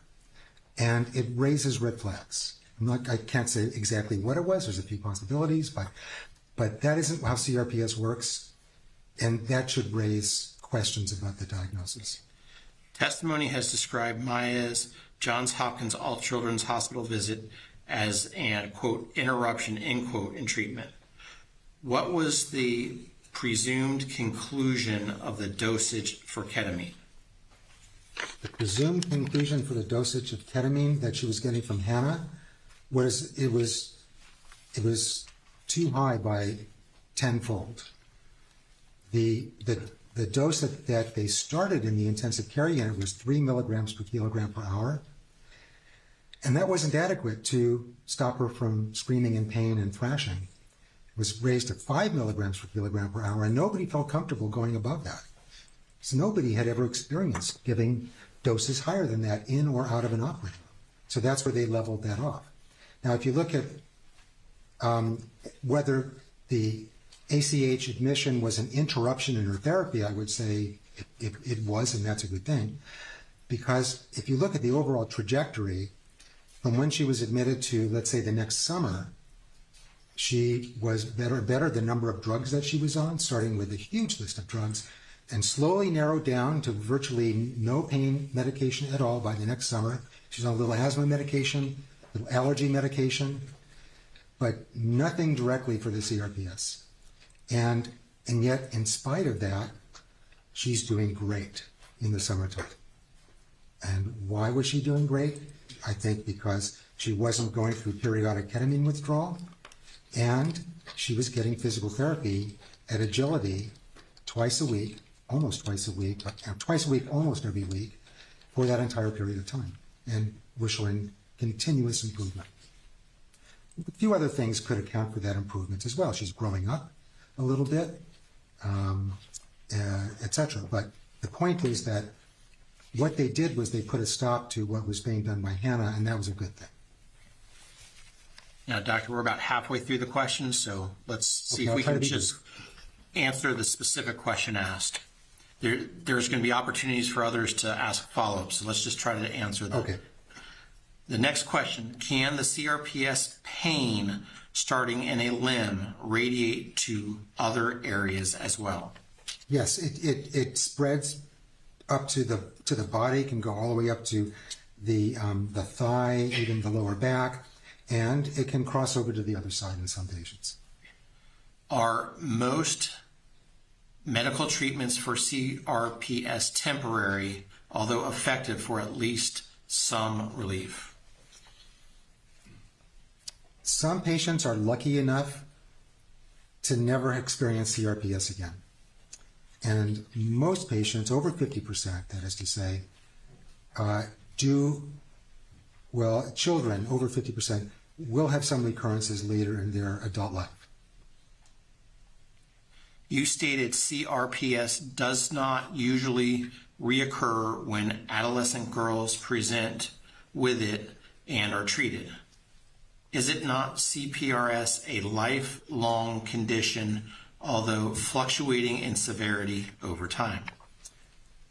No, if I said teenage girls it doesn't recur in teenage girls, I misspoke.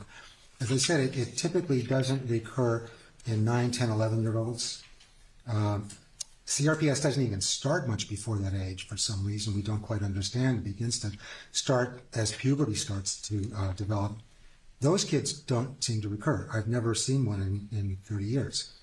The older teenagers will have some recurrence, but as I said, it's about 2 out of 3 will have some kind of recurrence, but it's usually mild. I've had my patients have childbirth after CRPS in their 20s or 30s and haven't had any kind of recurrence, even with that sort of a significant event. And about a third of patients, it doesn't recur. So is it lifelong in them, or are they cured? It's hard to say. I mean, maybe 5 years later, they will have recurrence. I don't know. But almost all those patients who have CRPS in childhood and adolescence go on to live normal lives. Next question. You testified Maya was in athletics. Can you tell us what she was involved in? Maybe I have it in the notes I made. Let's see if I did that.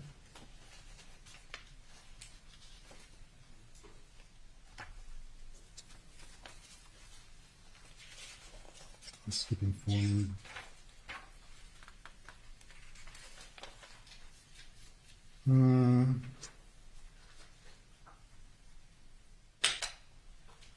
No, I didn't write any notes, but I don't remember if it's gymnastics or cheerleading or something. It wasn't like soccer or anything like that.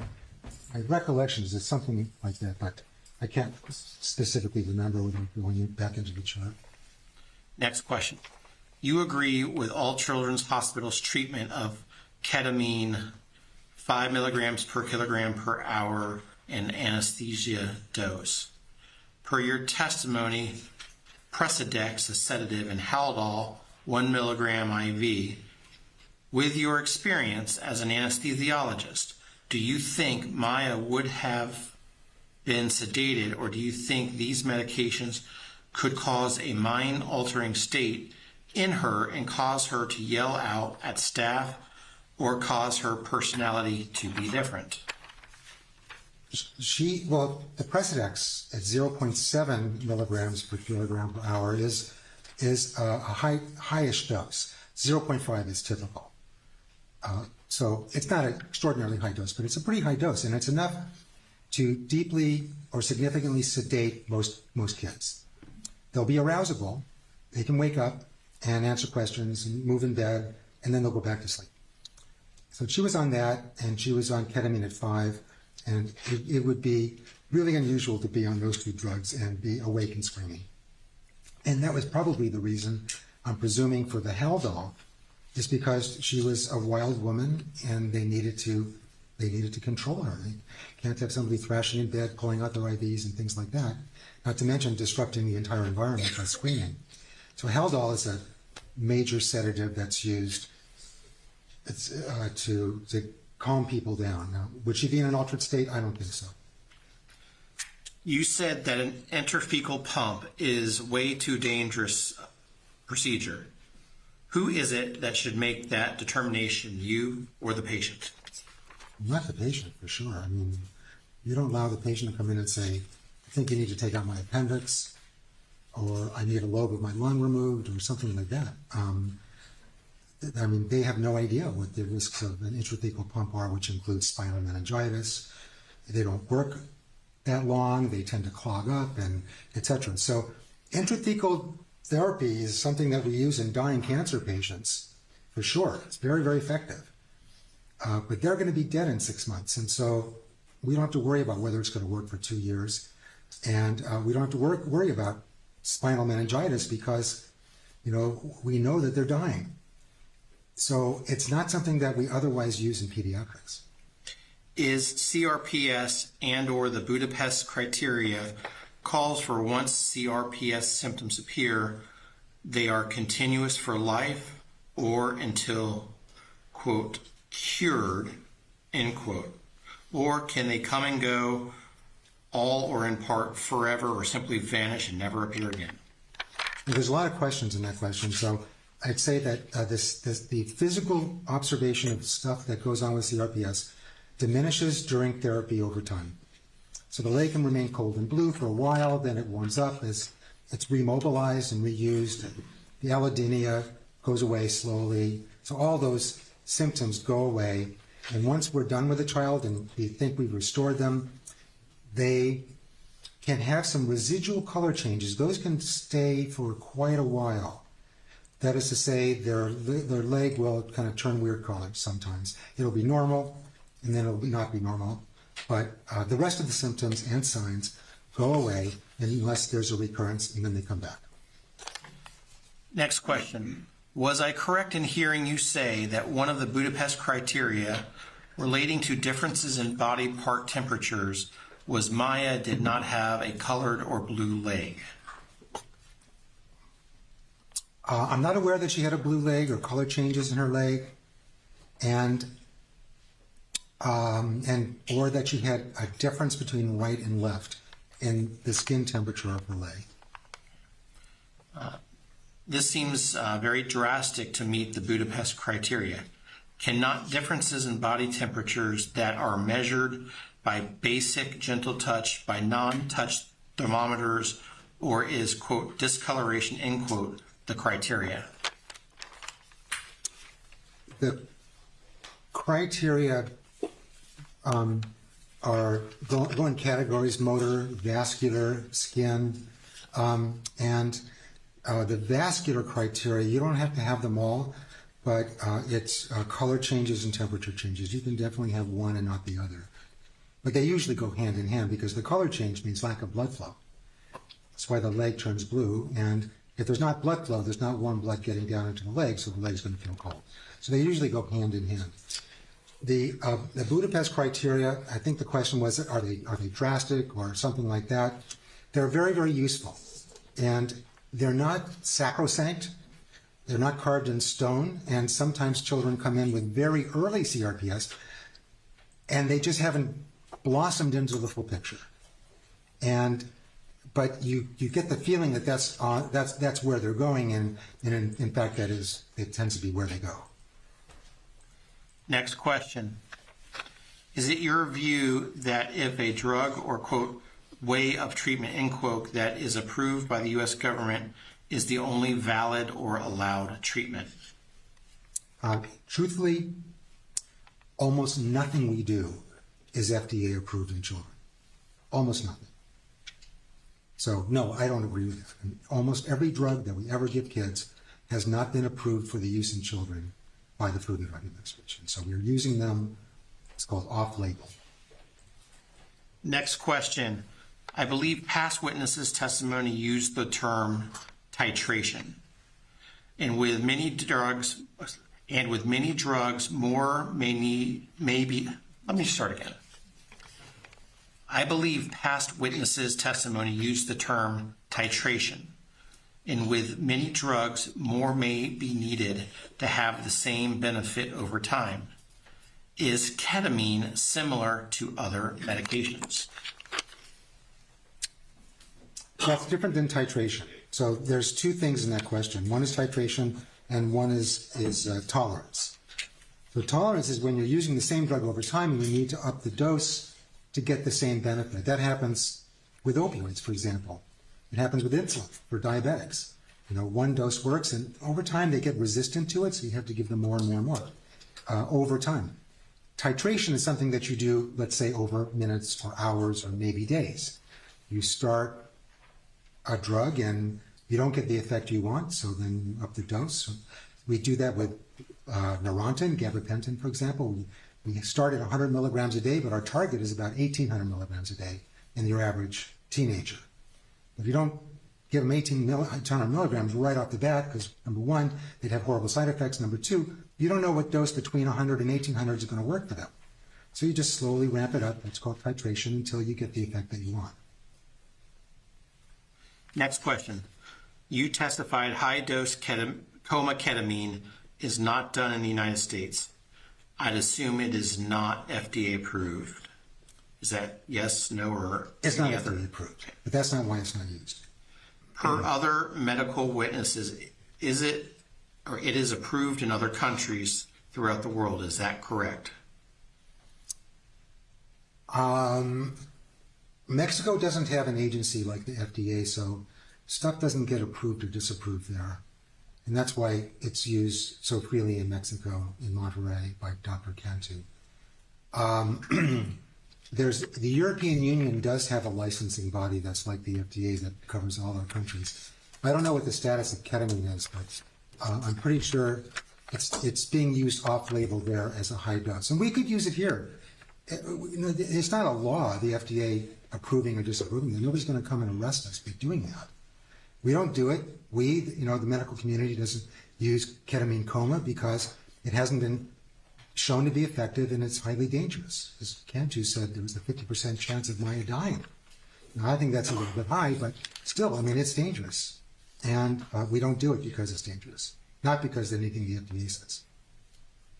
Next question. You stated that you do at times use ketamine in low doses to treat CRPS. Is that correct? That's correct.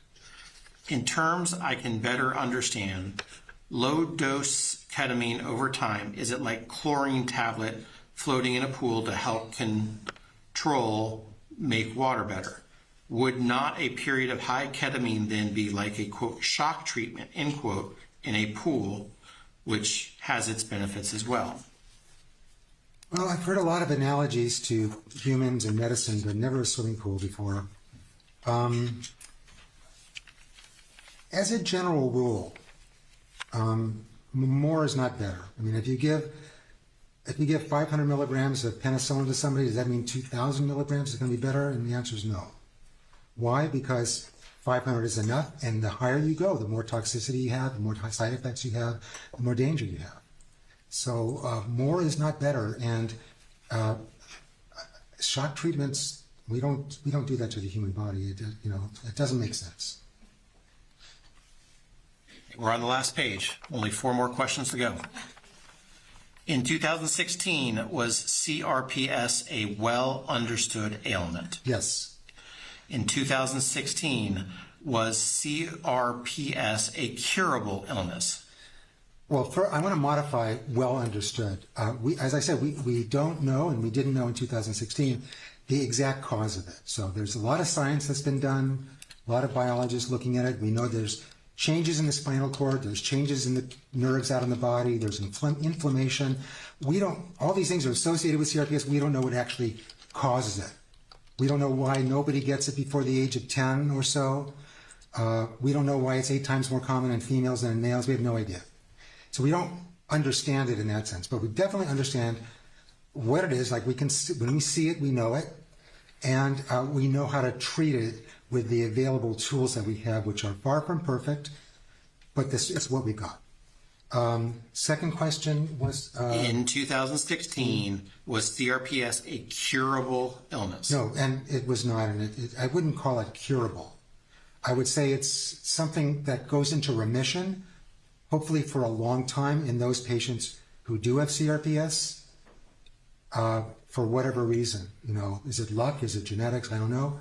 But I would hesitate to say that it's really curable, except possibly, again, for those 10-year-old girls. I've never seen it recur in them, and I've never heard of it from anybody else. But curable is a very strong word. I'd be hesitant to use it. In 2023, is CRPS now a well understood ailment? It's not much better understood than it was in 2016, to be honest with you. It's a confusing disease. Just don't know why people get it and what causes it, what the basic mechanisms are. And the next and last question, in 2023, is there a medication or drug that will cure CRPS? Oh, I wish there were. Nope. Okay. Mr. Hunter, you're up next with any follow-ups. Mr. Anderson, you're up next with any follow-ups.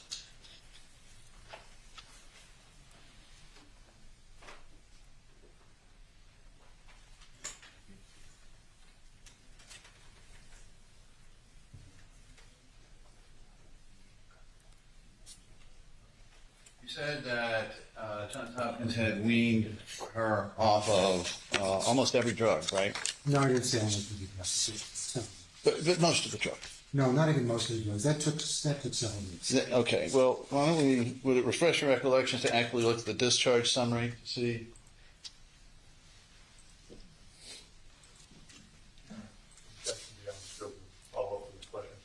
Overruled. You can continue, Mr. Anderson. Next one. Okay, so I'm sorry, you're right. The beginning of the first page has the number 1 and 2. All right, Aquaphor.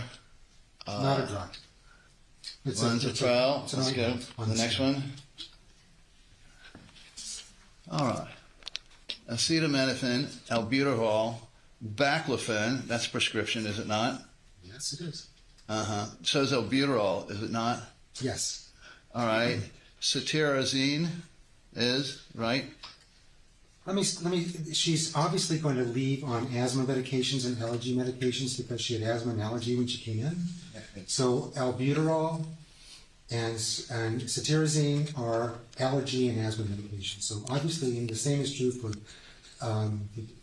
there it is, the Flovent, both nasal and inhalation. Those are asthma medications. Then there's several vitamins on here. There's the vitamin D. There's a laxative, Miralax. Like, show me a kid these days who's not on Miralax. So she's gonna. It's a lot of medications, multivitamins. Those are not going to be taken away at this point in time. It'll be up to her pediatrician to decide if she needs those in the long term. So what she's on for CRPS or pain is pregabalin. Yeah. That's it. No. Well, what you told the jury, did you not, that because of the care and treatment of Johns Hopkins over this 3-month period, that her asthma was much better as well? Did you not? No, I didn't say that. Okay. But it looks to me like there are at least 6 different prescription drugs that she was checked out with and over 14 different substances listed. You agree with that? Not over 14. There's 14 exactly listed. Some are drugs and some are not. And so 14, some are drugs, some are not.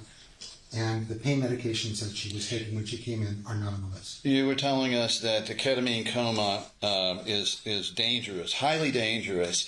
Do you know that over the past 10 years, Dr. Cantu has been performing these, that there has never been a single death or major injury from them?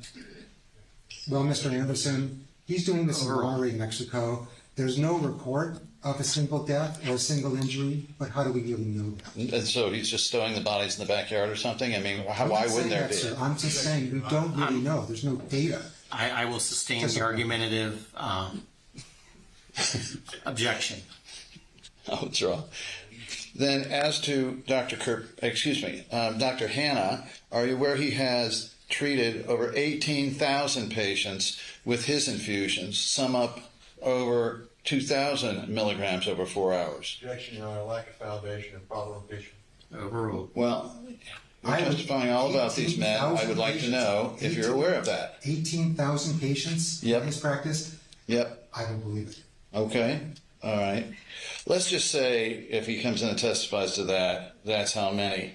Wouldn't you expect out of that many patients that at some point, if it was so dangerous what he was doing, his titration, there would be at least 1 or 2 bad results? Objection, argument. Sustained on that one. What, if any, bad results have you discovered in all of your intensive examination of these facts? What bad results have you seen from either Dr. Cantu's ketamine coma or from Dr. Hanna's infusions? Objection, Your Honor, lack of foundation and argumentative. Overruled. You can answer. In Dr. Cantu's hands, Maya developed a multimicrobial pneumonia requiring antibiotics, and it could have been a life-threatening pneumonia. She also may have aspirated. There was one time when she vomited with the endotracheal tube in, and there's notation in one of Beata's emails that the nurses had to jump on her, and there was suctioning the vomit out of her mouth and suctioning her tracheal tube, that breathing tube, to clear material out of that. That might have been the source of her pneumonia, for all I know. But a multimicrobial, which means several different kinds of germs, bacteria, multimicrobial pneumonia is not treated. It's very dangerous. So it's hard to say. I mean, I can't say that she came to no harm. She did come to harm. As far as did you ask me about Dr. Hanna's treatment of her? He was giving her humongous doses of ketamine.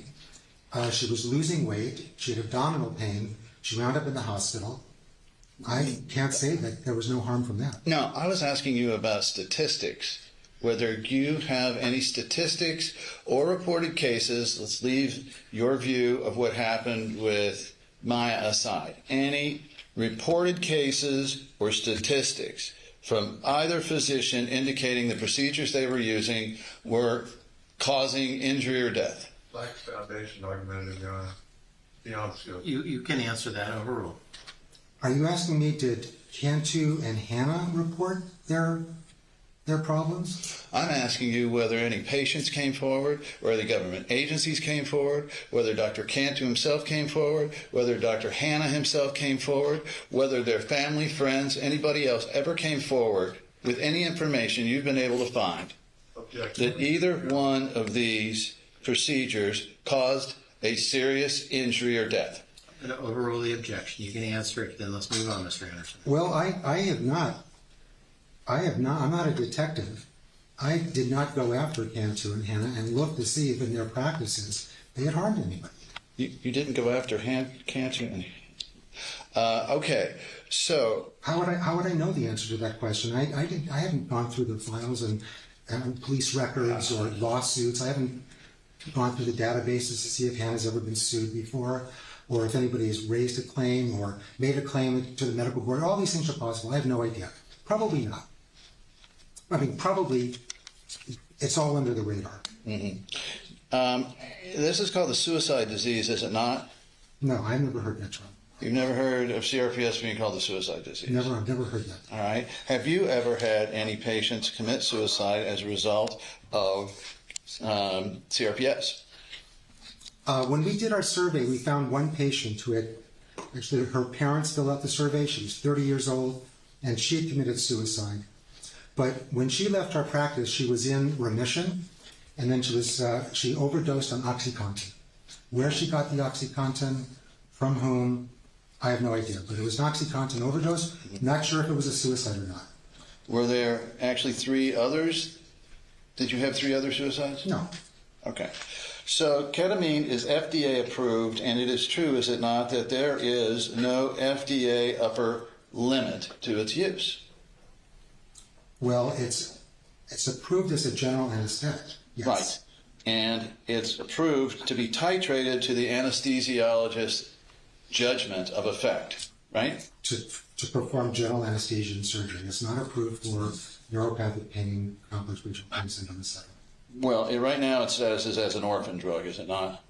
Well, as I said earlier, there's nothing wrong with using it off-label without FDA approval. But the question was, is it approved? Yes, it's approved for general anesthesia, but not for anything else. But the idea is it titrates an experienced anesthesiologist using it for whatever purpose they've got, treatment of pain, or I guess during the course of a surgery. It's the anesthesiologist's judgment to titrate to effect, is it not? No. So you just press a magic button and you know that amount is the right amount under each circumstance? You misunderstood. Sustained.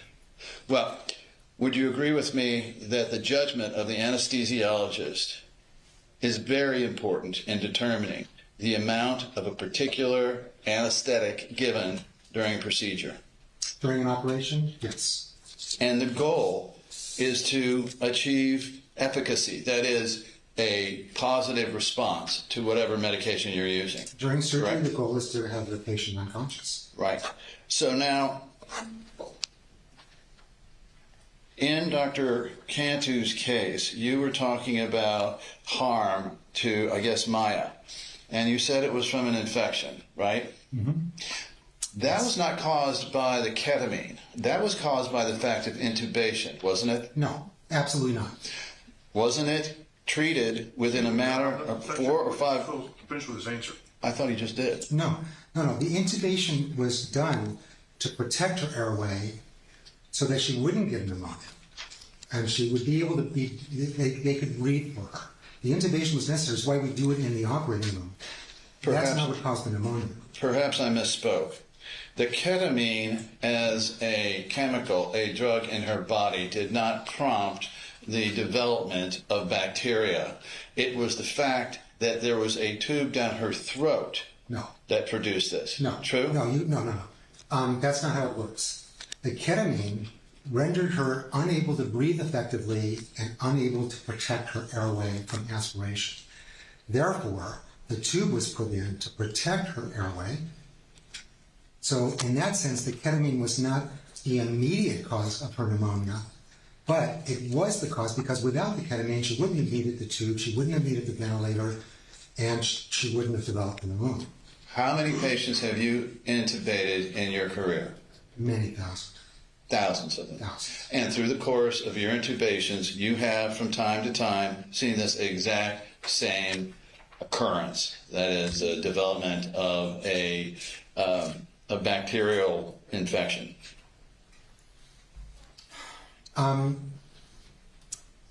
Bacterial infections occur in intensive care patients who are on ventilators because they cannot cough effectively and clear secretions. So the fact of an intubation in and of itself is an accepted medical procedure, true? True. And in this instance, this infection was resolved within less than 18 hours through the use of broad-based antibiotics. Don't the records reveal that? I don't have Dr. Cantu's records. I don't think they're in the record here. You were going on Beata Kowalski's. Can the witness finish his answer? Sure. We don't have medical records. We can't say that it was within 18 hours. I don't know her fever curve. I don't know what her sputum was like. It was suctioned up by the nurses. I don't know if they ever repeated the culturist. I have no idea. Right. So you're not aware of the testimony of Dr. Cantu here about that? What I'm saying is I don't have the records to show that she resolved it within 18 hours. It's possible. Okay. I'm just saying the record doesn't reflect that. You also were talking about withdrawal symptoms from ketamine. And is it true that ketamine does not directly affect the opioid sensors in the brain? That's true.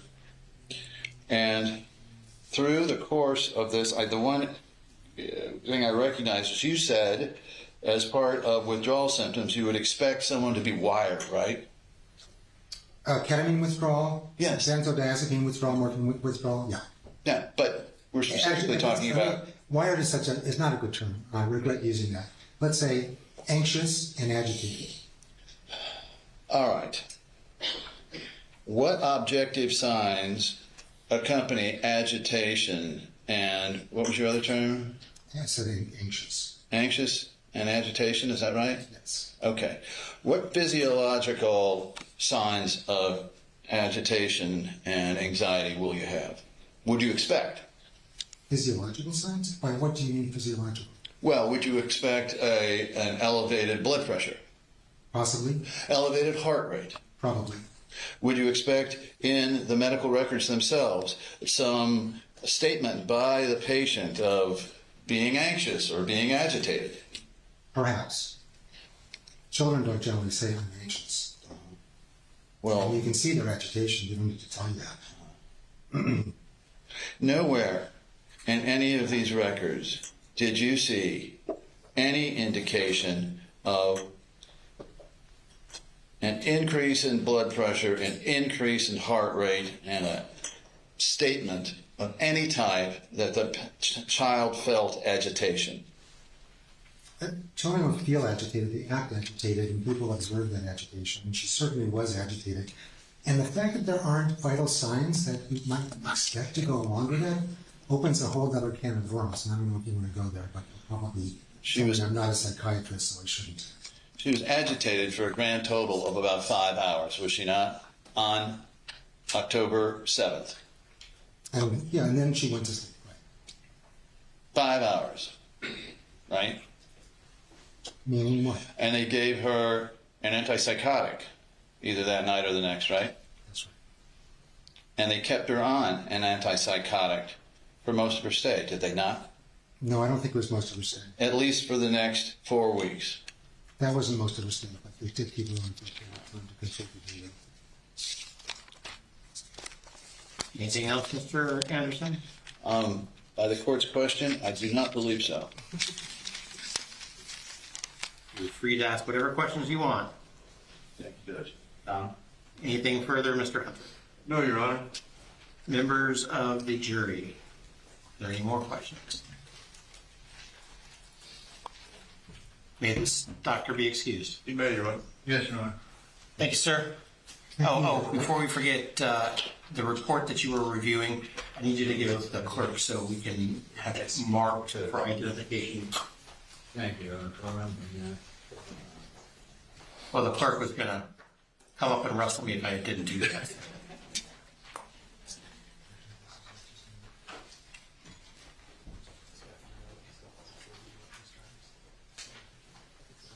Yeah, I would think the whole thing is possible. There's a whole file there we wanted marked, Judge. Did you review, Doctor, did you review any of the other papers in your file during your testimony? This is the same. There's another copy. There's other stuff. That just says. Yeah, why don't you show it to How about the the judge? stuff that's in your actual folder? Did you review? Just tell me if you reviewed it or not. Yeah, I just got these last night from counsel. Yes, and I read these. So then let's hand it to the. Okay. I don't need you to tell me what it is. Just hand the court deputy anything that you looked at. All right, I looked at that. While he was on the stand, Your Honor, is that? While you're on the stand. Oh, you're on the stand. There you go. Okay. Thank you.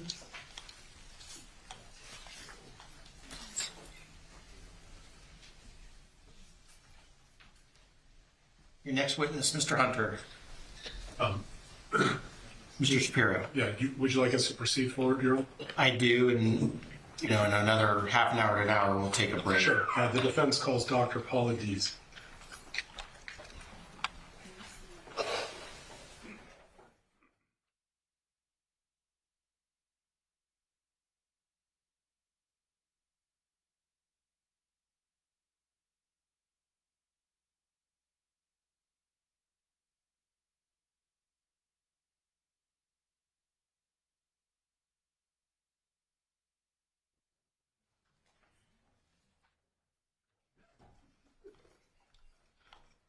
Stand here, face forward, and raise your right hand.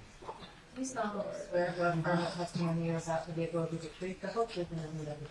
I do. All right, right this one. He's going to see it.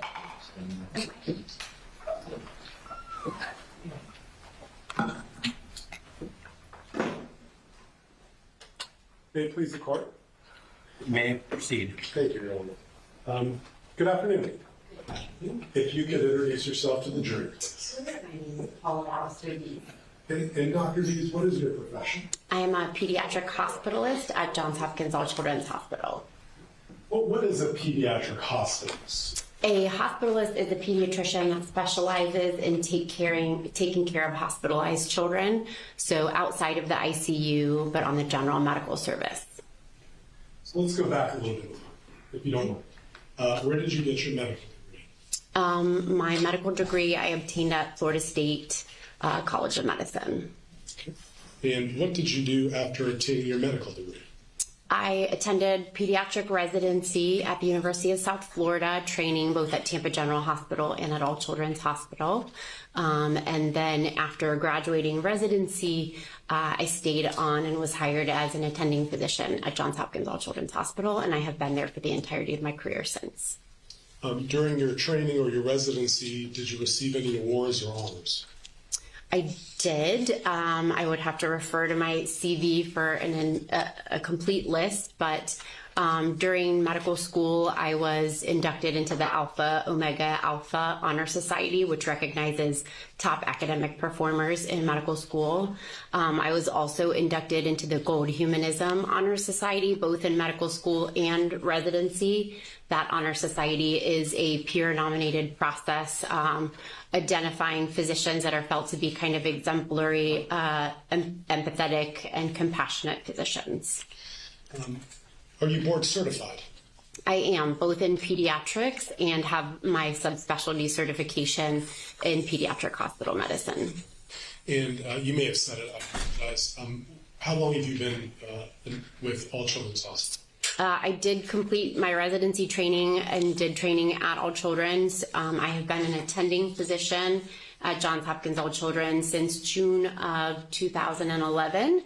So just had my 12-year anniversary as an attending, but if you include the 3 years of residency training, I've been there for almost 15 years now.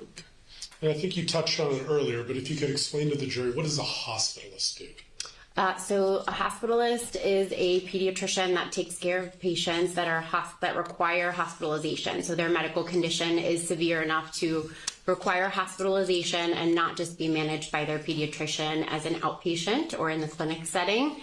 So if a patient comes in and needs to stay overnight for whatever condition, we will continue to evaluate them, monitor, and treat them throughout the course of their hospitalization.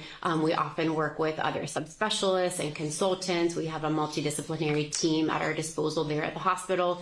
We kind of think of ourselves as like a quarterback, so to speak. So we are typically in charge of the case in most scenarios, although we do consult on other cases. But we'll typically then put together a team of specialists, whether we also include things like physical therapy, speech therapy, etc., and kind of coordinate the care between all those subspecialists and serve as kind of the main attending physician for the care. Did you have a chance to care for Maya Kowalski during her hospitalization at All Children's between October 7th, 2016 until she was discharged in January of 2017?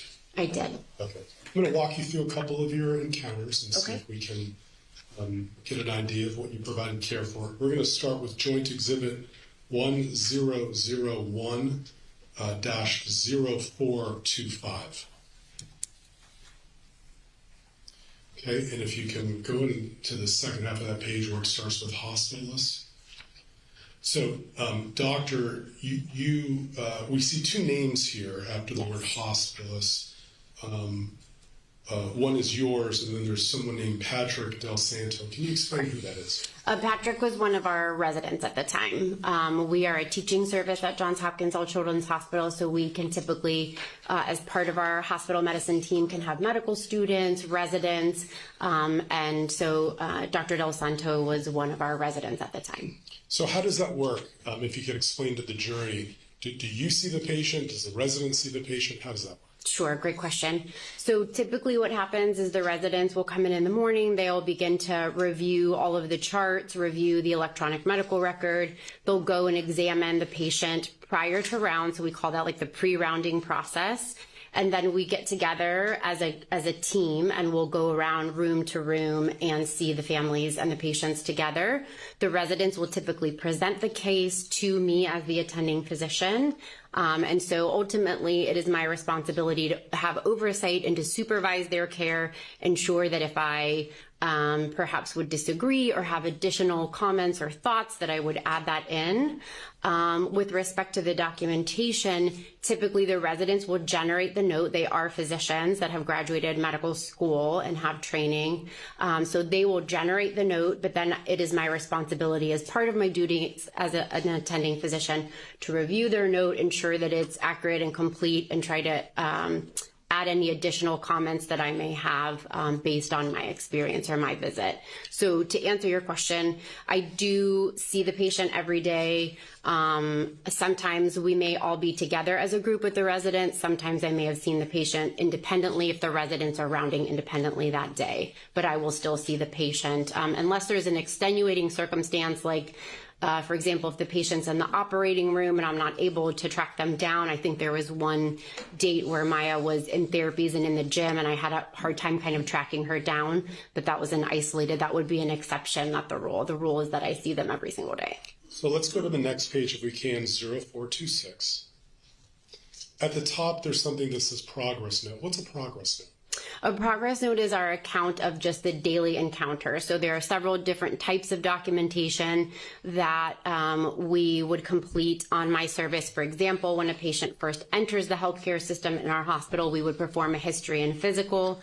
And then from there on out, you perform daily progress notes to kind of document the updates, what happened in the preceding 24 hours or overnight, capture any new laboratory tests or results that have become available, try to synthesize any recommendations from specialists, document the updated physical exam, and the updated assessment and plan for the day. So if we can, right below that it says no acute events overnight. Do you see that? Yes. What is being documented here? So typically in the subjective portion of the note, we typically start by summarizing if there were any acute events overnight. From a medical perspective, we're really trying to capture, was there a code? Was there a significant decompensation event? Did the patient have unstable vital signs overnight? So that is kind of what that sentence is capturing. And then we kind of go through, depending on what the patient's presenting complaint or diagnosis may be, kind of talk about pertinent positives and negatives. Are they doing better? Are they doing worse? Are they the same from when they entered the hospital? Are there any new symptoms? Are there any improvement in symptoms, things like that? What does PO intake mean? Per oral, so eating or drinking by mouth. Let's go to the fourth page of your note, which is 0428. There's some free text at the top that starts with Maya's a 10-year-old girl. Do you see that, doctor? I do. Okay. You noted a complex PMH. What is PMH? Past medical history. And you noted a possible diagnosis of complex regional pain syndrome. Doctor, my question to you is, based on your time treating Maya Kowalski, did you believe she had CRPS? By the end of my time taking care of Maya and reviewing the totality of her case, her symptoms, her physical examination, and the medical records that I was able to review, not only internally within our facility, but also externally from other providers that had previously cared for Maya, I did not believe that Maya had CRPS. And why? CRPS is a very rare diagnosis. It is a challenging syndrome because there is not a blood test or a radiologic study or anything that, or biopsy that we can do to definitively rule it in or rule it out. CRPS is usually a peripheral nerve or pain disorder, typically chronic in nature. And what we see is that there is reported pain significantly out of proportion to whatever may have caused the initial injury to that area. But by definition, when you look at complex regional pain syndrome, it is a regional pain syndrome. So it typically will involve an extremity, and it's usually what we call the distal part of the extremity. So more likely to be like a hand or a foot or perhaps the lower part of the leg. But it is not a global pain syndrome by definition. It is a regional pain syndrome. When we see patients with CRPS, as I have treated many patients with CRPS in my career, we will also typically see associated symptoms affecting that distal extremity, such as things like swelling, color change, temperature change. They may have what we call dystrophic changes, where there's changes of the skin or hair or nails in that affected region of their limb compared to the other side. So when we are looking at those cases, those are some of the signs and symptoms that we're looking for. There's also typically complaints of severe pain in that region, to where they may have something that we call like allodynia, where something that typically should not cause pain, either a light touch, a blanket, a shirt, something just superficially touching that area becomes exquisitely painful. But it is, to my knowledge, never a global overall pain disorder. So there were several factors specific to Maya's case that, as I learned her, met her, and again reviewed all of the medical records, examined her, that just caused me to question whether that was the correct diagnosis, because she actually had really no features that were consistent with CRPS. And we'll talk about those in a minute. Let me go to the second half of your note where it starts with planned medical decision making. Sure.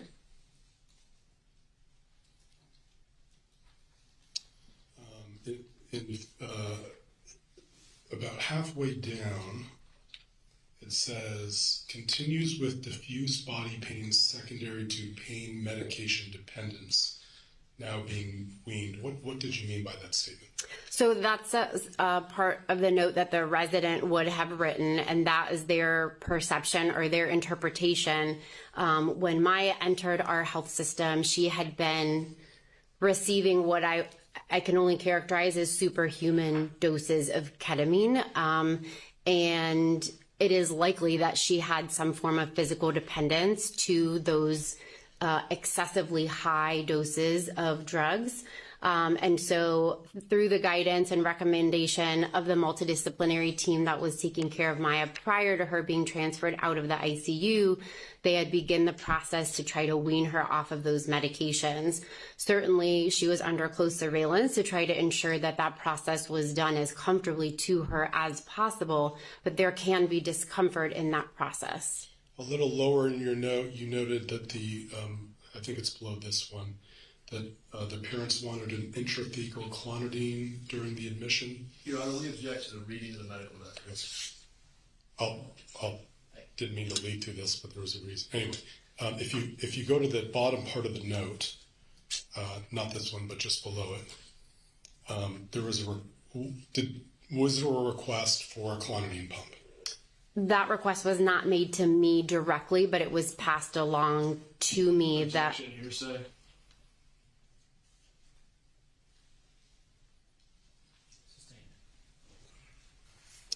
Let me ask you about the next page, 429. Number 4, what are you describing here? Maya had a port, which is a reservoir under the skin that is used to access the patient's vascular system to either draw blood or administer medications. And that has a risk of becoming infected or developing blood clots. And so we constantly want to surveil and monitor that area to ensure that there is no signs of complication. So on this day, we noted that she had a small, erythematous means red, so just a small red area. And induration means the soft tissues are kind of inflamed. So there is an area of red inflamed tissue over her port. So we are drawing attention to the fact that there could be a potential developing infection or complication associated with her port, and that we were monitoring that very closely. What happens if a port becomes infected? If a port becomes infected, it can develop in a range of symptoms all the way up to a life-threatening infection such as sepsis, where the body becomes overwhelmed with infection and has struggles to compensate, and you can actually die from sepsis. So that is the range of anything from a superficial skin infection all the way to the potential for death. I wanted to ask you about an order which is at 1001-1079.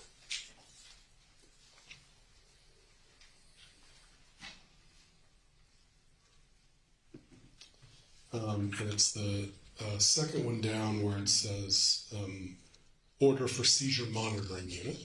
Correct. See it? I do. Who is Dr. Amy Dalasania? She was another one of our residents at the time. Was this order placed pursuant to your request? Yes. Okay. Well, why are you ordering seizure monitoring? So we were trying to move Maya to a room that had a closed circuit video capability. So the name of those beds is our seizure monitoring unit.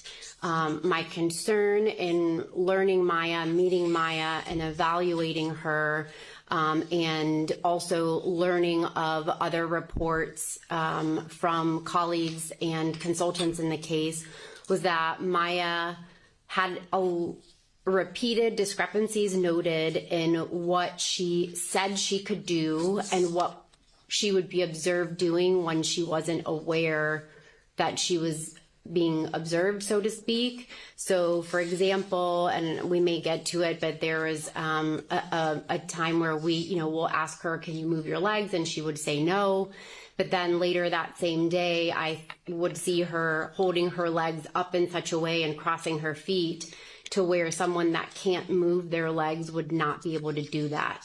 So as part of my diagnostic evaluation and trying to really go through and do my due diligence to see what I felt her true underlying diagnosis and disorder was, I wanted to be able to observe her in a way, because there was differences in her performance when someone was a medical provider was talking to her and asking her questions and asking her to perform, and what she was probably doing, whether it was consciously or subconsciously, I can't say, when she wasn't directly being asked to perform. So by putting her in that room with the closed video monitoring, we would be able to, for example, I wanted to know, like, when she was sleeping, would she roll over in the bed? Would she be kicking and kind of moving her legs? Both of which are things that she would not produce for us voluntarily, but we were curious to know what would happen when perhaps she was either in the room alone or when she was sleeping. Was the your order for an for the video surveillance for clinical and diagnostic reasons? Correct. Yes, it was. Let me ask this: the room that Maya was in before you moved her into the monitoring room, yes, did that have cameras on the ceiling? No. So the general patient rooms do not have surveillance cameras. Correct. Do the general patient rooms have cameras? No.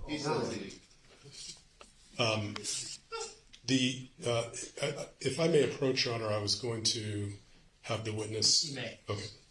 To show Mr. Whitney, since apparently this is his witness. Mr. Whitney, you're up. Let's see it. Okay.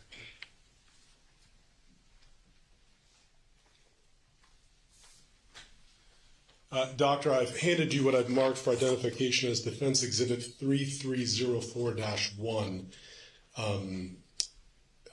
What room is this? That's room 709. Is this the room that Maya was moved into for the video surveillance? Yes, it was. Does this photo represent a true and accurate depiction of what the room looks like, with the exception of the bed? Yes, I was going to say it, with the exception of the bed, the crib obviously would not be in there for Maya. She would have had a regular hospital bed. But yes, the room otherwise looks the same. Okay. In terms of the windows, the location machines, everything else would have been the same back in 2016? Correct. We have on the seizure monitoring floor, we have, I believe it's maybe 8, 9, 10 beds that are equipped with the remote video monitoring. They look like every other room in the hospital in terms of on the general medical floors. Of course, the ICUs and the neonatal intensive care units are a little bit different. But we often will have patients even in the seizure monitoring rooms that aren't necessarily being monitored because they function, look, feel exactly like all of the other rooms. There's no difference on the side of the patient. It's just more of whether we need that video monitoring capability or not. Your Honor, I'd like to move into evidence defense exhibit 3304 and publish it to the jury. No objection. Okay. Court receives exhibit 3304.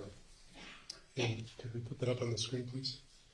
So you told the jury, obviously, well, what would be different from what the jury is seeing here for the video monitoring room versus how it would have looked? Was it the bed? Is that the difference? Just the bed, correct. Okay. And this would be the room that you had ordered Maya to be transferred to for video surveillance? Correct. I didn't request like a specific room, but yes, we just requested for her to be moved to one of the rooms that had video monitoring capabilities. How many are there, do you know? I believe it's 8 to 10, I want to say, because I think it's 701 through 709 or 710. Okay.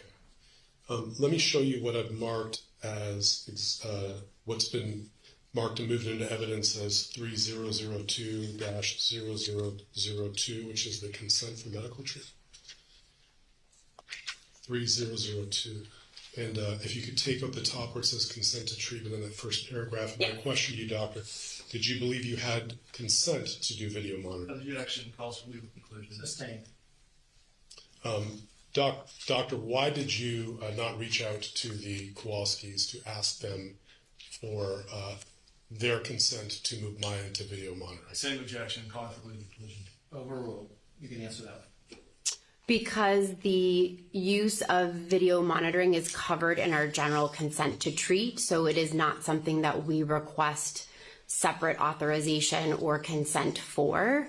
In addition, in this specific circumstance, alerting them to the possibility of video monitoring prospectively or proactively prior to it being done could have potentially compromised the diagnostic value of the study. Let me ask you about during this time, and Your Honor, I may lead a little bit here. During this time, you were aware that Dr. Sally Smith was conducting a forensic investigation. Is that true? Correct. Okay. Was Dr. Sally Smith aware? Let me ask this. Are you aware of whether Dr. Sally Smith also wanted to have video surveillance? Objection calls for speculation. In chat,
Thank you. Were you during this time, and when I say during this, let me set the stage. October 18th, 2016, were you texting with Dr. Sally Smith? Yes. Why? I am obligated by law to cooperate. Objection. This is going right into it. Hold on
a second. Sure. Can you put up exhibit and evidence? I think it's exhibit 2116.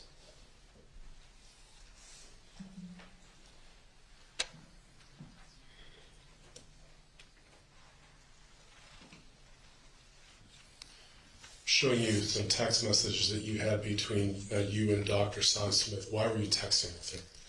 I just wanted to let Dr. Smith know that I was taking over as the attending that day and to just reach out and ensure that there was nothing that I needed to do to help cooperate with her investigation, as I'm obligated to do. Was Dr. Sally Smith a part of the treatment team at All Children's? No. In the text message, the jury may have a question about you using Maya Kowalski's full name. Correct. Okay. Should you have used that identifier over text? In retrospect, probably not. It probably would have been more appropriate to use initials rather than her first and last name.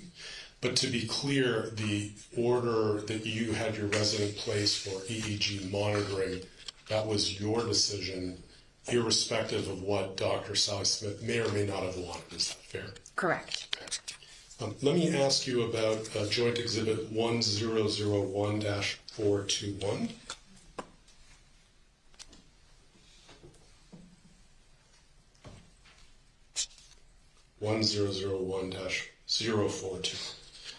It looks like the next time you saw Maya, you were caring for her on October 19th? Yes. And just briefly, how does this work as a hospitalist? Do you generally care for a patient for like a week and then rotate off? It depends. During this time, we were more in a where we would do 5 to 7 days in a row, but we don't have a predictable like week on, week off model. It's shift work. When we are on the teaching service, we do prefer to try to have as much continuity as possible, obviously mainly for the patient's sake so that they have a consistent face for several days in a row, but also from a teaching perspective so we can help evaluate the residents and their performance. Okay. Under the interval history, what does it say? That there were no acute events again overnight and that she had been transferred to room 709 for monitoring. Let me stop you there. Well, go ahead. You can finish. I didn't mean to interrupt. Just that she continued to have pain all over and reported that she was able to sleep a little more overnight and that her oral intake appeared to be slowly improving. Let me show to you and publish what's been received into evidence as video, which is Defense Exhibit 3085-1. 3085-1. What is this, Tom? That appears to be Maya and one of our nurses performing hands-on care. And is this from the monitoring room? Yes, presumably that would be from the monitoring room. And this was I don't see like a date stamp or anything, but well, I'll represent to you. Sure. That this was the some footage from the surveillance. And if you can play that one more time, if you don't mind, just so you can watch. And what's the nurse doing here? Applying a blood pressure cuff to be able to take blood pressure.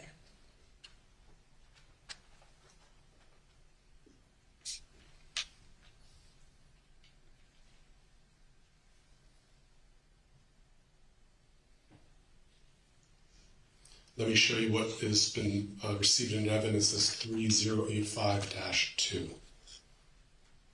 I'll represent to you. This is also from the monitoring room. What's the nurse doing here? Looks like she's brushing her hair.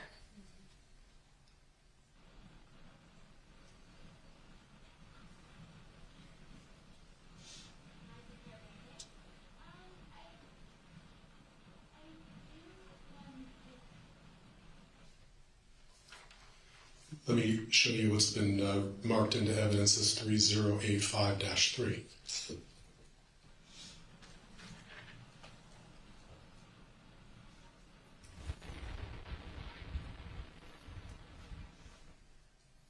And is that also from the monitoring room? Yes. And let me show you what's happening in this video. Looks like she's got a phone up to her left ear and then is painting or drawing, presumably. It's a little grainy, with her right hand. And let me show you what's been marked into evidence as 3085-4.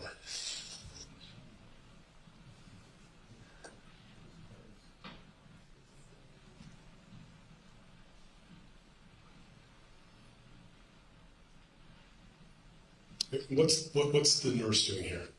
It looks like she's helping Maya transfer to a bedside commode. Well, why is the bedside commode placed there versus right next to the bed?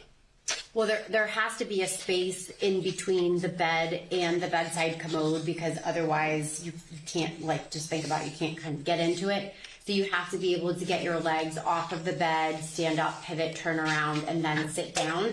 So we try to place it so that there's enough room not only for the patient to maneuver, but because she was needing help, there's got to be enough room for the nurse to maneuver with them. Obviously, we don't want to put it too far away where it's unsafe and they have to take multiple steps if it's a patient, for example, that has a fall risk or a weakness. But that's why there has to be at least a little margin of room for them to maneuver around and get her safely to the bedside. So let's go back to 1001-0421.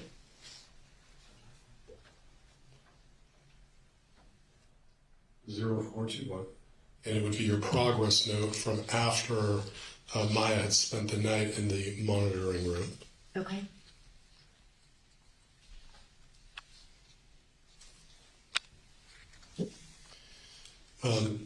When you say no acute events overnight, how do you arrive at that information? We gather that from the review of the nursing notes and documentation from the nurses, from review of the vital sign, and just a medical chart in general. So based on your review of the chart, your review of the nursing notes, and speaking to the nurses, was anything reported to you or anything that you saw where Maya had any events at all overnight in the EEG monitor? No, sir. Let me ask you about the last page of that note, which is at 0425.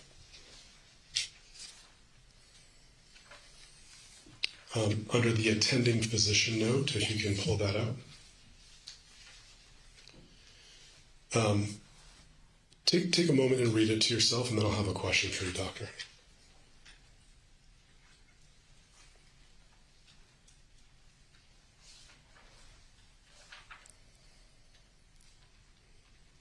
Okay.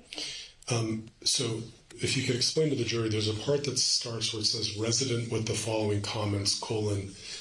Is this your observations or the residents, or how does that work? So correct. So after that highlighted portion, after that second colon where it starts with saw Maya, that's my attestation. Those are my additional comments. Okay. And what was significant to you? As we previously discussed, when asked to move her legs, Maya would tell us that she could not, and that she did not have voluntary motor function of her lower extremities. But when I saw her on the unit that day, the way that she was being pushed in a wheelchair, the footrests were not down. So someone that has no ability to control their leg would need to have their feet placed on those footrests to prevent them from dragging under the chair and potentially being injured. But Maya was able to hold her legs up and not only keep them held up, but cross them. And again, Maya's complaints were that she had severe pain all over her body and could not even tolerate certain portions of our physical exam, like auscultation with a stethoscope. But as you've even seen in the other videos, she would have clothes on, she had stuffies all around her, she would be playing and touching things, and those things would not cause her pain only when we would try to examine her. So the fact that she could not only cross her legs without pain and keep them voluntarily lifted to prevent herself from being injured indicated to me that she did have some degree of awareness and ability to control her legs, more so than she was telling us when we would ask her to perform certain tasks. Let me ask you about the next time you saw Maya, which would be the next day on October 20th, which is at Joint Exhibit 1001-0417.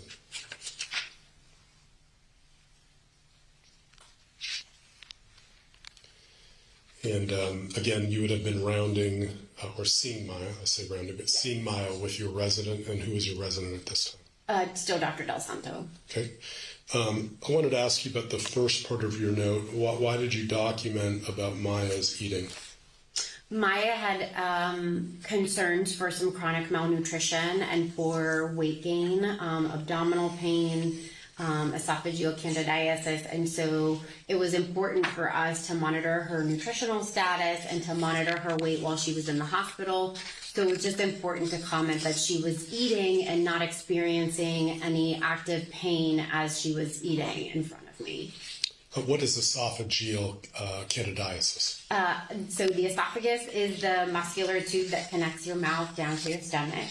And she had effectively, Candida is a type of yeast infection of that was seen when she underwent an upper endoscopy. Let me ask you about your next note, which is at 0412. The last one was October 20th. This one's at October 21st. And it's just the way this prints, where we'll flip pages. But again, at the bottom, it shows your progress note. Is that right, with Dr. Del Santo? Correct. Let's go to the next page at 0413. Under the interval history, how is Maya doing overnight? Again, no acute events. Her weight was noted. She was again complaining of pain all over. However, her mood was noted to be improved. She was asking the resident if the table could be moved closer to her bed so that she could eat. And she was tolerating oral intake, meaning she wasn't having vomiting or complaints of abdominal pain, but declining Pediasure, which is a nutritional supplement that our pediatric dietitian had recommended to help with her chronic malnutrition. Let's go to the next day's note at 0409. Again, did you have a chance to evaluate Maya the next day on October 22nd? Yes. And what was your interval history? Again, that there were no acute events. Is this the same one? Oh, so that she had been tolerating more oral intake and finding foods that she liked. Again, complaining of pain all over and still refusing the Pediasure supplements. Okay. And then your last note for the week is October 23rd. That's at 0405. And what was your interval history that day? No acute events. Again, noting the weight, continued to refuse any nutritional supplementation, saying she doesn't like them. Reports that she was hurting a lot, but had no fever, chills, or vomiting documented. The next note you have is at 0373, which is a little over a week later on Halloween, so we can go to that one. And who are you now rounding with? It's at the bottom. The resident during that time was Dr. Chow Song. If you take a look at your addendum for a moment. Yes. Yeah, maybe a Rich. Sure. Take that down for a sec.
If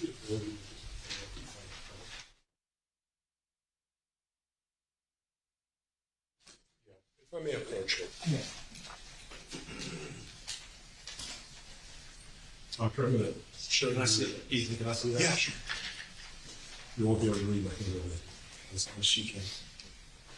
I'm going to ask to skip.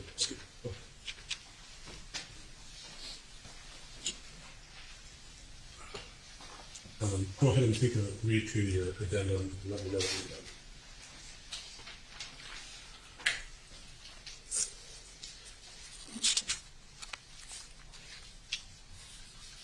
For the 31st or for the first, because they're both? For the 31st at the bottom of the page. Yes, sir. No problem.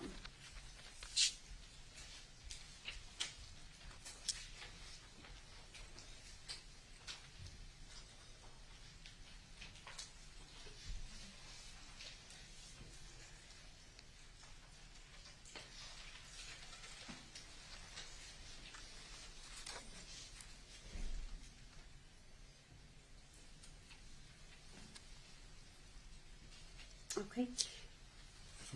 You can hold on to that. I actually have another copy. Well, my question to you is, on the October 31st, when you came back on, was it your recommendation to remove the port?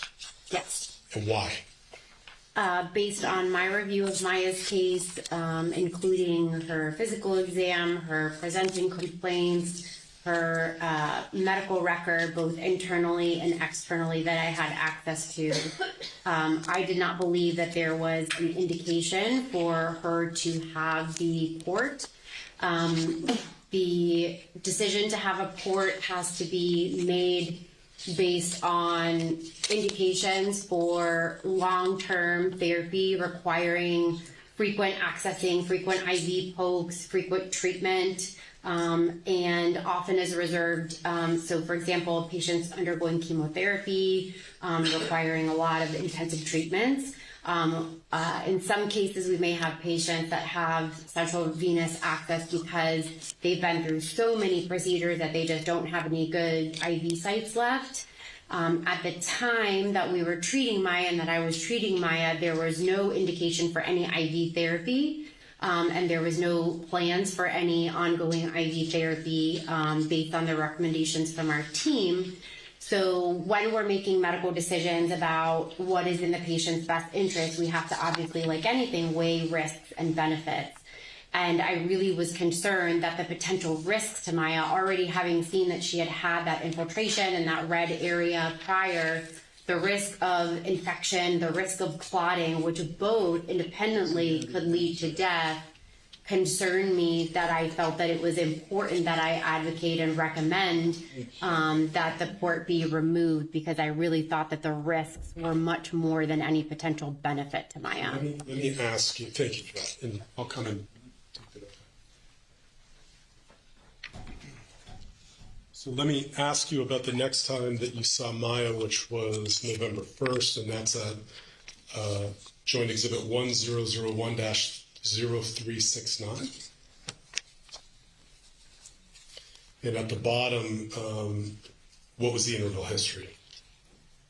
That the patient was seen earlier in the morning in bed and no acute distress, continued to refuse supplements, and still complained of pain all over, but was seen playing with her stuffed animals. Let me take you to the near the end of your note at 0373.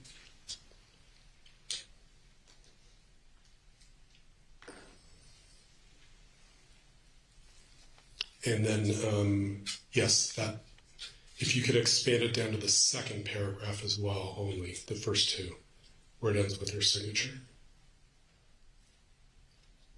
Okay. Take a moment and read it to yourself, then I have a couple of questions. Okay.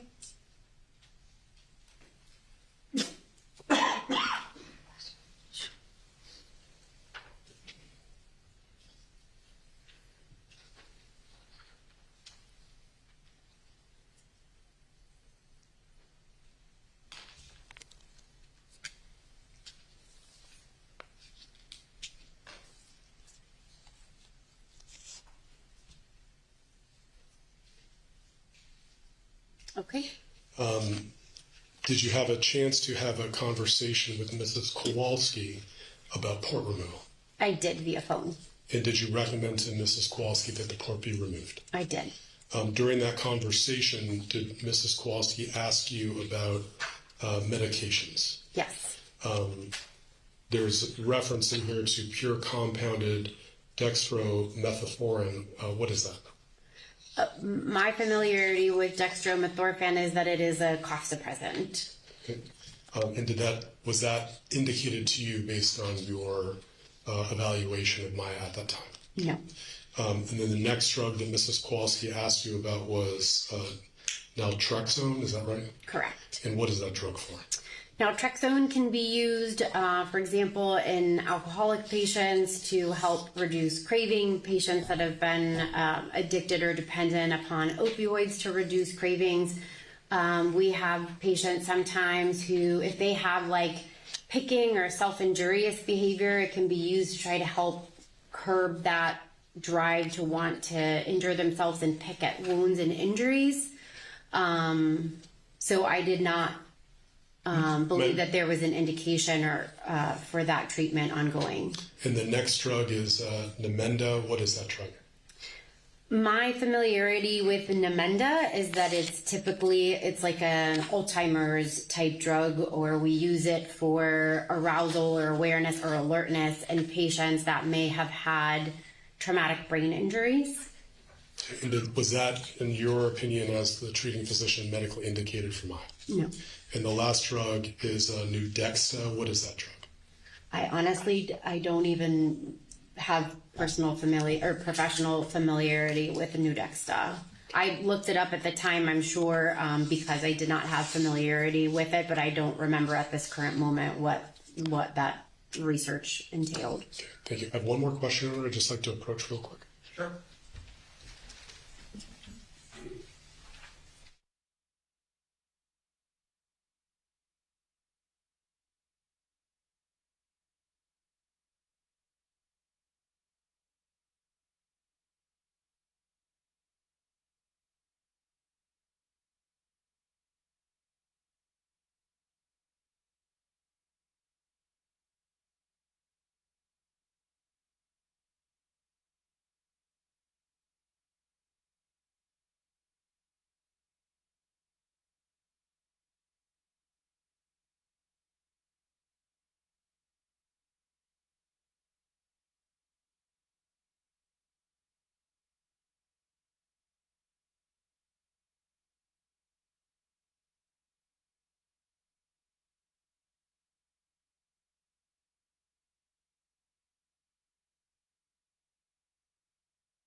Not at this time, and I thank you for your time.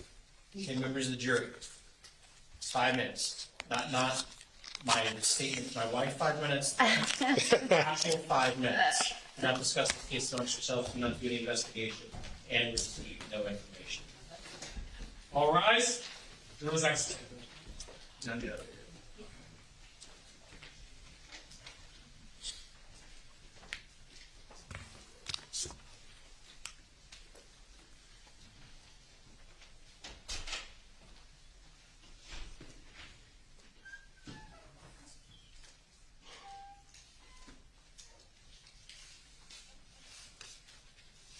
Jury, out of our presence, we need to address before we take 4.5 minutes. No, Dr. Dees, you are free to get up and use the bathroom. We cannot discuss your testimony, but if you want to get up, stretch. Okay, thank you. Just make sure you're back in 4 minutes. Do I leave my belongings here? There's enough that you can leave it here. Okay.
questions directed at Dr. Dees is just walking in. Do you want her inside or outside?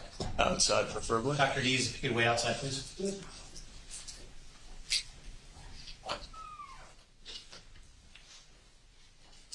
And Dr. Dees is out of our presence. There were several questions directed at the consent form and consent for the treatment, the alleged treatment in the EEG room and the port. I'd like to ask the witness a question about her awareness of the parents retaining medical decision-making power during Maya's time in the hospital.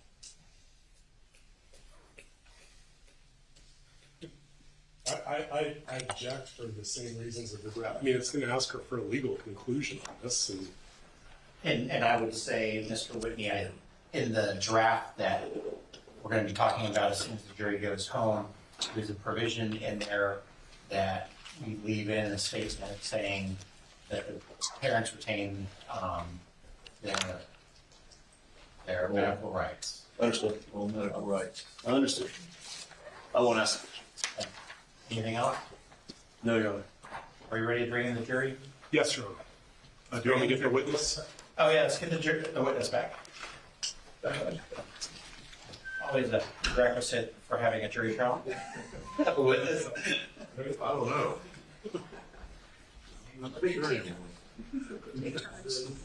You're volunteering to be on the stand? Yeah.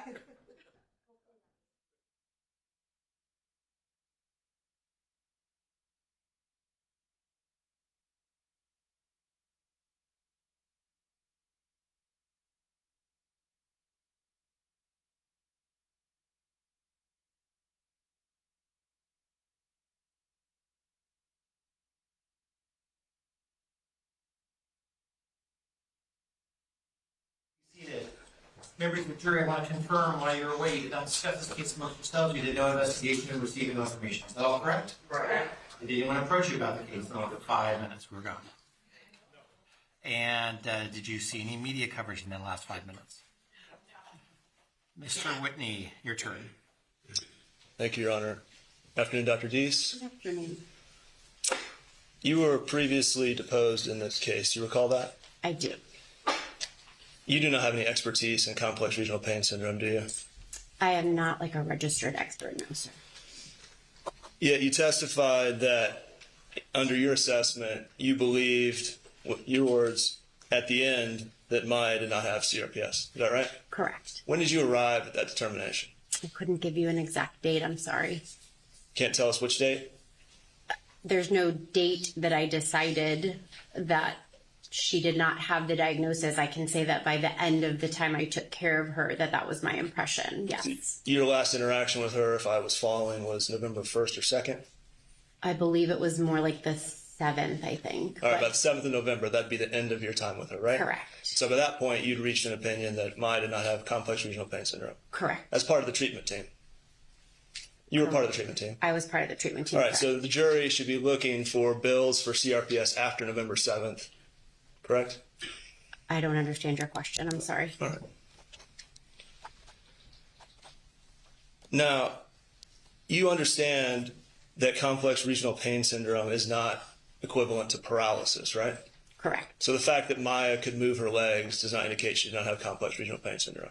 That in and of itself, no. However, there were other factors that I took into consideration. You also understand that crossing your legs, a child crossing their legs, is the most comfortable, the most comfortable position for a child with CRPS. Were you aware of that? I am not aware of that being a medical standard of comfort. You've never talked to any physical therapists about that being a common position for CRPS? I have never been told by a physical therapist that that is the most comfortable position for specifically a patient with CRPS. All right. The 48-hour video that Maya did not consent to, that was for treatment, right? It was more for diagnostic purposes. All right. Where in the medical record are any notes concerning interpretation, follow-up, a report about what you learned during those 48 hours? It was part of my overall assessment that it was that was part of the factors that were taken into consideration. Nowhere in your notes do you have any findings or interpretation of what occurred inside that room in 48 hours, do you? There was notes made while she was in the room, yes, and observations that were made and documented, yes, while she was in the room. Let's pull up Exhibit 211, the text messages, 2116, please. And if you'd focus on the fourth text message there, if you blow that up for me.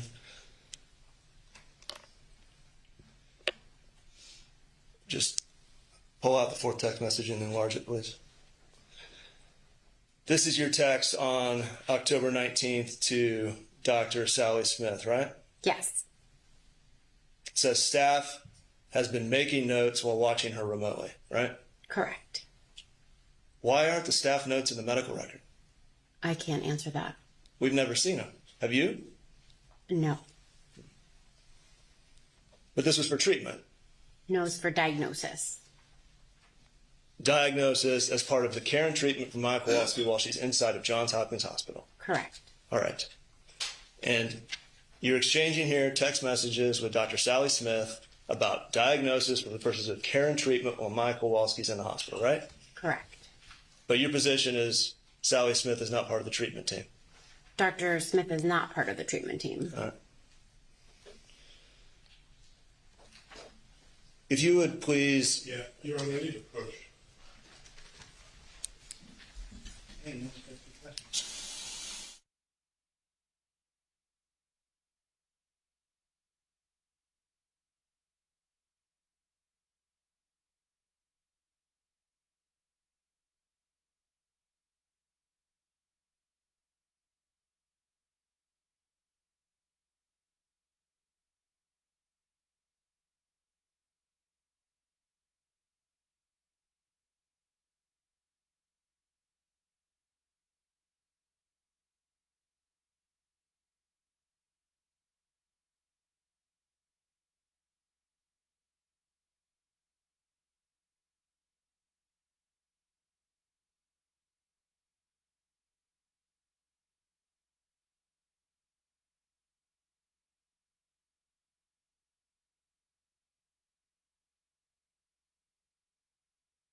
You may proceed.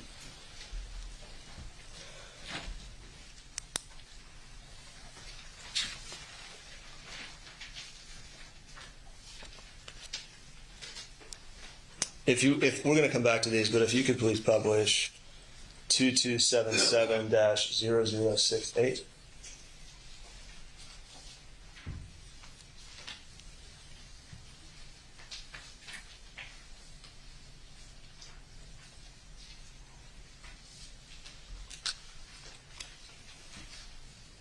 Dr. Deese, I'll represent to you, this is a note from the risk management file. Objections Foundation. Take a moment to review it.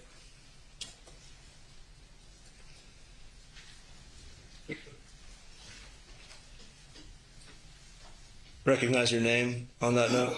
I do. And who's the other physician there listed with you? Dr. Smith? And below Drs. Deese and Sally Smith, it says, okay from risk. Is risk management at Johns Hopkins All Children's Hospital often making the diagnostic and treatment decisions for the patients? No. No? No. But you still maintain this is for care and treatment, this EEG video? Yes. What does it say there in the diagonal writing at the bottom right? Can you read that? I have, don't know, no, was there 709. Let me try. Able to Yeah, do I'm sorry. when no I've never seen this before, and it's not my handwriting, so I have no clue what that says. There it is. Able to do when no one was there. Oh. Objection. You see that? Foundation. Sorry? Objection. Foundation. Speculation. Overruled. You can continue. 709 was the room you put her in, right? That was the room she was placed in, correct? And this note here is consistent with your rationale, right? You were trying to see what Maya could do when no one was there. I don't understand your statement. Could you rephrase the question? Sure. You testified earlier that you were looking for inconsistencies and movements and things that Maya said she couldn't do, but she could do. And the thought was, if you put her in a room without telling her, you'd be able to see things she does when no one was there, right? That is correct. All right. You can zoom out for a second, please. And then October 18th and 20th, the third line down, it says, on the right side there, I don't know if you can read that, it says, to see if she can walk on her own. Okay. Consistent with the rationale you had for putting her in this room for 48 hours, right? Presumably, if that's what that says, my reason for placing her in the room was not specifically to see if she could walk on her own. It was to see if she could perform any spontaneous movement of her lower extremities. You thought, putting her in a room under video surveillance, that you would catch her doing something not knowing the hospital's watching. True? Could you rephrase that? I'm sorry. You thought that by putting this 10-year-old girl in this room under video surveillance, you would catch her doing something that she said she couldn't do, but she wasn't aware she was doing while the hospital was watching her. My intent when putting her in the room was to assess what she was able to do when no one was watching her. It wasn't in an intent to trick her or to catch her doing something. It was to assess what her functional abilities were when she wasn't directly being asked to perform by a member of the medical team. And yet, in all the notes we looked at, there's no assessment following this 48-hour video, is there? It is included in my total assessment, yes. By saying no acute events overnight, that's it? No, it is in my entire assessment of the patient. It is all part of incorporated in there. Let's go back to the text messages for a second. Again, that's 2116. Let's look at the second page, text 15. If you'll pull out text 15 and enlarge it for me, please. Here is Dr. Sally Smith to you on October 21st, right? Okay. And it says, probably already in progress, but get her off as many, there's a typo. Would you agree with me that meds was what is intended, as many meds as possible?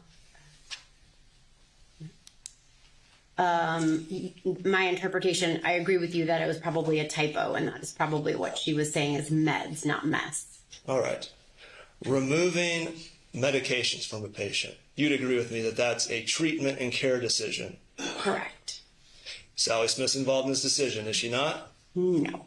She's not. She's texting you about it, but she's not involved. She may have recommendations or suggestions, but ultimately the decision as to would be mine as the attending provider. So you maintain, despite going back and forth with Dr. Smith on medications, that she was not part of the treatment team? Well, as this text indicated, she suspected that we were already in the progress of doing it anyway, so she's just offering her opinion. She's not telling me what to do. And you removed those medications too, didn't you? The medications that were adjusted during my time as her attending physician were part of a discussion with the overall treatment plan and experts such as Dr. Hart, who is one of our consultants, our pain team, etc. The answer is you removed her from medications during this time, right? The answer is I would have to review the MAR specifically to know what medications were adjusted or at least refer to my notes. All right, let's go to the next text message. 16, would you blow that up for me? It says, yep, last med coming off today. Does that refresh your recollection? Yes. You did remove medications during this time. We did adjust medications during her hospitalization, yes. All right, if we could put up 1001-0426 again. And I just note here, these text messages about medications were on the 21st of October. Okay. All right. No, 0426, please.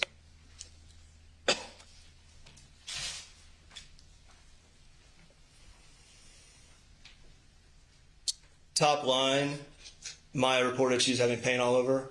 Correct. And this looks like October 18th. Let's go to 0421, please. About 3/4 of the way down, Maya continues to have pain all over. You see that? I do. And this note is from, if you could zoom out for a second, October 19th. If you could go to 0413, please. Complaining of pain all over, about 1/3 of the way down. You see that? I do. And this date, if we see it here, October 21st, the same day of your text message, right? Okay. So you're moving her from medications and she's telling you she has pain all over, right? Yes. All right. 0409, please. 22nd, next day, complains of pain all over. You'd agree? Yes. All right. 0405. She is hurting a lot. See that? I do. The 23rd? I do. All right. 0369. You picked her back up in the first week of November, right, as a hospitalist? Correct. And here, what'd she say? Complains of pain all over? Yes. Can we please put up 2045-024?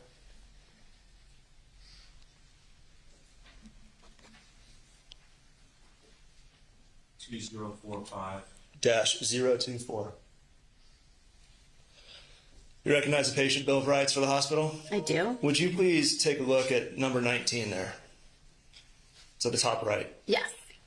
Maya had the right to have her pain managed, did she not? She did. And she told you on 1, 2, 3, 4, 5, 6 different occasions as you were moving from medications that she had pain all over, did she not? She did. Who's Dr. Major? One of my colleagues, one of the hospitalists. She's a hospitalist on service with you, right? She was. And she was at the time of Maya's admission in 2016? I don't know when she took care of her in the course of Maya's hospitalization, but I do know that she took care of her during Maya's stay at some point in time, yes. You worked with her, Yes. and you traded off as hospitalists on rotation during Maya's admission to Johns Hopkins. And she was involved at some point in time, yes. All right.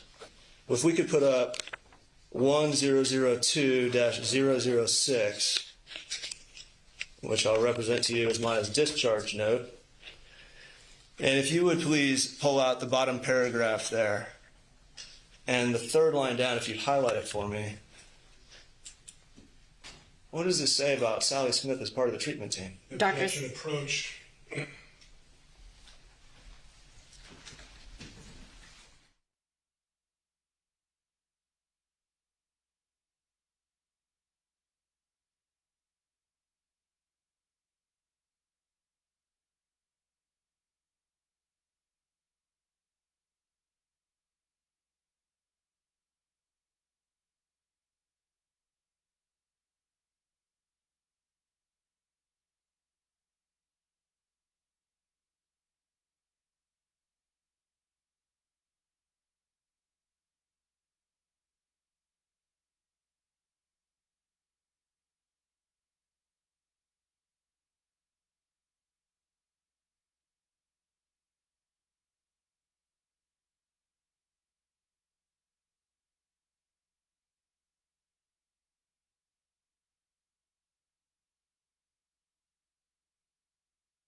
You can put it back up, please. Just focus on that line again. So Dr. Major wrote that Sally Smith was heavily involved in her care, did she not? That is what is documented, correct. Should the jury disregard Dr. Major's testimony if they hear from her going forward? objection, foundation, speculation. On those two, I'm going to overrule. This one. Argumentative. Sustained. I withdraw. 1 for 3. You can take that down, please. All right. No further questions this time.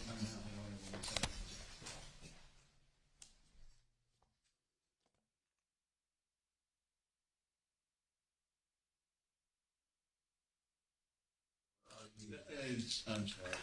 I'm sorry.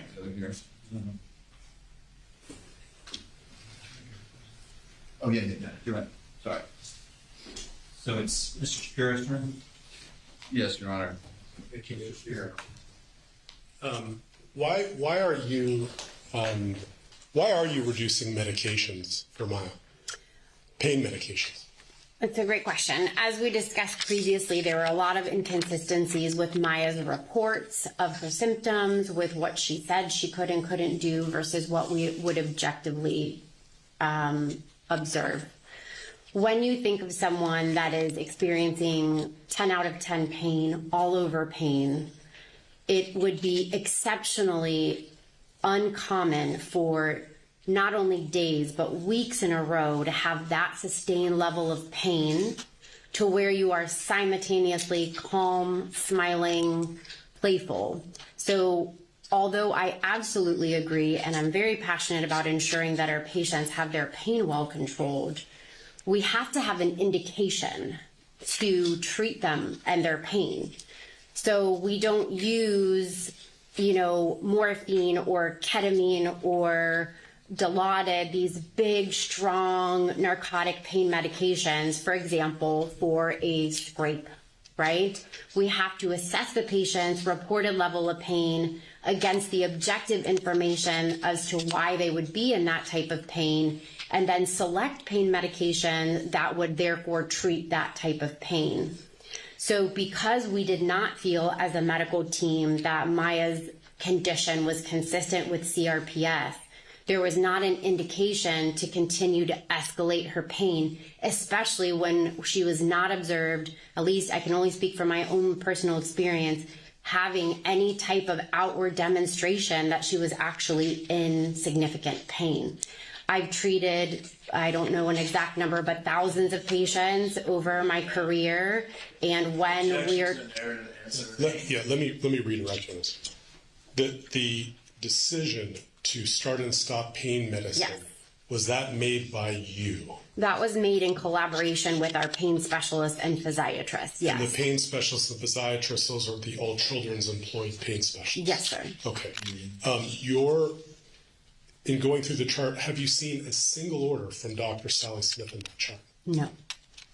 So if the jury goes through the medical record of all children, they're not going to see Sally Smith ordering anything for this patient, is that right? I obviously would have to review them all personally, but I am not aware of her entering any orders directly in this case. Why are you communicating with Dr. Sally Smith? So Dr. Smith is the only child abuse expert and is the medical director of the child protection team in Pinellas County. She is our expert. She is the only one. I would be committing malpractice if I did not communicate with her as a specialist, in addition to me being legally obligated to cooperate with her and communicate with her on this case. So let me ask you about that. Is it your understanding that you have a legal obligation to talk with Dr. Sally Smith if she requests her input? Objection calls for legal conclusion. She can answer that question. 100%. Okay. Couple other questions. You were asked about whether the EEG, the surveillance room, gave you any information. Was it significant to you to look at the video and see whether Maya could tolerate a blood pressure cuff? That was... I can answer? Yeah. Okay, thank you. So those accounts were passed on to me, yes, that there were things like, for example, her being able to tolerate blood pressure readings, her being able to tolerate transfers, her being able to tolerate playing, touch with play, moving her legs, all of those in totality were all considered as part of our overall evaluation and treatment of Maya. Why isn't Maya's name on the door? You mean like in terms of a placard under the room on number? the outside of the door. I'm not sure. That's a good question. I could speculate that sometimes when our patients are sheltered by the state, that we have different practices with respect to labeling their names, but I'm not 100% sure if that was why in Maya's case her name wasn't there. Why do patients move rooms? For a variety of reasons. Obviously, in this reason, we needed that specific room because of its capabilities. Patient also will transfer rooms. For example, if they're having a change in service, they're moving to they need to go to the ICU. They're transferring from the ICU to the floor. There may be, even within units, like for example, our different ICUs, different rooms may have different capabilities. We may move patients for different type of isolation purposes. Some rooms are equipped with reverse isolation, for example, in a patient with suspected tuberculosis. We do them at certain intervals during prolonged hospitalizations just to provide an in-depth cleaning of that room, because if we have patients that have been in the hospital for weeks, we have certain protocols.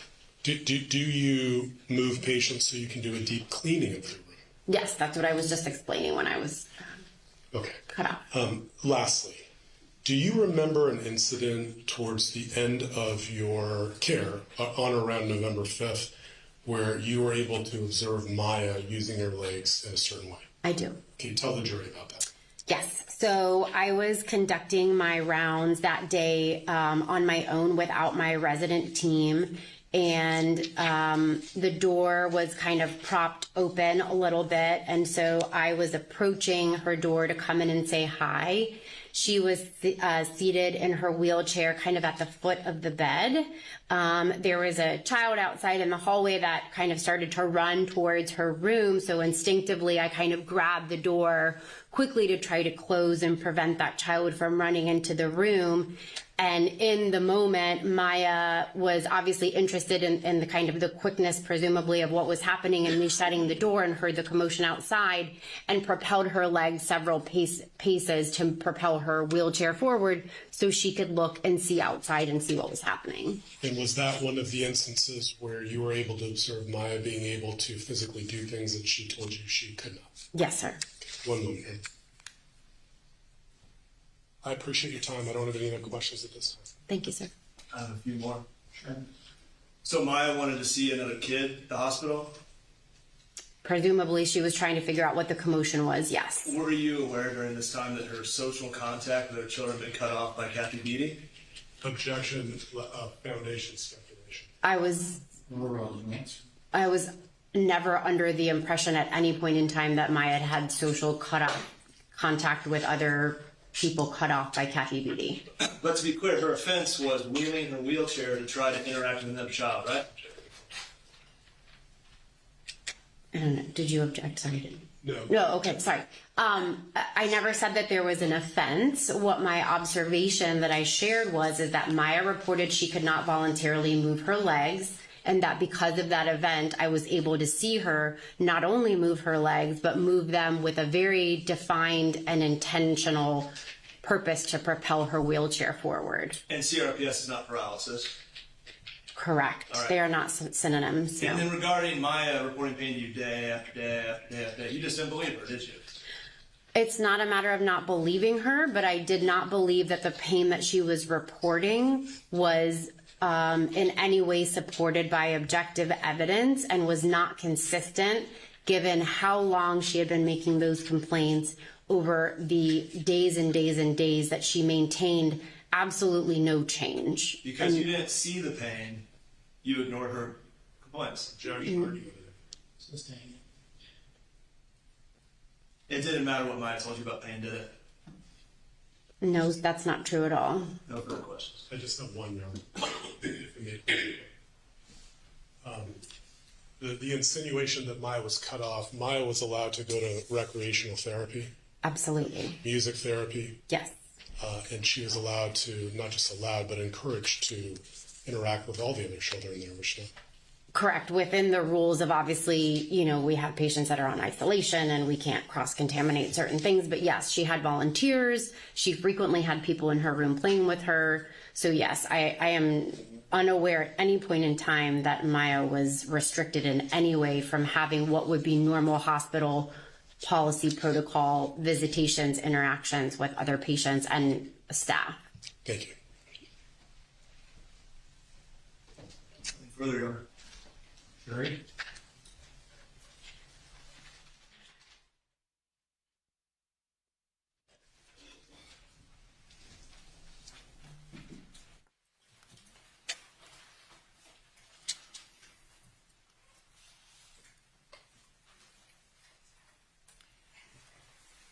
Do not discuss this case amongst yourselves. Do not do any investigation and receive no information.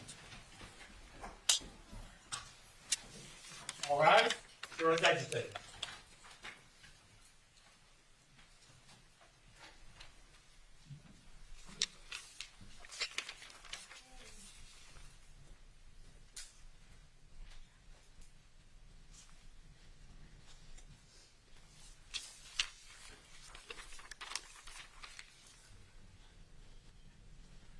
The jury is out of our presence. Dr. Dees, if I could have you go sit outside for a few minutes.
Mr. Altenburn, is Mr. Elligott going to be joining us somehow, or?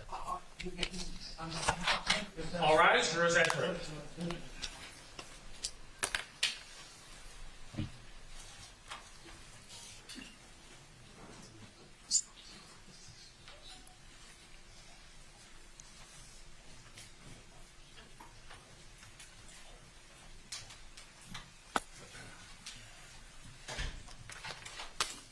Okay, everyone please be seated. Members of the jury, I just want to confirm while you're away, you did not discuss this case amongst yourselves, you did no investigation, and did not receive any information. Is that correct? Correct. No one approached you? And didn't see anything about the case, correct? Okay, Dr. Dees was out of our presence, so this will be the first time she's hearing these. There's a number of questions. Did you testify that it was your idea to place Maya under video surveillance? It was my decision, yes, to move forward with the video surveillance. Why did you ask Dr. Smith how long she wanted to keep Maya on video? Dr. Smith also had recommended video surveillance for her kind of, I guess, forensic or legal portion of it. And so I had reached out to RISC because I was unfamiliar with that portion of it. Certainly it made sense to me for us to both complete our portions of our investigations and in a kind of coordinated and simultaneous way rather than like moving her back and forth. So that's why my portion, I felt that I had enough information to help me with my decision making, but just needed to ensure if she was also done or if she needed more time for the legal portion of it. You also texted Dr. Smith asking her if she wanted to review camera footage from Maya's surveillance. Why? Because she had requested the surveillance as part of her legal case and forensic case.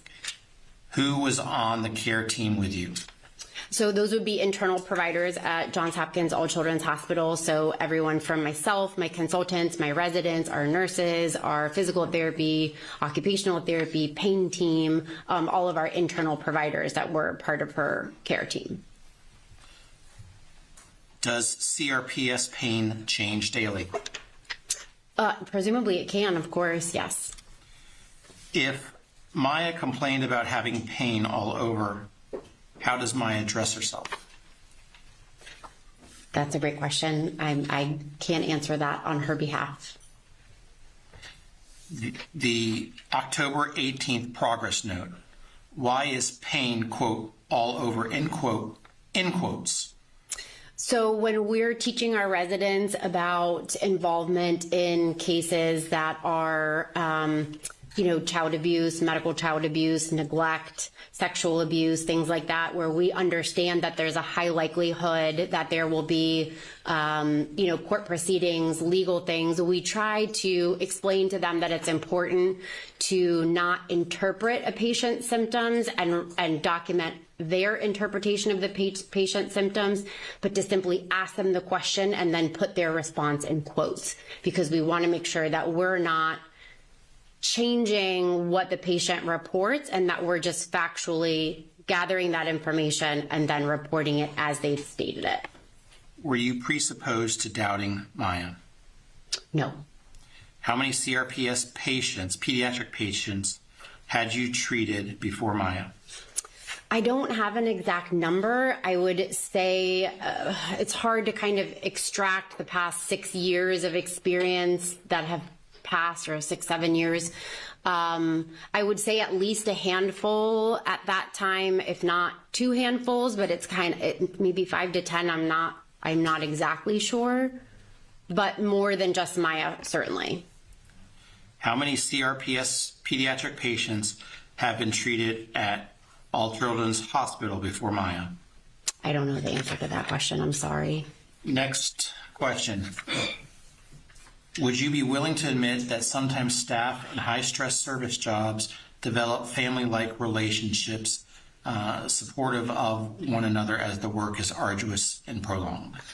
That is certainly a possibility, yes. All Children's Hospital has had a number of long-term staff members and even ancillary service members who seem, parentheses, Sally Smith, in parentheses, to have, quote, deep roots, end quote, at All Children's Hospital.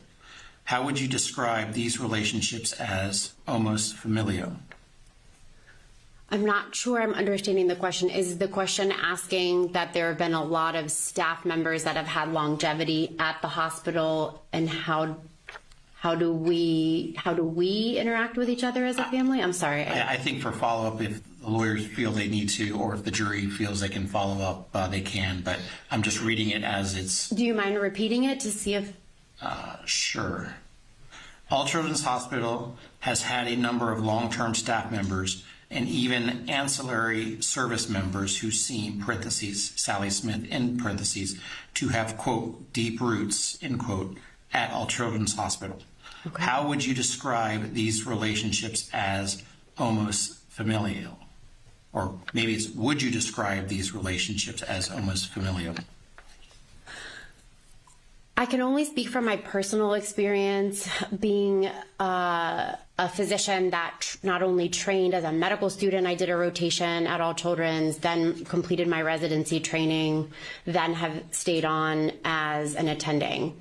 From my own personal experience, I can't speak to Dr. Smith or on behalf of other members of the medical staff.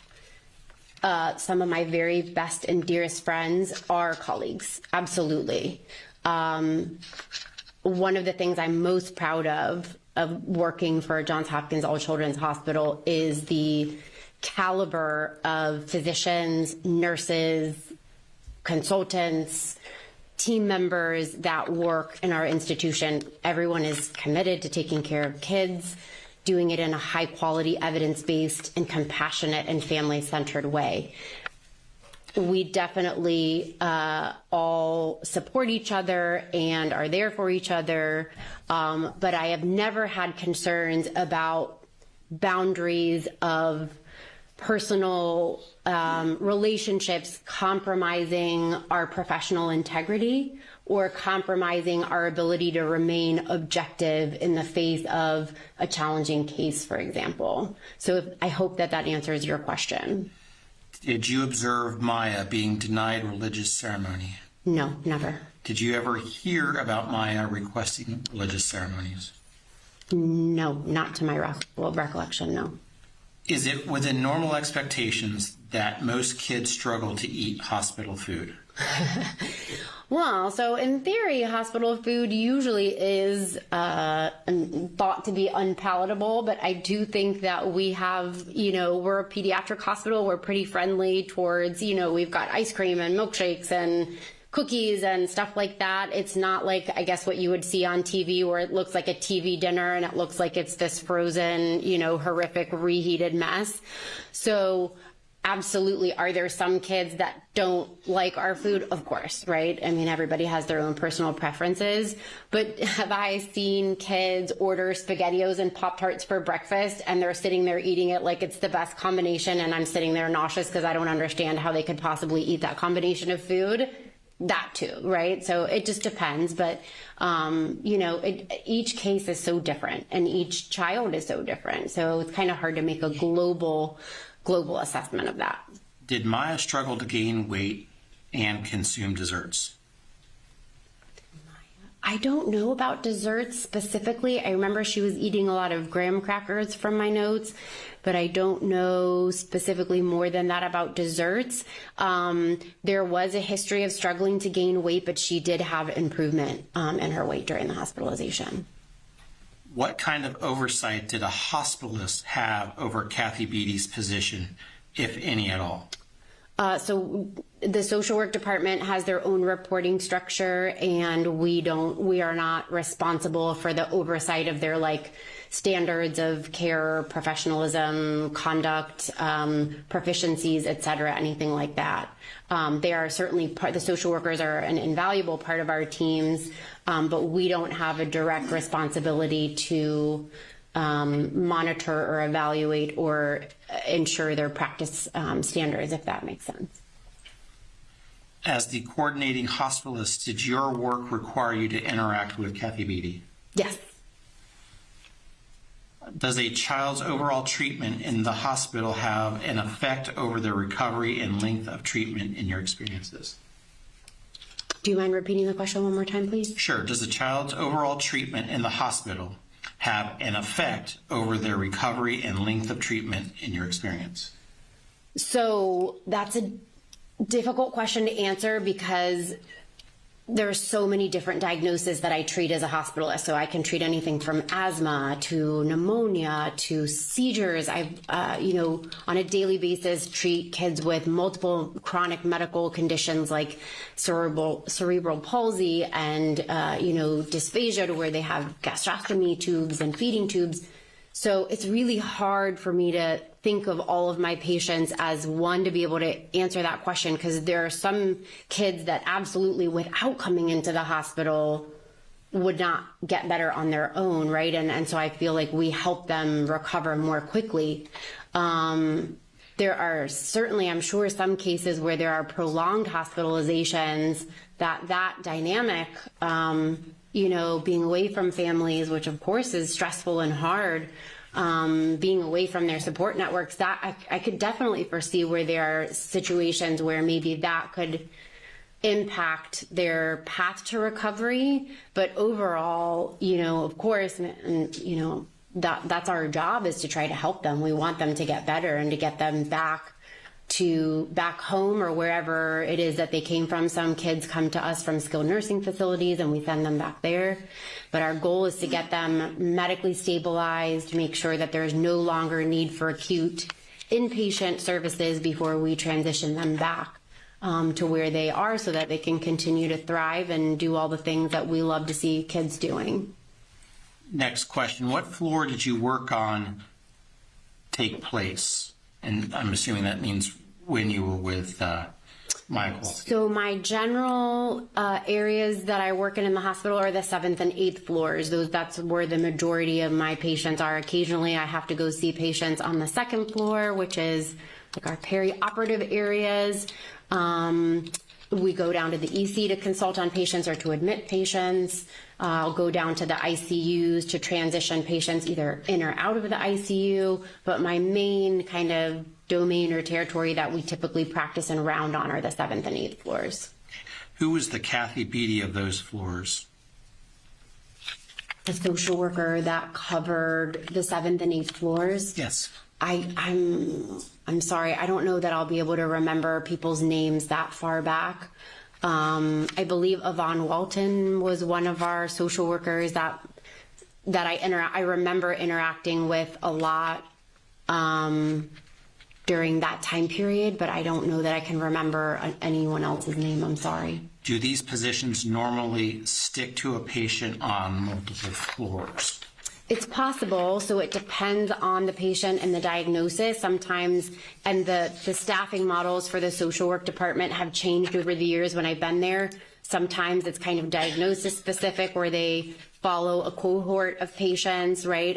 For example, our maybe neurosurgery patients, regardless of whether they're in the ICU or in the OR or on the floor, that same social worker potentially could follow them. So it is possible that at different times there are different models. Sometimes it's strictly geographic. If you're on this floor, that's who sees you. Sometimes it's population based. So I'm sorry, I can't remember what it was at the specific time that Maya was with us. When you switch a patient from room to room, do you just move them and there is no explanation or reason given to the patient? So I would assume that when we are moving them for like a clean and there's a family there and they're asking, that we would certainly have no problem sharing that type of information. As I shared earlier, I think Maya's case, however, is a little bit different, because in her case specifically, alerting her to why we were moving her could have potentially changed her performance to where it would not have helped me with diagnosis. Do the nurses or staff not use gait belts for fall risk patients? Oh, that's a great question. I'm not sure. I have seen them used. I don't know what our standard, like if there even is a standard practice or policy on the use of gait belts versus recommendations from our therapists about, walkers or other modalities. So I'm not sure if that's a particular standard. We have heard testimony CRPS is a rare disease. You testified you have treated many patients with CRPS. How many patients had you treated with CRPS prior to treating Maya? So I believe I answered that previously. I don't know. I've never pulled records to know exactly, but I would guess probably in the 5 to 10 range prior to treating Maya, and many more since then. We have heard testimony staff at All Children's Hospital had nicknames for the plaintiff. What was your nickname for Maya? I don't recall ever having a nickname for Maya. Do you think it's appropriate to call Maya Ketamine Girl? I certainly, think that that's probably not ideal. However, knowing the physicians that were, caring for her prior, I don't have any questions about their integrity or their ability to provide compassionate care, even if they were choosing to use nicknames to not divulge her protected information when they were messaging. And certainly that's not something that I would anticipate that anyone would use that terminology to the patient or her family. How often did you communicate with Kathy Beatty about Maya and her needs? I don't know that I would be able to quantify the exact number of times that I spoke with Miss Beatty, but as the social worker, I do remember her being involved in certain points of time during Maya's care. So I don't, of the maybe total of 14 days that I took care of Maya, I don't know that it was daily, if that's helpful, but certainly several times within a week. It would be important for me, for any patient that's under shelter order and that, has been sheltered by the state, for me to keep in contact with my social worker to understand what the most recent hearings or procedures are happening, because our social workers are our conduits to the child protection team, to the... Yeah, sustained. Let me go to the next question. How involved was risk management in Maya's care and treatment? So risk management was not involved in making decisions on what treatment or diagnostic testing or diagnosis, but they were the only contact that I can recall having with them, specifically when I called them because I wanted to place Maya in the video room, but Dr. Smith also had similar goals, and I wanted to ensure that there was no problem with us having parallel and simultaneous goals at the same time, since she is technically external and was not part of the treatment team. Did risk management stay up to date with what was happening to Maya?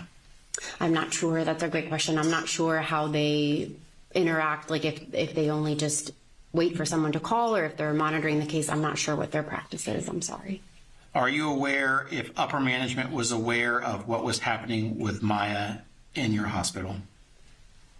I know that I had contact with what I would perceive to be upper management without a definition on at least one occasion during the 2 weeks that I took care of Maya. I'm unaware beyond that specific contact that I had, if they were otherwise involved or aware or following the case.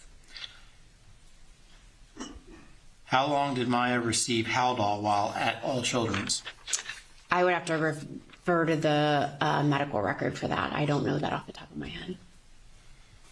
Even though Dr. Sally Smith did not enter orders, she could make suggestions to the team, could she not? Yes, she could.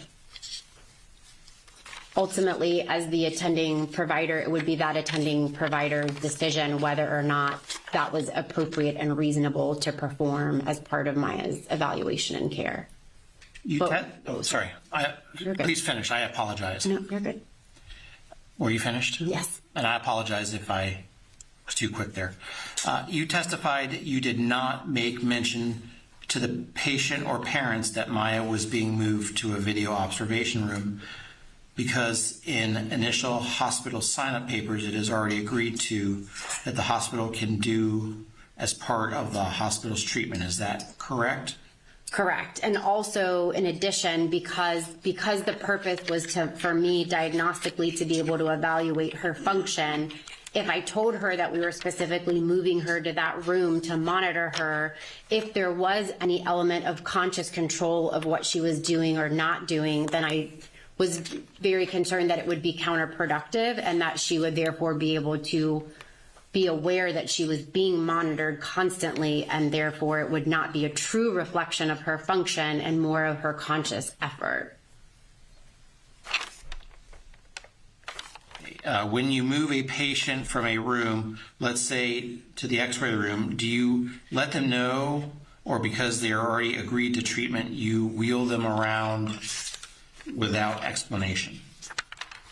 No, I mean, again, we want our patients to be aware of what's happening and where they're going. It's not meant to be, in pediatrics, we are always hyper aware that not only are the patients, children, anxious about what's happening and what could be happening, even if we come to do a procedure in their room and not wheel them anywhere, we always want to be very mindful of their level of anxiety so that they're aware of what we're doing.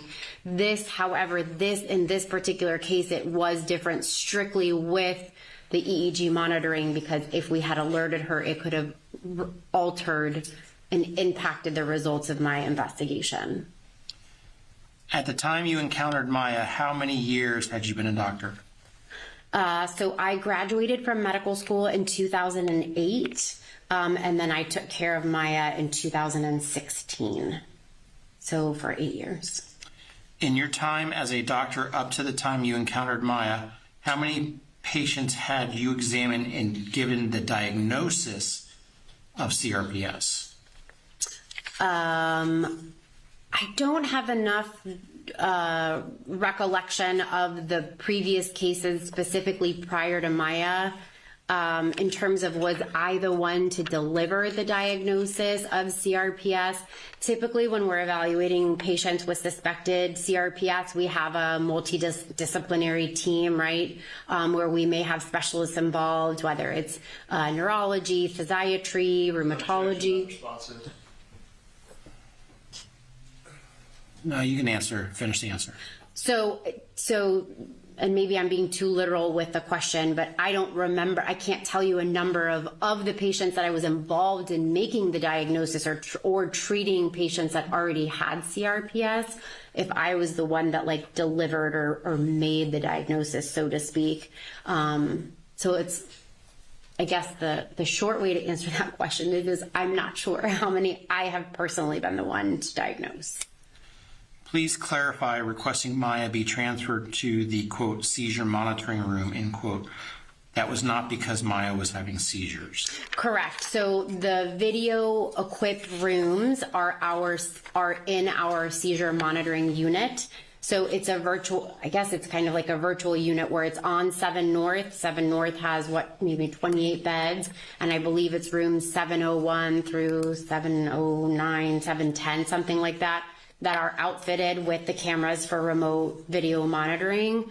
And so that's called our seizure monitoring unit. Those are the only rooms that I'm always aware of in the hospital that have any type of remote video capability. So the order in the system when we're trying to designate that we needed to move her into one of those rooms, there are certain options, and that's just the option that we would use to designate that we needed her in one of those rooms. But you're right, it was not for concern for seizures per se. Sally Smith texted you with what you say is just a suggestion about taking Maya off of meds. You also stated Dr. Smith is not part of the, quote, treatment team, end quote. Then the jury is shown a text, I believe from you to Dr. Smith, responding something similar to you are or have you responding by virtue makes Dr. Smith a team player. So is she or is she not part of the team, the treatment team of Maya? I think the best way to describe Dr. Smith's role is that she is a external consultant. She is an expert in child abuse, neglect, abandonment.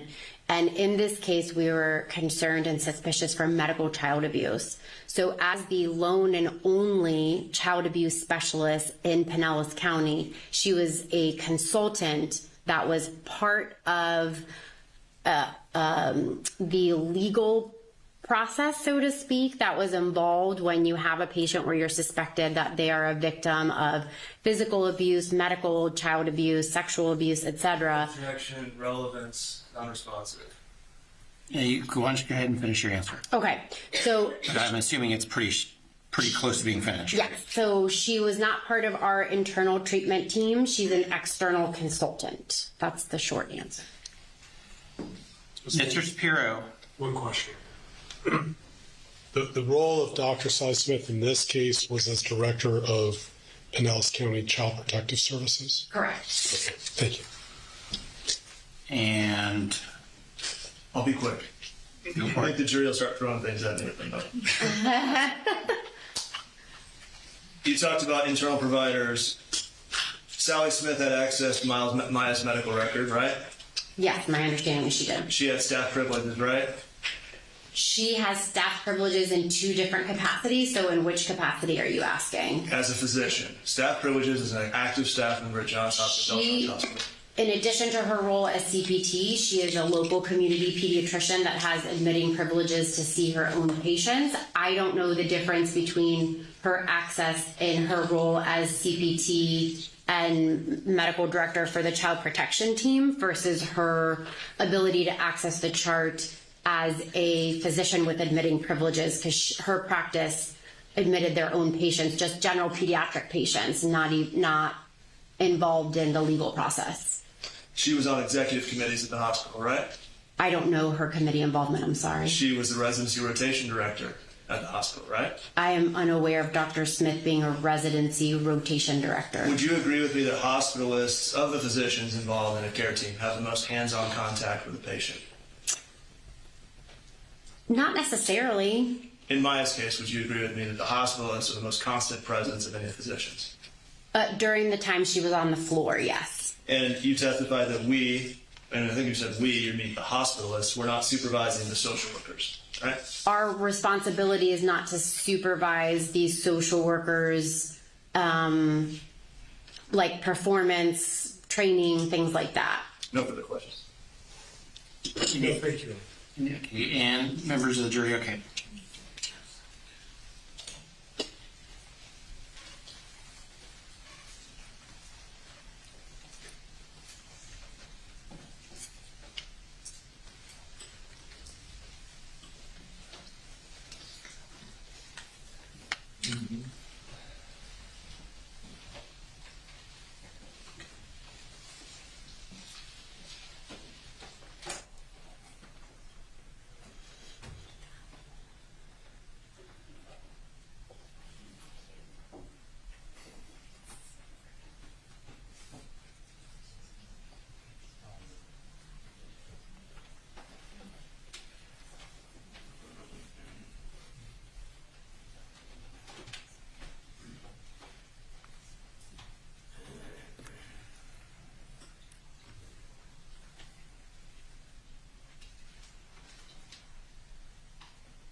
Mr. Whitney.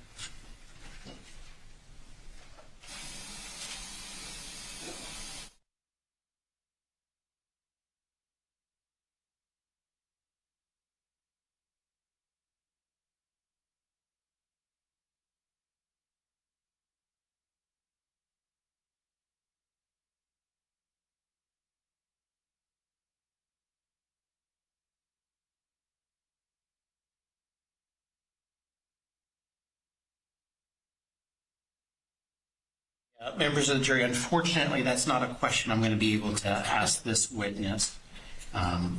So I'm assuming that all questions that are able to be asked are now complete. Is that correct?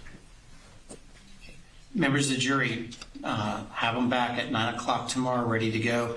Please do not discuss this case amongst yourselves. Do not do any investigation and receive no information. Have a good evening. You do. All right, your second thing.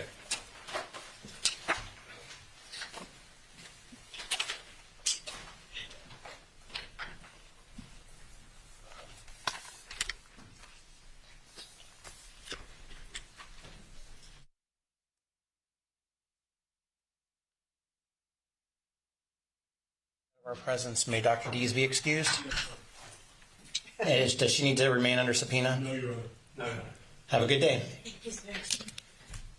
Mr. Altenburn, Mr. Elegant, let me be with you in just a moment. Is there anything from the trial attorneys that we've got to address? Not from the defense, Your Honor. I don't believe so, as long as Mr. Elegant, did we pass along the comment concerns about the? I haven't talked to him about it. I don't have a chance. Okay. Just probably stick around. Yeah, and that's just the appellate stuff. Okay, and on the defense, was there anything? No, Your Honor. We're curious of the shot clock, but I'm doing it right this second. It's 20. Okay.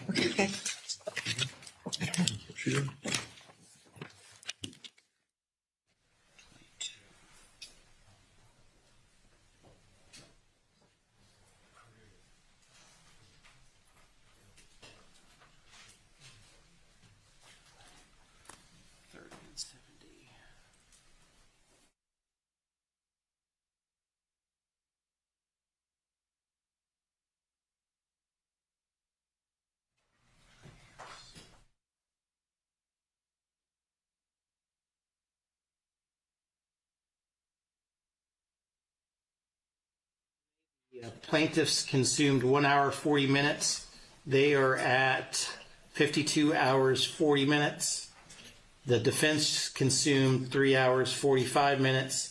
They are at 30 hours 30 minutes. Okay, I'm going to ask the attorneys to be back here tomorrow at 8:30. that's fine, Your Honor. And just for planning purposes, on Thursday, we're going to start at 8:45, and I'll ask the jury to be here at 9:15 on Thursday. So we'll start 15 minutes later on Thursday, but tomorrow, 8:30. Okay? Let's move to Mr. Elegant and Mr. Altenburn. I have received the comments from Mr. Elegant and Mr. Altenburn. I don't know if you want to go through each one or just kind of... Not sure how much you've had a chance to go through think about it. I've got my comments for written. you to tell us and we answer your questions. I know you're beyond the time you wanted to leave. So January 13th is the day I just... That's the day the order was entered, and I don't honestly know that that's the day she... Yeah, okay. Yeah. January 13th. Excuse me. It's January 13th. I beg your pardon. I got the wrong order. Yeah. On page 2, the sentence under the orders I described in this instruction, Beata Kowalski was totally prohibited from visiting Maya Kowalski in the hospital. I don't see why we need that because the order describes that. I know, but what you said was that we're not responsible for the length of her stay or the matters for which the was kept in the hospital under the order or the length of her stay. You didn't say we weren't responsible for the fact that mom couldn't come and visit. I was talking about the prior sentence. Oh. The one that was added under the orders I described in this instruction, Beata Kowalski was totally prohibited from visiting Maya in the hospital. Because that's not said below. And I mean, there's been lots and lots of things about her not being able to visit and the stress that places on the child. And I want it to be clear that we're not responsible for that, as well as the length of the stay. Well, and these orders. That sentence, I think that's duplicative, so we need to remove that sentence. Now, the balance of that paragraph and the addition in the fact that Beata Kowalski could not visit Maya Kowalski, I'm okay with that, but add the words at the hospital.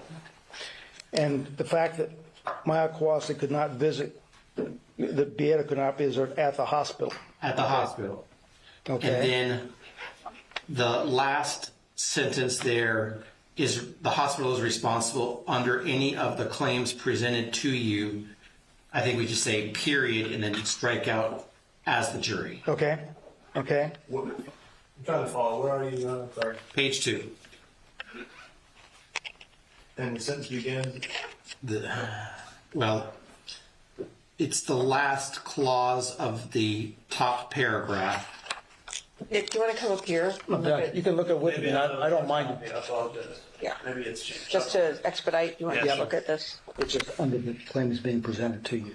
Okay, that's something like that. So, Yeah. perfect. Okay.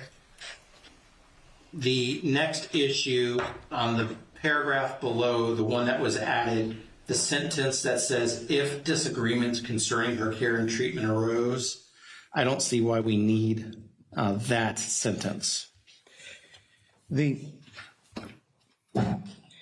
Well, to the extent that if those disagreements arose with the hospital, and they were matters that the department wanted one thing and the parents wanted another thing, we couldn't resolve it. The court had to resolve it. And frankly, a lot of what was going on with ketamine and things like that and transfer were being done by the court, because that wasn't something we could say, okay, parents, we agree with you, let's go, because of the shelter order. That's why I want that there. I'll defer to Mr. Elegant, but I have a comment. Mr. Elegant? Yeah, we agree with what you said initially, Judge. We don't think it's needed. I mean, I thought we were talking about visitation and such here. This is going to treatment. Yeah, the visitation, I think, is the page 4 or 5. Right. You had wanted something about the parents' rights and as parents, and that was why I was putting this in here. Right, and I like the first 2 sentences of that paragraph. So I just don't see why we need that last sentence. Okay. Participate in decisions. Judge, I'm not sure exactly where we are, because I'm not looking on.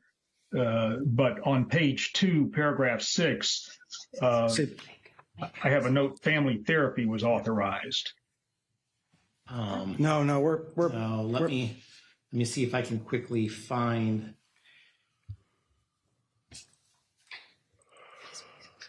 If I. Yeah. Here, let's do it this way. I'll put it up onto the screen. Actually, no, what I have to do, I have to share my screen and then put the shared screen over so Mr. Elegant can see it. So that's how I have to do it.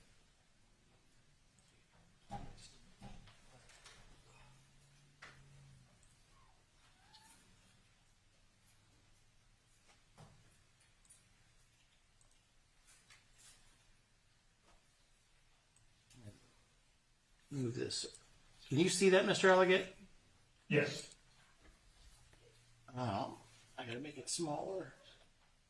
Okay, we are talking about this sentence right here, if disagreements concerning her care and treatment. That's the sentence I'm talking about. Right, and that's the one I objected to. While you were working on technology, my partner suggests to me that it could be shortened to, and I'll let you use the exact language you just said to me. Any disagreements would be resolved by the court. Right. Because she can they can participate in it, but they don't actually get to control it. That's what so if my sentence is too long, the fact that the disagreements could be resolved by the court could. They had medical decision-making power this entire time. They didn't have to go to the court they could talk to physicians. Well, there's a difference between talking to physicians and making the final decision. Right. Right, but disagreements regarding her care and treatment, those were not exclusive to the defense court. They could be worked out at the hospital between the parents, the family. In the participation, if they were worked out, but if they weren't worked out, like the ketamine and things like that, they had to go to the court. The transfer had to go to the court. Things like that. That's all.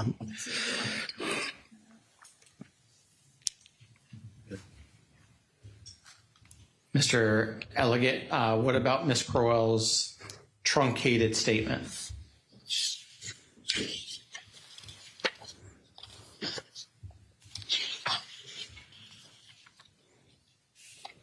Did we lose him? I'm still not seeing why that's necessary. Because otherwise, Judge makes it sound like the parents could say what had to happen. Okay, I will go with Ms. Crowell's truncated statement there if I ultimately need to take it out. Okay. But let's put it in, keep it in, or actually let's amend it based on what Ms. Crowell said. Okay. You want to write that real quick? I think we now need to go to page 5. Sorry for everybody. I'm going to go quickly to page 5. I don't mean to make you sick as I scroll. And this comment isn't showing here, but okay, and I'll tell you what. Well, I mean, it's not showing on Zoom, but this is the location of the comment. What you did, and I understand why you did it. The order had a conflict in it between supervised and unsupervised, and it was clear the judge intended unsupervised, and so you cleaned that up. The order itself was never changed, and the only thing I'm concerned about, Ms. Beatty's not been on yet, but I know that there was some testimony that I've heard from depositions or whatnot about the process of how they noticed this and contacted it to clean it up. And I don't know whether the trial lawyers want to be able to explain that or not. But is the issue with Kyle and Dad, or is the issue with Beata because it's different for Beata? No, with Kyle and Dad, it said unsupervised, and then the next sentence said supervised, and the testimony, if that testimony we get into with Ms. Beatty, is she said, I need to please clear this up, I'm confused by this, and there was a gap in time where it was not clear, and I don't know where they're going with that. That's but I'm saying it would only be for Kyle and Mr. Kowalski as opposed to Beata. Correct. Because there's a different rule for Beata. Yeah. Correct. And so is there really an issue we have to address with Kyle and Mr. Kowalski? Because if there's not, then... Because I think they're going to try to attack Ms. Beatty about that. If they're not, then I agree. Yeah, I just don't want to have this become a problem. I'm fine with this language as long as it doesn't become a problem. Right. They're not going to try to attack Ms. Beatty on her interpretation of that until she got clarification. Then I agree.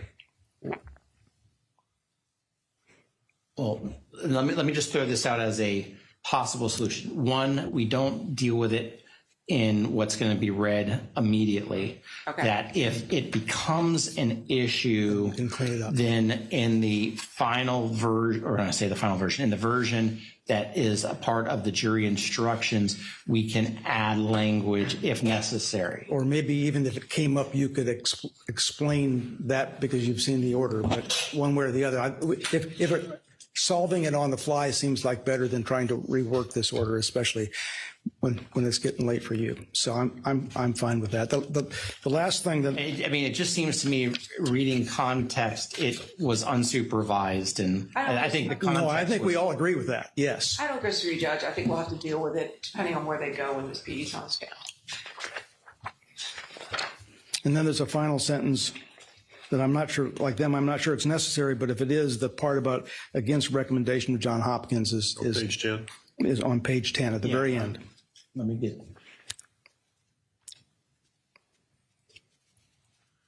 Here is what I think we need to do. Yeah. We need to have another heading. Okay. And I just wrote down order discharging Maya Kowalski. Okay. Because I don't want this sentence that is below it to look like it was part of the prior. I can do that. Now, here is my thought. If we said, go with the first sentence. Wait a second.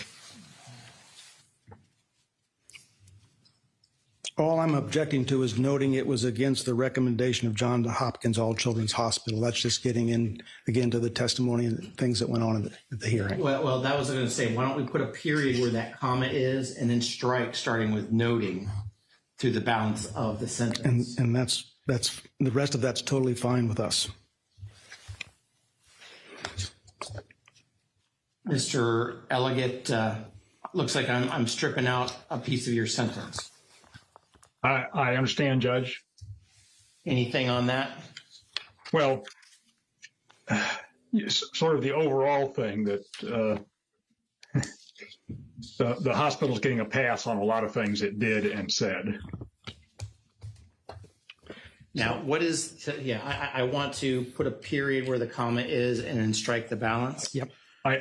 I think of that sentence, and I understood. Right, just that sentence. Then say, at that time, the visitation orders ceased. Right. But I do want to include Heading. Heading. Right, yes. January's 13, 2017 order or whatever it is. Yeah, well, I had said 5 orders affecting, so this would be number 6, but. You know, I have a comment, not having been as involved as the others here, if now's the time. Well, speak now, forever hold your peace. All right. In the November 14th order. Get a page on this thing, Russ? Yeah. What we're calling the November 10th order. Okay. Okay. It's a trial exhibit. I don't know how to reference it to you. It's trial exhibit 2093002. Anyhow, second page of the order says that number 6, upon the invitation of the child's treating mental health professionals, the parents and Kyle are authorized to attend therapy and counseling sessions with Maya. So our issue is, and I haven't reviewed this in detail, but as I saw it in the version I had, that there was a total prohibition on Beata Kowalski being at that hospital. But this says if they had invited her, she was authorized to attend. Okay, so what are you trying to get me to do? I'm trying to get you to clarify under the November 10th order that Beata Kowalski did have a right to attend therapy and counseling sessions with Maya upon the invitation of Johns Hopkins. And this is the family therapy that the doctor yesterday said that she wasn't able to do, right? She's not a family therapist. The notion that the judge in the dependency order intended to vacate his overall order by putting in that language just seems like a stretch to me. We go to the specific, not the. Well, this is what I would suggest. I'm going to not put it in for now.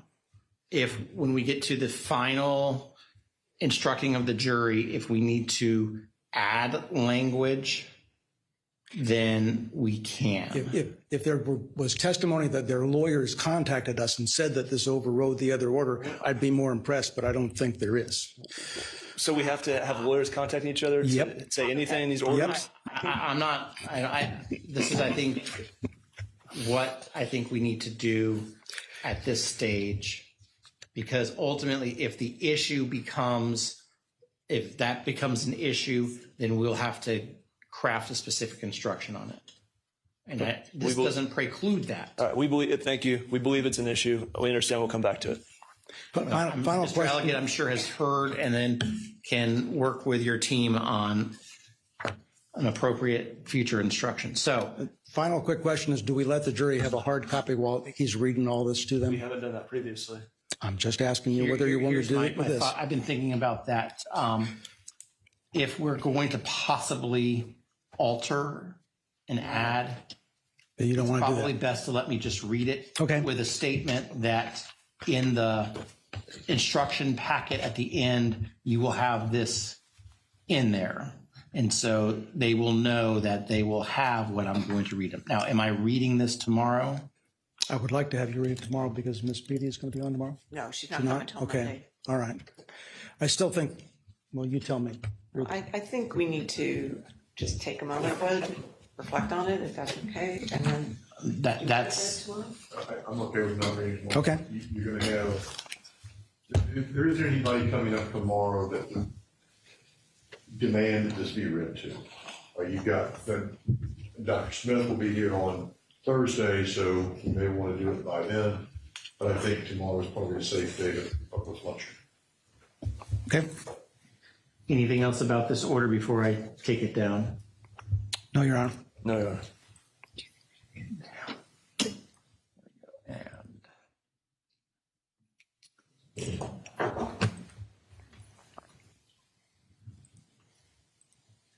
I'm still sharing my screen. How do I?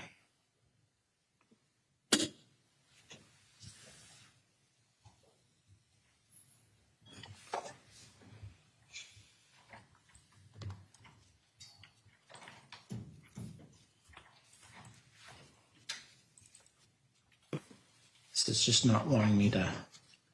Well, if we're almost done, maybe when it ends, it'll stop. It'll stop.